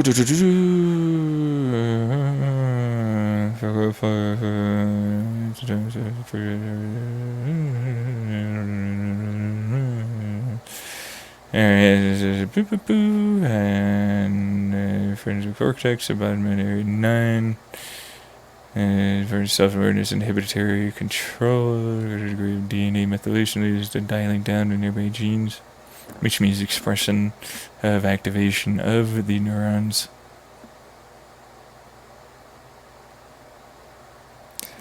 Crop preserved brains, 42 male, research found older.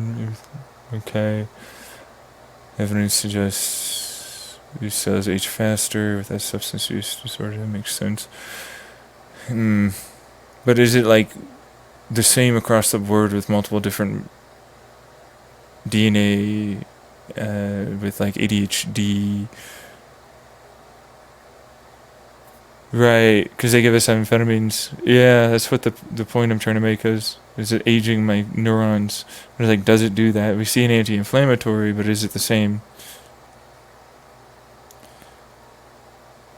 Or was there other stuff that was, because we know cocaine happens to have other things inside of cocaine, because they don't perfectly make cocaine, and they certainly don't sell you only cocaine. They mix things in, and that's kind of what you run with.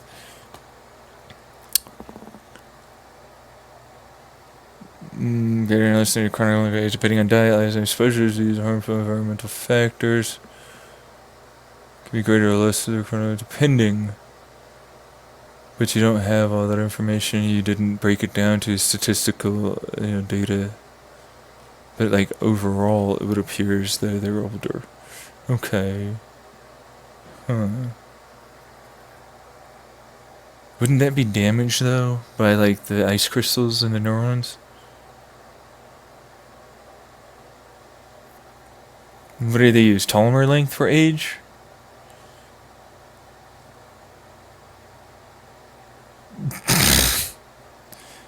Yeah, cocaine. They didn't specify what they use. No, they didn't.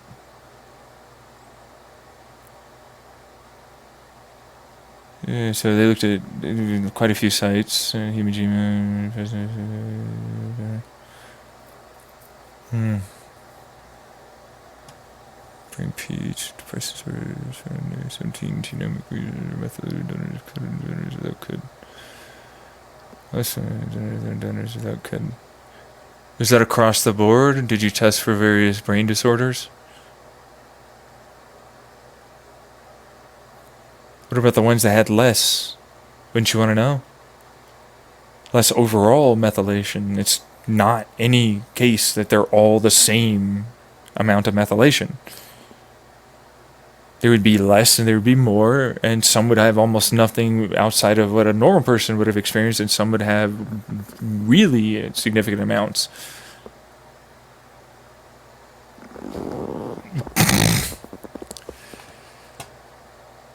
So they're using methylation to determine how old they are? I don't know. It's a fascinating when the change. Which genes? The two genes reported regularly behave as by cocaine. Okay, so let's see here.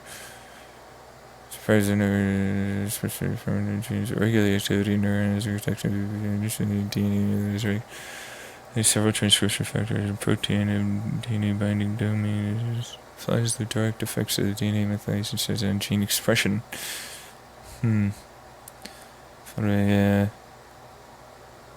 So there were already known genes in rats that appeared to have changed, but they didn't really specify.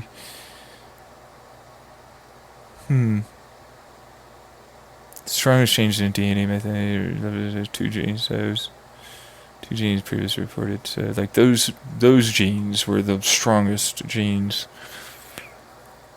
Science and association and presence of absence.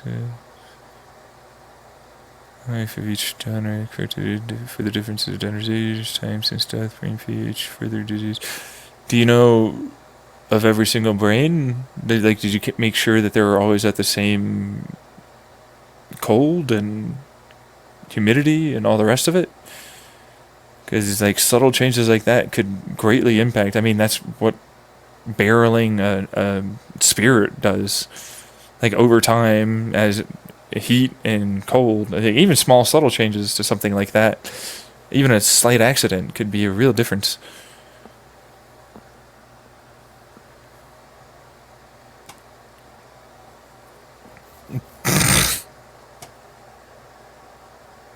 Well, I mean, they're not in all the same places.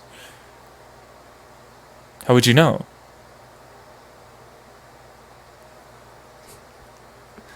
Well, no, because I want more accurate data. This is what it's about. It's like, look. Your data looks like you found something. They age a little faster. We don't know why. It seems to be a DNA methylation through an expression of the certain genes, which is a protein encoding. Which it's like, why do they look more aged? And it's like the protein disruption would then therefore mean a decrease in telomere length, because there's more, piercing of cell membrane that tries to heal itself, and then probably as it tries to heal itself and it doesn't have all of the complexes of the proteins, the liposomes or lipids, so on, for the cell to repair itself effectively, it's going to age itself faster. But then that doesn't change that what I said with the drug of the cocaine use disorder, it's not pure cocaine. There are other carcinogenic factors at play with that drug, and that's still, other things with the environment, which, of course, you don't know everything about that. But, try your best. And I'm going to give it to you, but you're like, yeah, it's kind of hard. But it's like, yeah, no, nice. I'm glad to hear it. But, and then that's the bell curve effect, of various different factors there. So, all right. We have made science fiction come true. Science has proved particles in a quantum system can be rejuvenated. An Austrian and Spanish team demonstrate that a process can be rewound to restore the components of an atom to their previous state. Fine, agree. Go away. Alright,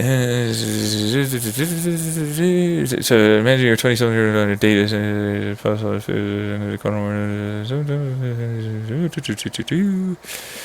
so rewinding time, that's what it seems like that you're saying, but I'm not so sure that's what they're trying. Accelerate, decelerate, reverse the flow time with arbitrary, even uncontrolled quantum system. On the fundamental laws of physics we learned in school. Pseudo telepathy and teleportation. And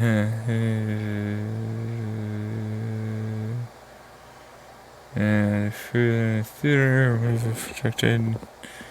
Don't care. Okay, so there we go. And muon reverse the previous state. Enables any particle to revert to previous state. The true the way improving the capacity.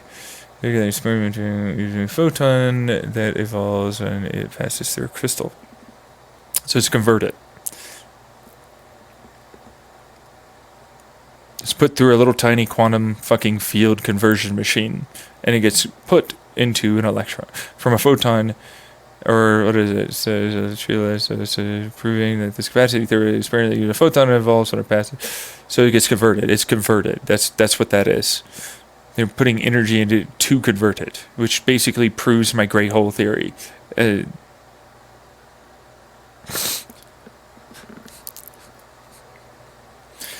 were built for a single photon. The fascinating thing, the particles and nothing you know about it is you can read that in the system of internal dynamics, detailed interactions on a system experimenter.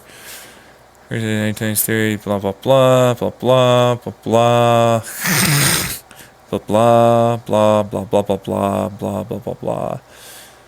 The X on any qubit propagates to the state it was in before this experiment began. So, this is the equivalent to me. What I just heard right there tells me everything I need to know.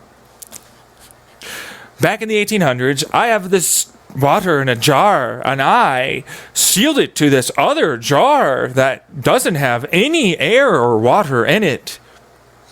Then I heated up water in a jar, and I maintained the water in the jar on the other side, the exact amount.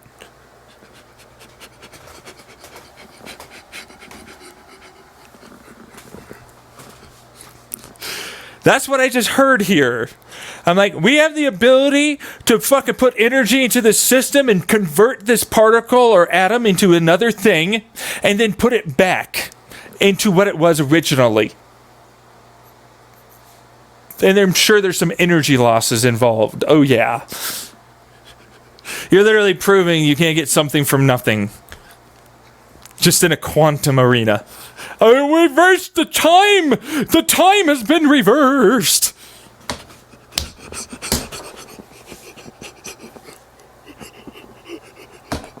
And I'm like, fuck yourself, dude. That's all you're doing. It's time stuff. No. You have a jar, which is the particle that you then put through the little thing that then made it a photon. You captured the photon, you reflect the photon, it goes back to a material, and it goes back to the thing. That's all it is. It's the protocol. It's a conversion machine. It's a time machine. It's a conversion machine. Shut up.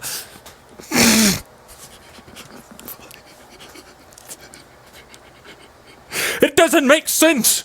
You're losing energy through the process, are you not? Yeah?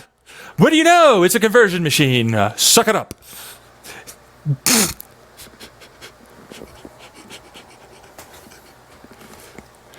Man, let's just look at it. And for the probability level, it's a conversion machine. Property, blah blah blah. New mechanism always said blah blah blah blah. Always okay, sure, yeah, always.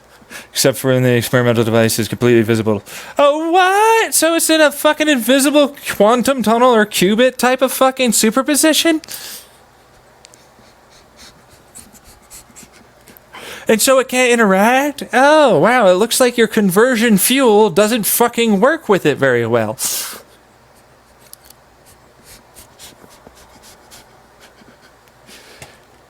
If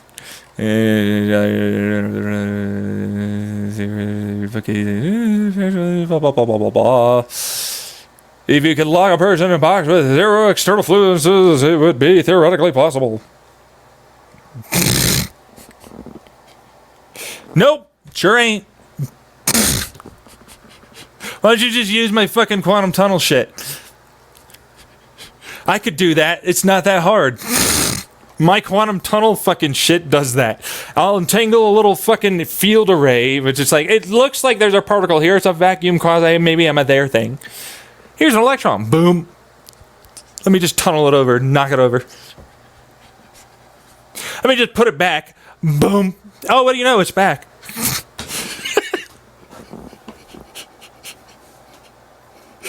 I'm in a loop because of that. Yeah, no, have fun with that one. You know, because like that's what it basically looks. But it's like you're not though. You see, like for relativistic time, we're talking about. You never went in a loop. You just traveled from one place to another. You never went backwards in time. And neither did this. But it's like they're trying to say that they could do it, and I'm like, no, you cannot. You cannot do anything like that with this. You could try and jiggle it, entangle it, and then have the collapse state on one side, but you basically just make two. Or you can try and run it through and convert it to this other thing and then drop it down and convert it to another thing, and then that's the thing that you started with. But it's like, that's a lot of fucking work for nothing.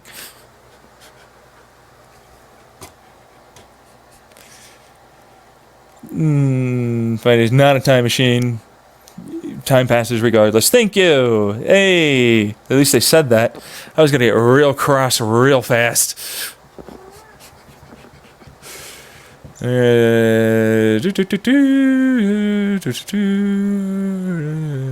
it's a conversion. Is it quantum conversion? It's all it is. You're converting. You're using energy input with a fucking other particle that then converts it to this other thing, and then you do effectively the same thing by taking energy out in a different way that makes it go back to the original particle you started with, although you lost one of the particles. That's all I heard. Physics gave the first law of thermodynamics a makeover. Alrighty. Paul Hasek, professor, director, kinetic plasma. Wouldn't he like to listen to my previous, quantum fusion designs, you know?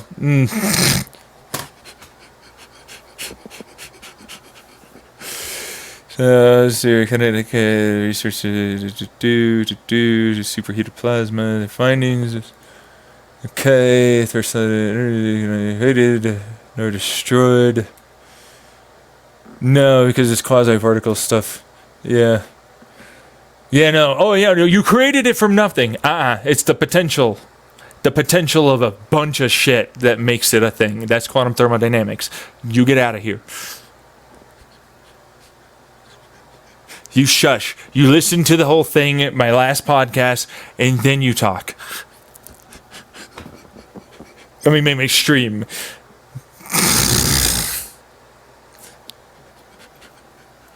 That's how I imagine they would do that. You know what I mean? Yeah.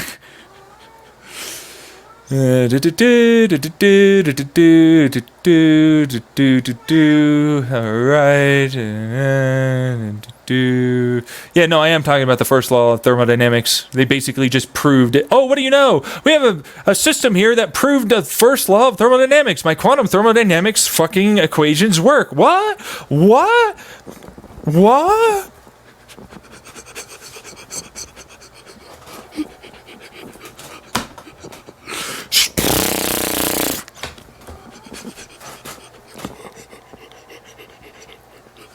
So crazy! Almost like a caveman who knows nothing can do it. Ooga booga arg arg. Brrr.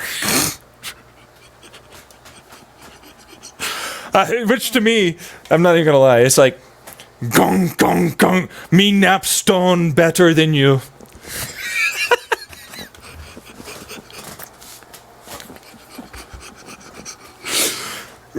Me weave my knots better than you.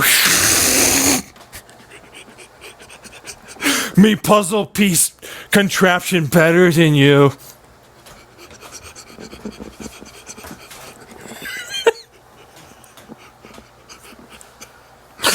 I'm better. Sex me now. Sex me now.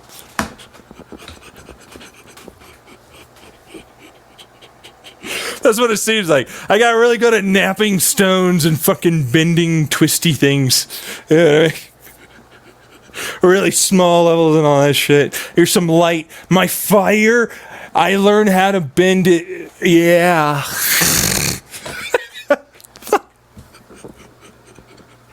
Brrr. Who's got more hydrogen? It's not a flamethrower. It's a plasma. Something. I don't even know. That would kill people. Let me just constantly fire moles of heat energy wherever the fuck that is. Please, no. Brrr.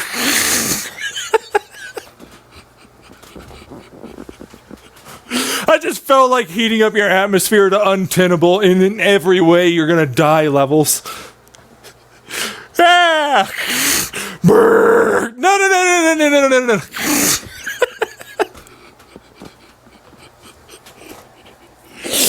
Anyways.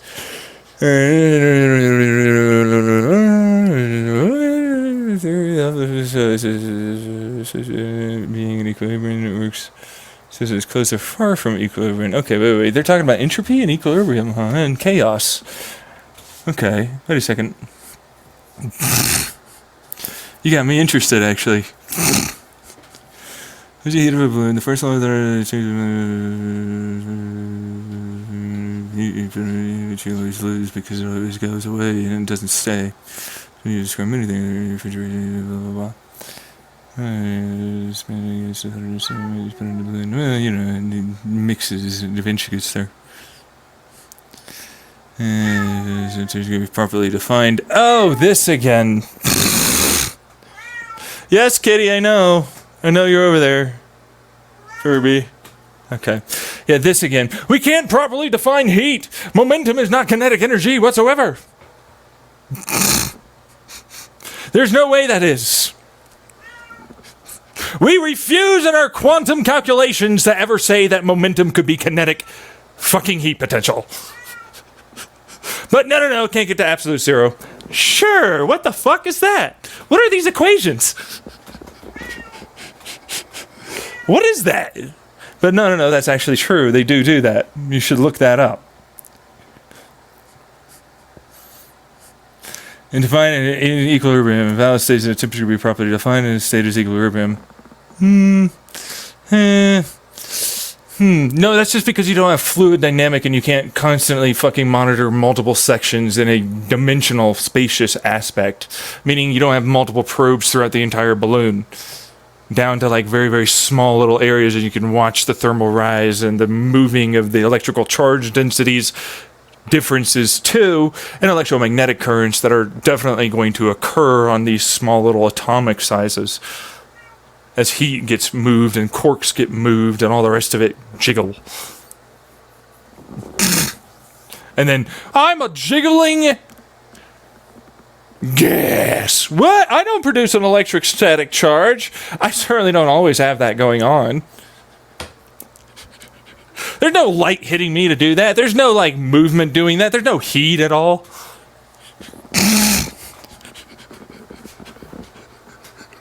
I just don't want to do the calculations. This is so much fucking work.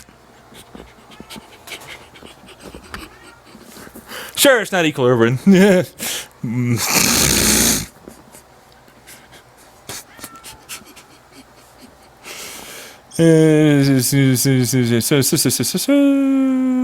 Where was I? All right. Water, hot water, eventually warm temperature between them. Yeah, no, I just talked about that.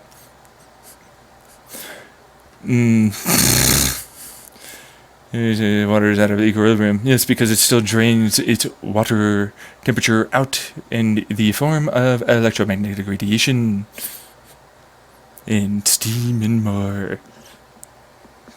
And then there's the conversion loss on the quantum side with the fields. So, you know.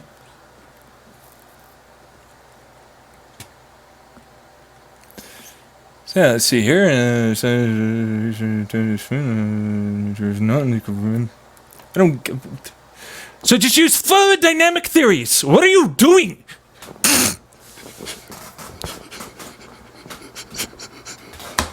Why aren't you using fluid dynamic theories? This is literally like, what? You didn't think of that? Why don't you do that like me?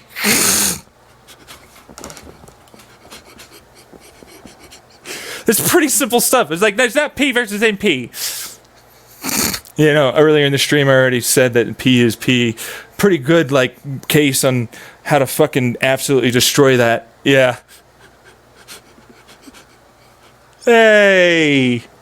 And it's like, okay, right. But like, let's just go with fluid dynamic. Pressures, yeah, sure, pressures, heat, electrostatic, quantum conversions, which is doofus face time machine, dude, which you're not doofus face. It's just whoever fucking wrote that. It's not you guys. You're the cool scientists. You tried, you know, you're good. It's just the guy who phrased it and wrote it that way. Like, what the fuck? That's a fucking cop-out and a half. Yeah. And then it's like, okay, look, so what is that? It's a conversion. It's literally proving that thermodynamics works on a fucking quantum level. It's like, look, we have a particle, we do the thing with the material, boom, it's this, and then we do it with another, boom, boom. What do you know? Same particle. Ha ha ha ha ha ha.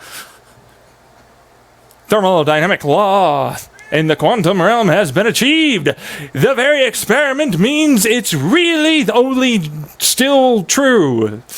So, and it's like, what do we use for quantum field theories and fluid dynamics and chaos theory mathematics, right? We combine them to predict a weather system, so why wouldn't we use that for particles that are basically soupy messes?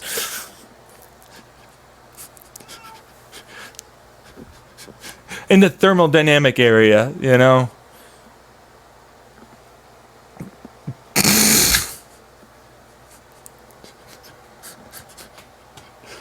I am producing too much electricity with my designs. The heat can't be powerful. And, you know, I'm like, yeah, whatever. I don't give a fuck. You're the one that needs it. Like, it's too efficient. I've made so many efficient designs and I make so much power. What am I supposed to do with this? And I'm like, I don't fucking know, man. It's up to you. What do you want from me? I'm ADHD. Don't worry. That's something else from before. You know, right? Yeah. In the stream.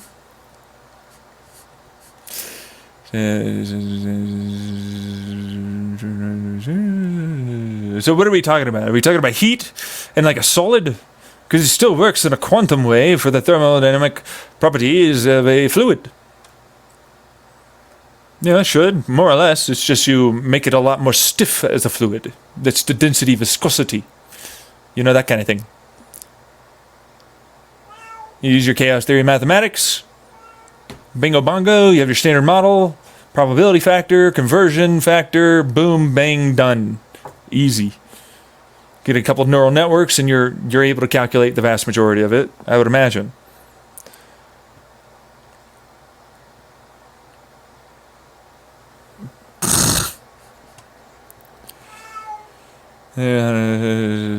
Blanks and a limitation. Space plasma is far from equilibrium. Oh yeah, there's electrostatic. There's like, you know, potentiation of electromagnetic radiation, spreading it out faster. You're not thinking about all of that though. And then there's the electromagnetic, which connects and tries to attract, but then also actually repels, depending on the clumps and where they are and how they're moving.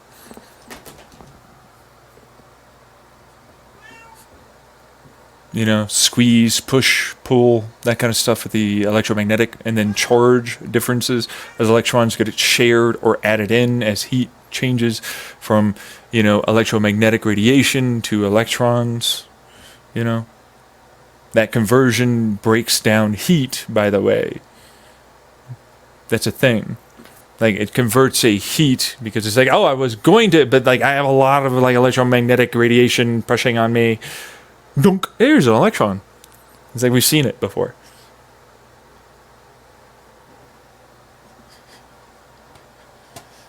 So, I don't know.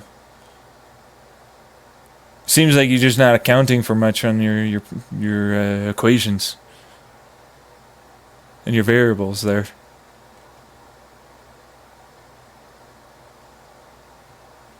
All right, that's done. A new way to keep quantum computing systems to keep their cool. A wireless technique enables a supercode quantum computer to send and receive data without generating too much error-causing heat. Ooh yeah, kinetic jiggle force, baby. That heat.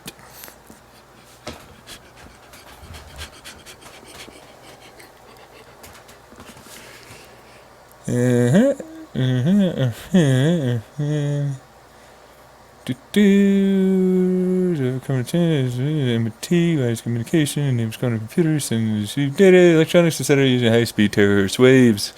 Neato.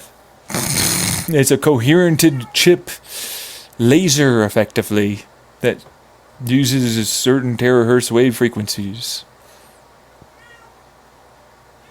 That's pretty cool. I'm pretty sure they've got like some shit in between it so that way the, you know, the jiggles don't quite go over to it. And they really, really try and put a cone on it.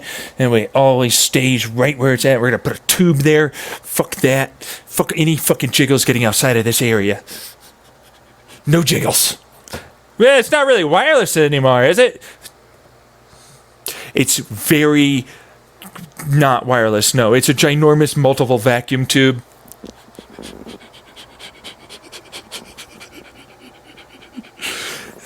There's no air in between, there's no nothing, you know what I mean? But it's like very precisely not going to interact with anything else.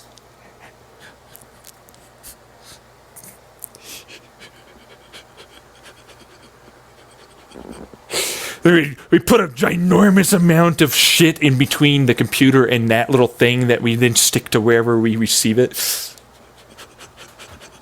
I'm not even kidding. We have lights.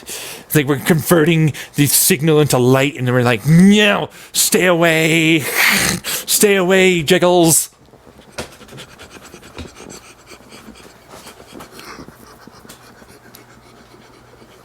Go away, you weirdos. Like all the cages, all the fucking thick ass fucking things in between.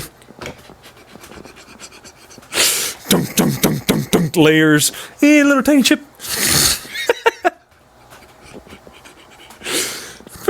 Light does its thing now. Got a little light chip, analog light chip thing. You know what I mean? And you're gonna potentiate the superposition, blah, blah, blah stuff. Give me the signal. No, I haven't dropped your superposition to a collapsed state now. Oh, boom, you have. Signal. I've received. Amplify. Go off into the thingy. Do it. Yes, we're getting information.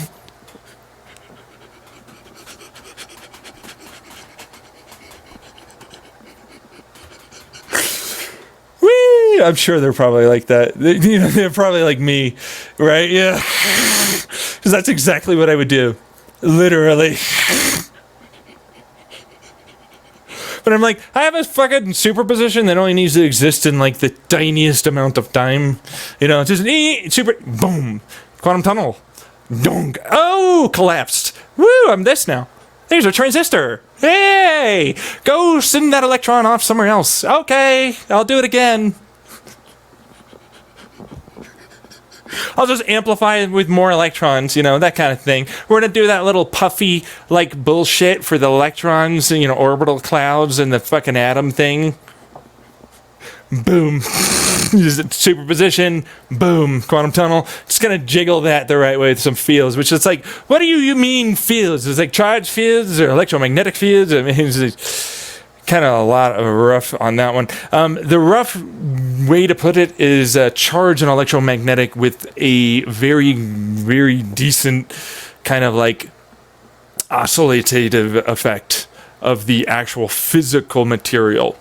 See, the physical material creates that jiggle oscillation, superpositional kind of interaction with the fields that we're generating.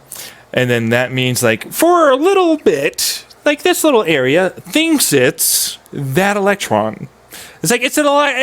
And it's like, it's got the same charge. It's got this, same electromagnetics.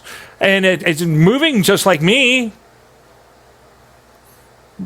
I'm an electron. I'm certainly not an electron. I'm definitely an electron. Oh, yeah, for sure. Boom. Dunk. I'm an electron. Hi, folks. Certainly an electron here now.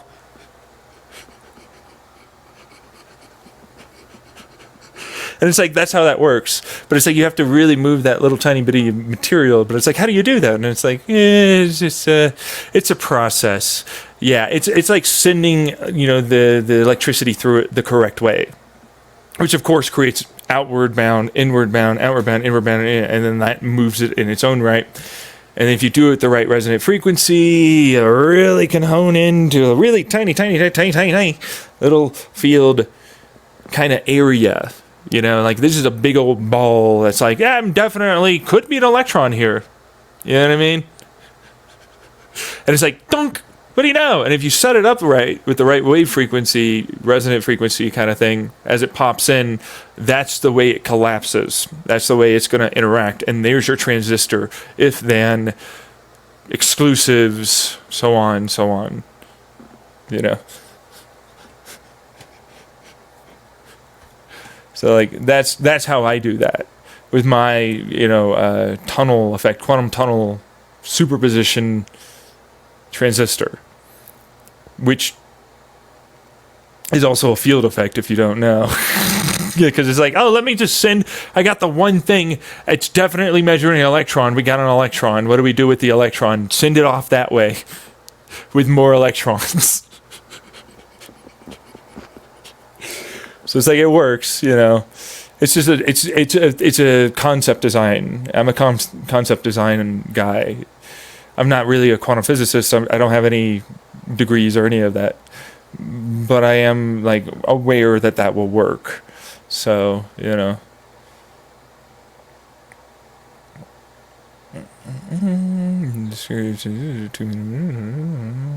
This is really cool. Yeah. How do you do that? I just explained how you do the quantum tunnel thing.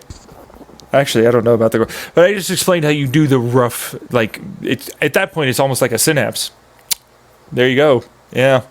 That's also why it's like, I can technically put it anywhere in a 3D, and I don't really lose heat. In fact,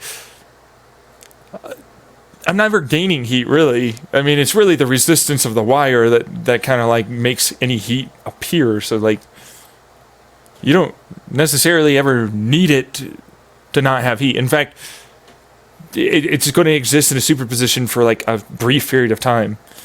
It doesn't need to be there for very long. It just needs to be at that point in time. You know where it is, roughly, and then you push it. The quantum tunnel. Instead of quantum tunneling to like some random fucking place, it's like there's really only one place that it is the same kind of electron. You know, the same energy, the same, all that stuff. And like, it's a slight entangle, slight superposition. We're going to get that right. And then boom, you get it. It tunnels over and its superposition collapses, you know? So that's kind of what that is. But it's like the tunnel part. And I'm like, that's kind of like a field or an electric shock jolt. As another electron goes in, it goes, oh, I can't be here. I'm in a superposition. Hey, tunnel me. Instead of going off the one direction, the Y split. Because it's like one direction, I'll go over to whatever that is. Whatever might be something I can get into. But it's like, that's really resistive. This thing really is easy to get to. I'm already there. So... yeah, because they're basically superpositioned, as if they're really there, you know. They're not though, but like the universe don't know that. You know, it doesn't know that. No one knows that.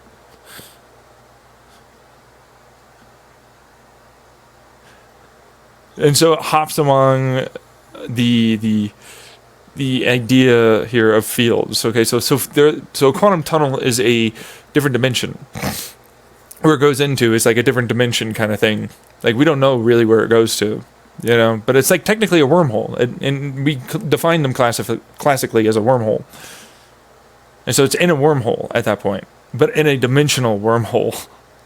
You know, and it's in a field because we know it's a field, but it's like it's not the particle anymore. It has to break down into becoming information in that field, which is also why it's like, oh, it's everywhere all at once in that tunnel moment. You know what I mean? Like that's kind of what it has to do in a dimensional aspect, in a theoretical capacity, you know.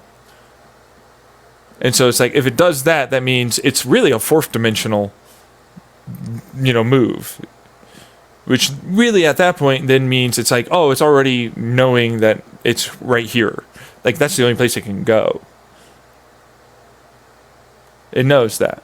But it's like we would see that, and I'm like, we already have experiments that have proven that to be a thing. If we superposition and entangle and we tunnel, it will gap a tunnel even further. Sure, there's energy involved. Yeah, there's losses, sure. but whatever. You still tunneled further. You know? So, that's what it is. Another neutrons hold a strong force, 3 colors, 80 colors, so they're like 8 gluons and not 9.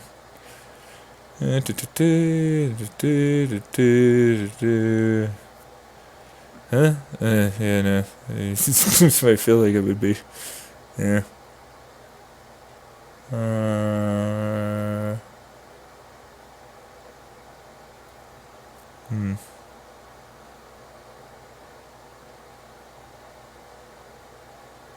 Colorless quantum states, yeah. I mean, there's got to be a quark that's just like super massive, like a xenon. That's like a noble quark. Or gluon, too. I mean, why wouldn't there be?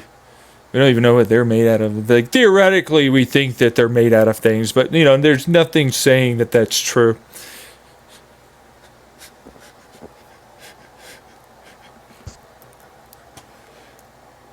This is what they have to say. Because it's like, we really don't have the energy. And at that point, are we not just playing with, like, a black hole that we might create, Yeah.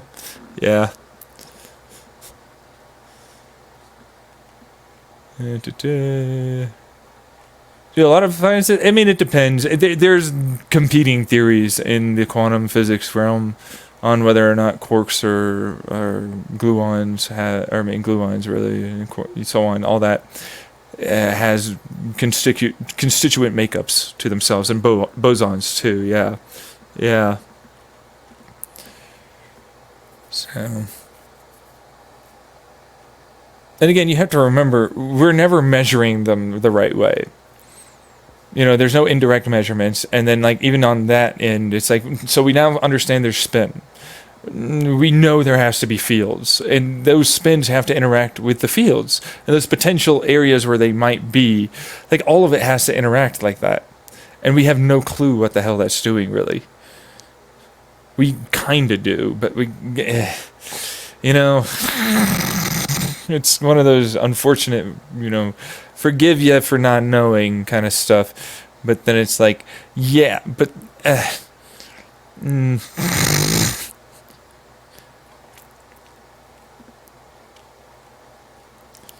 To put it in perspective, and I'm just going to let you know, a quark is interacting with other quarks. So, like, clearly they're emitting a field that is charged, electromagnetic, nuclear, strong, weak, whatever. It's something.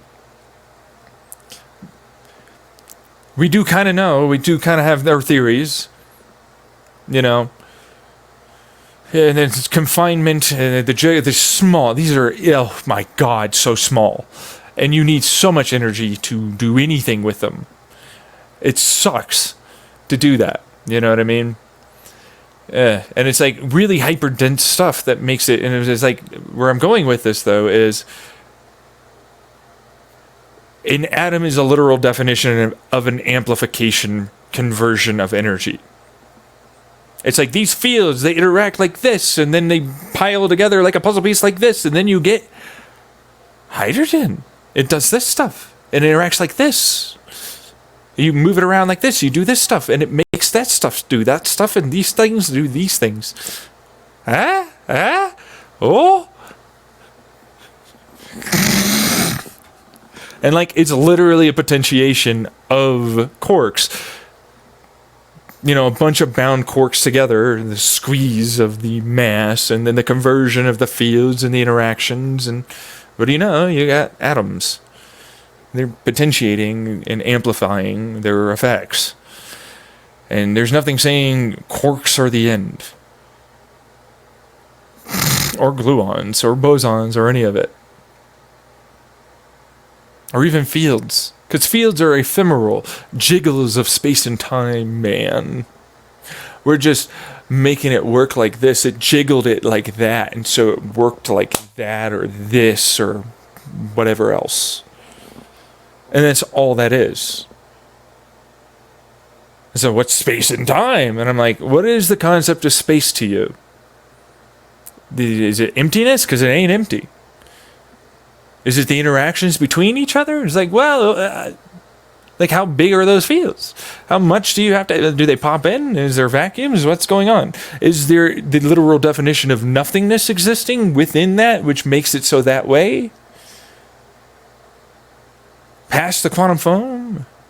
Down past the potential land of quantum thermodynamics? And past the gray hole and non-existent potential, which is potential that is non-existent, but it's like, oh no, I'm non-existent, but I definitely have potential. I exist as potential. I for sure exist as potential, but it's like, no, but you don't though. And it's like, the idea that I may exist because my non-existence means I exist. You see, that's the fucking bullshit little flux state it's in. But like, that's what nothingness has to do. To be able to make a, well, how the hell do I fill my shit up? You know? And it's like, then it creates a gray hole, and then it creates, and then you have to go into dimension aspect theories. And so it's like, you know, and so it's like, let's get real deep into the weeds on that one. The space cannot be space, remember? Space is not just space. It's like vacuum pressure, and I'm like, sure. I mean, that's a still space though. Vacuum pressure is still space.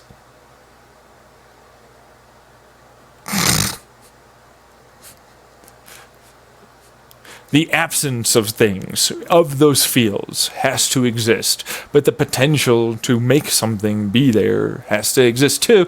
And same thing with the quasi particles. We're not talking quantum foam anymore. We're talking below the foam. There's the boundary layer of the foam. That's the foam. The field interaction area, that's your foam. The little and then a particle popped. But it's like there are things that are below that. There are things in between the fields. There are things that are totally, in every way, beneath the quarks that are jumbled together in their little orbital field things as they move around, and they're connected. You have to see that to know. You have to imagine it, okay? So it's like there's emptiness there. It's not solid. There's no solid, sorry. There's a point where there's no more quarks. And there's a point where there's beyond quarks. There's a point where there's now fields there. Sure, fields exist in a weird way, though. When I hear field, I get a cop-out feeling. I'm like, okay, fields? Fields? Sure, right. And all the things exist in between there. Okay? But it's a solid mass now as a result of that. Because that's what you're going to have to say to believe your bullshit. It's a solid mass of all the things existing, all those places. But it's just one thing.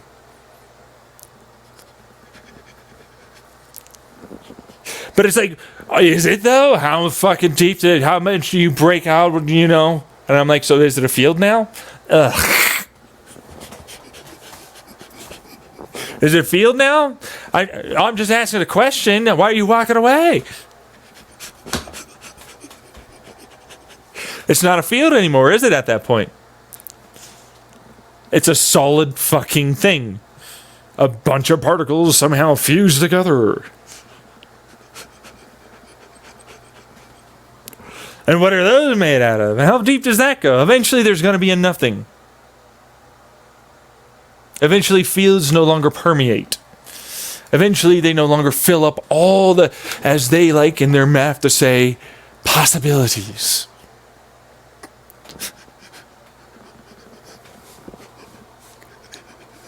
How many possibilities are going to be there? And I'm like, it's possibilities. Oh, they're endless. And I'm like, right, shut up. What? They're not.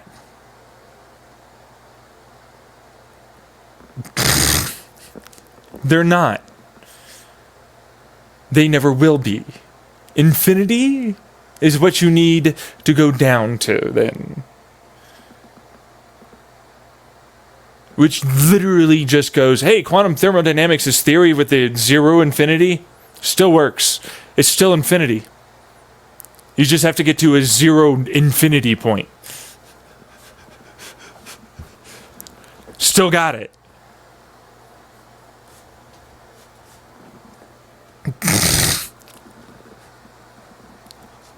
We have fields here. And I'm like, yeah, no, sure, whatever. It's still an infinitely small fucking point of nothingness where it has to start. No matter how hard you try, it's there. There is no way to get around that theory. It can't be done because it has to be there. Otherwise, it never spread out. Why would it? It would have stayed collapsed as it is. It would have stayed fully infinitely dense, which is what you're telling me. You're telling me it's infinitely dense. Everything is infinitely dense. We're just more infinitely denser, I guess. So it's like, right off the bat, your theory doesn't work for quantum physics and standard model. Like, straight up, it doesn't work. It just can't. You have to have a nothingness. But it's not classical, it's a nothingness point. You have to have a point where there's nothing. Even in an infinitely dense, you still get a infinitely not dense. It has to exist. You can't have it without that. Because nothing can move. There's no thermo, there's no momentum, there's no nothing. You have to have it.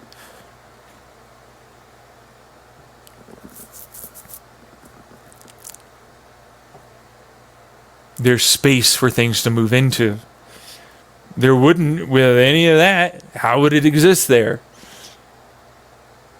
How does an infinitely dense anything not also, by the way, contain all of the same amount of density for everywhere else for all the infinity that is all the stuff?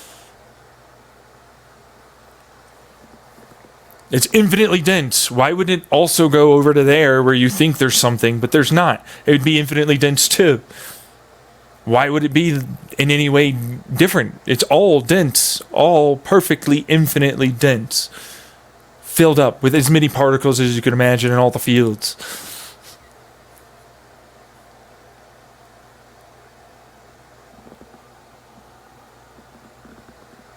And it's like quantum thermodynamics. My theory goes, yeah, no, we're not doing that, dumbass. Totally illogical. Is not in any way reasonable to assume fucking idea in the standard model. I'm removing you from the conversation. You cannot be here because you're too stupid. You're too illogical. You're too fucking unreasonable to continue to push that idea. It's wrong. It just can't happen. I'm removing it. So it's like, done. It doesn't make sense. It's not going to happen. It doesn't work. So it's like you have to have an infinitely, even if it is infinitely dense, all the possibility, blah, blah, blah. There needs to be an infinite nothingness. Even if there isn't an infinitely dense, there has to be an infinite nothingness to create a potential, to allow for success in creating quarks, fields, and the expansion, which gives us our thermokinetic, all the rest of it, which is the interactional things in the dimensional aspect of the vacuum that is the nothingness, which isn't a vacuum. Caveat, vacuum still as a result of space. This is not space. Nothingness means no space. Nothingness also means space to go into. See? That's how it does it. That's why it's like, do you see it? Do you see the way it works? You have to get the idea of dimensions too. Inward, outward, diagonals, all the spins, everything to go. Okay, I'm not going to collapse anymore to nothingness. Boom! Big ol' us universe. You know what I mean? But it's like, how many do you need? And it's like, well, it's infinite. So it can be from whatever the fuck the minimum amount to infinite is.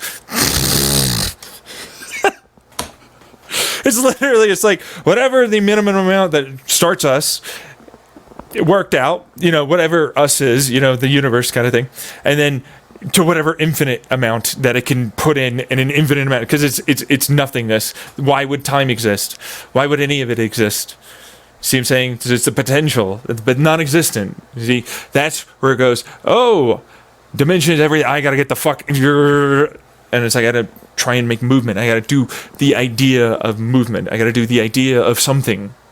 And that makes a potential. A potential, but it's non-existent. It doesn't exist. It's still nothingness, but it's a potential now. You got a potential. Because it's infinite, it's like, it exists there. I'm sorry, fuck off. It's infinite, so yeah, fuck off. It's there. And so it's like, jiggle, jiggle, jiggle, jiggle, jiggle. Yeah, we'll just try and keep combining, maybe, you know, and then you get your gray hole. That gray hole is really, really big, big, big, big, big, big. Really big. But it's not that big. Because it's effectively non-existent nothingness. But it's big. You know what I'm trying to tell you? Because it's infinite. See what I'm saying? And then it's like that. Boom! One final one. Boom! Oh, we got something that is potential. But it's just in existence. And it's existing, its potential, non-existence is gone. Oh, I'm falling back down to non-existence. And then it builds it up, and it builds it up, and it builds it up, and that's why it's a gray hole. That's why I call it a gray hole. It sucks up nothing, and it fires it the fuck up. And eventually you get us. It's literally a quantum machine. That's all it is. It's a thermo Lemke engine, I suppose, because we're not going to have to deal with Stirling at this point. It's a quantum process. You know, no offense, Stirling. I based it off of you. Good guy. Good going. But it's now the Lemke engine.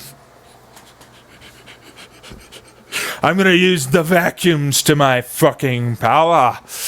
But, you know, actually, it's a little bit more to it than that. There's a lot more. You know, it's like eventually, and then it's like, yeah, I'm still going to go through. And then hey, I'm also combining it in every other fucking way in all the directions. Like Swiss cheese, foam, all that. Everything, everywhere, you know, that it can do it in all the directions, all the different... And so it's like, I'm going to stick it in. You know, I'm going to stick. So this one's collapsing through. This one's collapsing through that way. That one's collapsing through. Boom. You get a fucking Big Bang.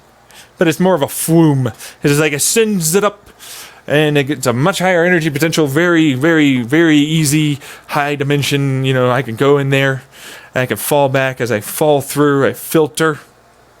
And I now have like a little drip, you know, like a little bend. I have mass. I have something. Boop. There's a place for me to go. Boom. And that's how it expands. It's just like, look, there's nothing there. Yeah, but I can go there. Boom. And that's how it has to do it, because it's like, otherwise it doesn't work. But it's like, it's not really a flume. And it's like, it's more of a flume than you think. It's not much of a drip. I describe it as a drip, but it's like, poke, you're there. But it's like, you know, it's more like a direct injection, you know, kind of diesel injection, because it's like really high pressure, really, really, really, I can go somewhere. Where the fuck is there to go? Gunk. That's closed off. There's something there. There's too much pressure now. All the things are saying that you're a thing now. I can't not be. Sorry, I have to go somewhere else. Fill that place up. You know what I mean? And there's energy, you have pressure and all this other shit. I can't do it. That over there, though, I can. And so I'm going to go over there. Because that's dimensions. So, but like right here, it's like, oh, yeah, no, I just barely squeezed, boom, through. You know, it's like, it's just, boom. Every time I say this, it's like, it's a squirt in, a rapid expansion. More of a flume as it immediately explodes into what is essentially nothing. to us and everything else, it's a nothing almost. It's almost, because there's still all that other stuff dimensionally. It's just found a pocket in there that means, oh, guess what? You're as empty as you could be, and I can fill that up. And nothingness gets its way once more. It fills up all of its holes as much as it can, as often as it can. It's always trying to remove the possibility of ever dying, effectively, but it's actually trying to kill itself. See, like, nothingness is always trying to remove itself. It can't exist. So that very instant there was ever a possibility of actually, that's the only thing, that's all it does. That's literally all it will ever do, can do, all of that. And it has more than enough fucking space to do it. It's infinite in that one moment. But that one moment basically means, sorry, it's got all of it. But it's not really, because like, you gotta remember, infinites now become nothing. They're not all. They're not infinite. You know what I mean? They're inside of something. Even that dimensional all the ball thing bullshit, still inside of something. And that's where it expands into bigger stuff. Like, you think that's something? That's infinite, sure, yeah, no, whatever. And it's always, and you can go on forever and it'll never stop. Whatever. I'm out of that. I'm beyond that. You think that's big? That's nothing.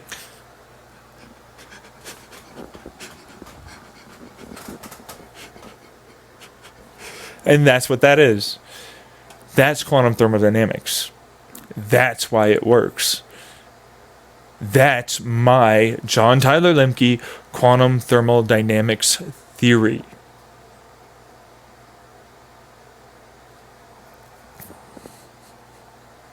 That's what that is. Bye.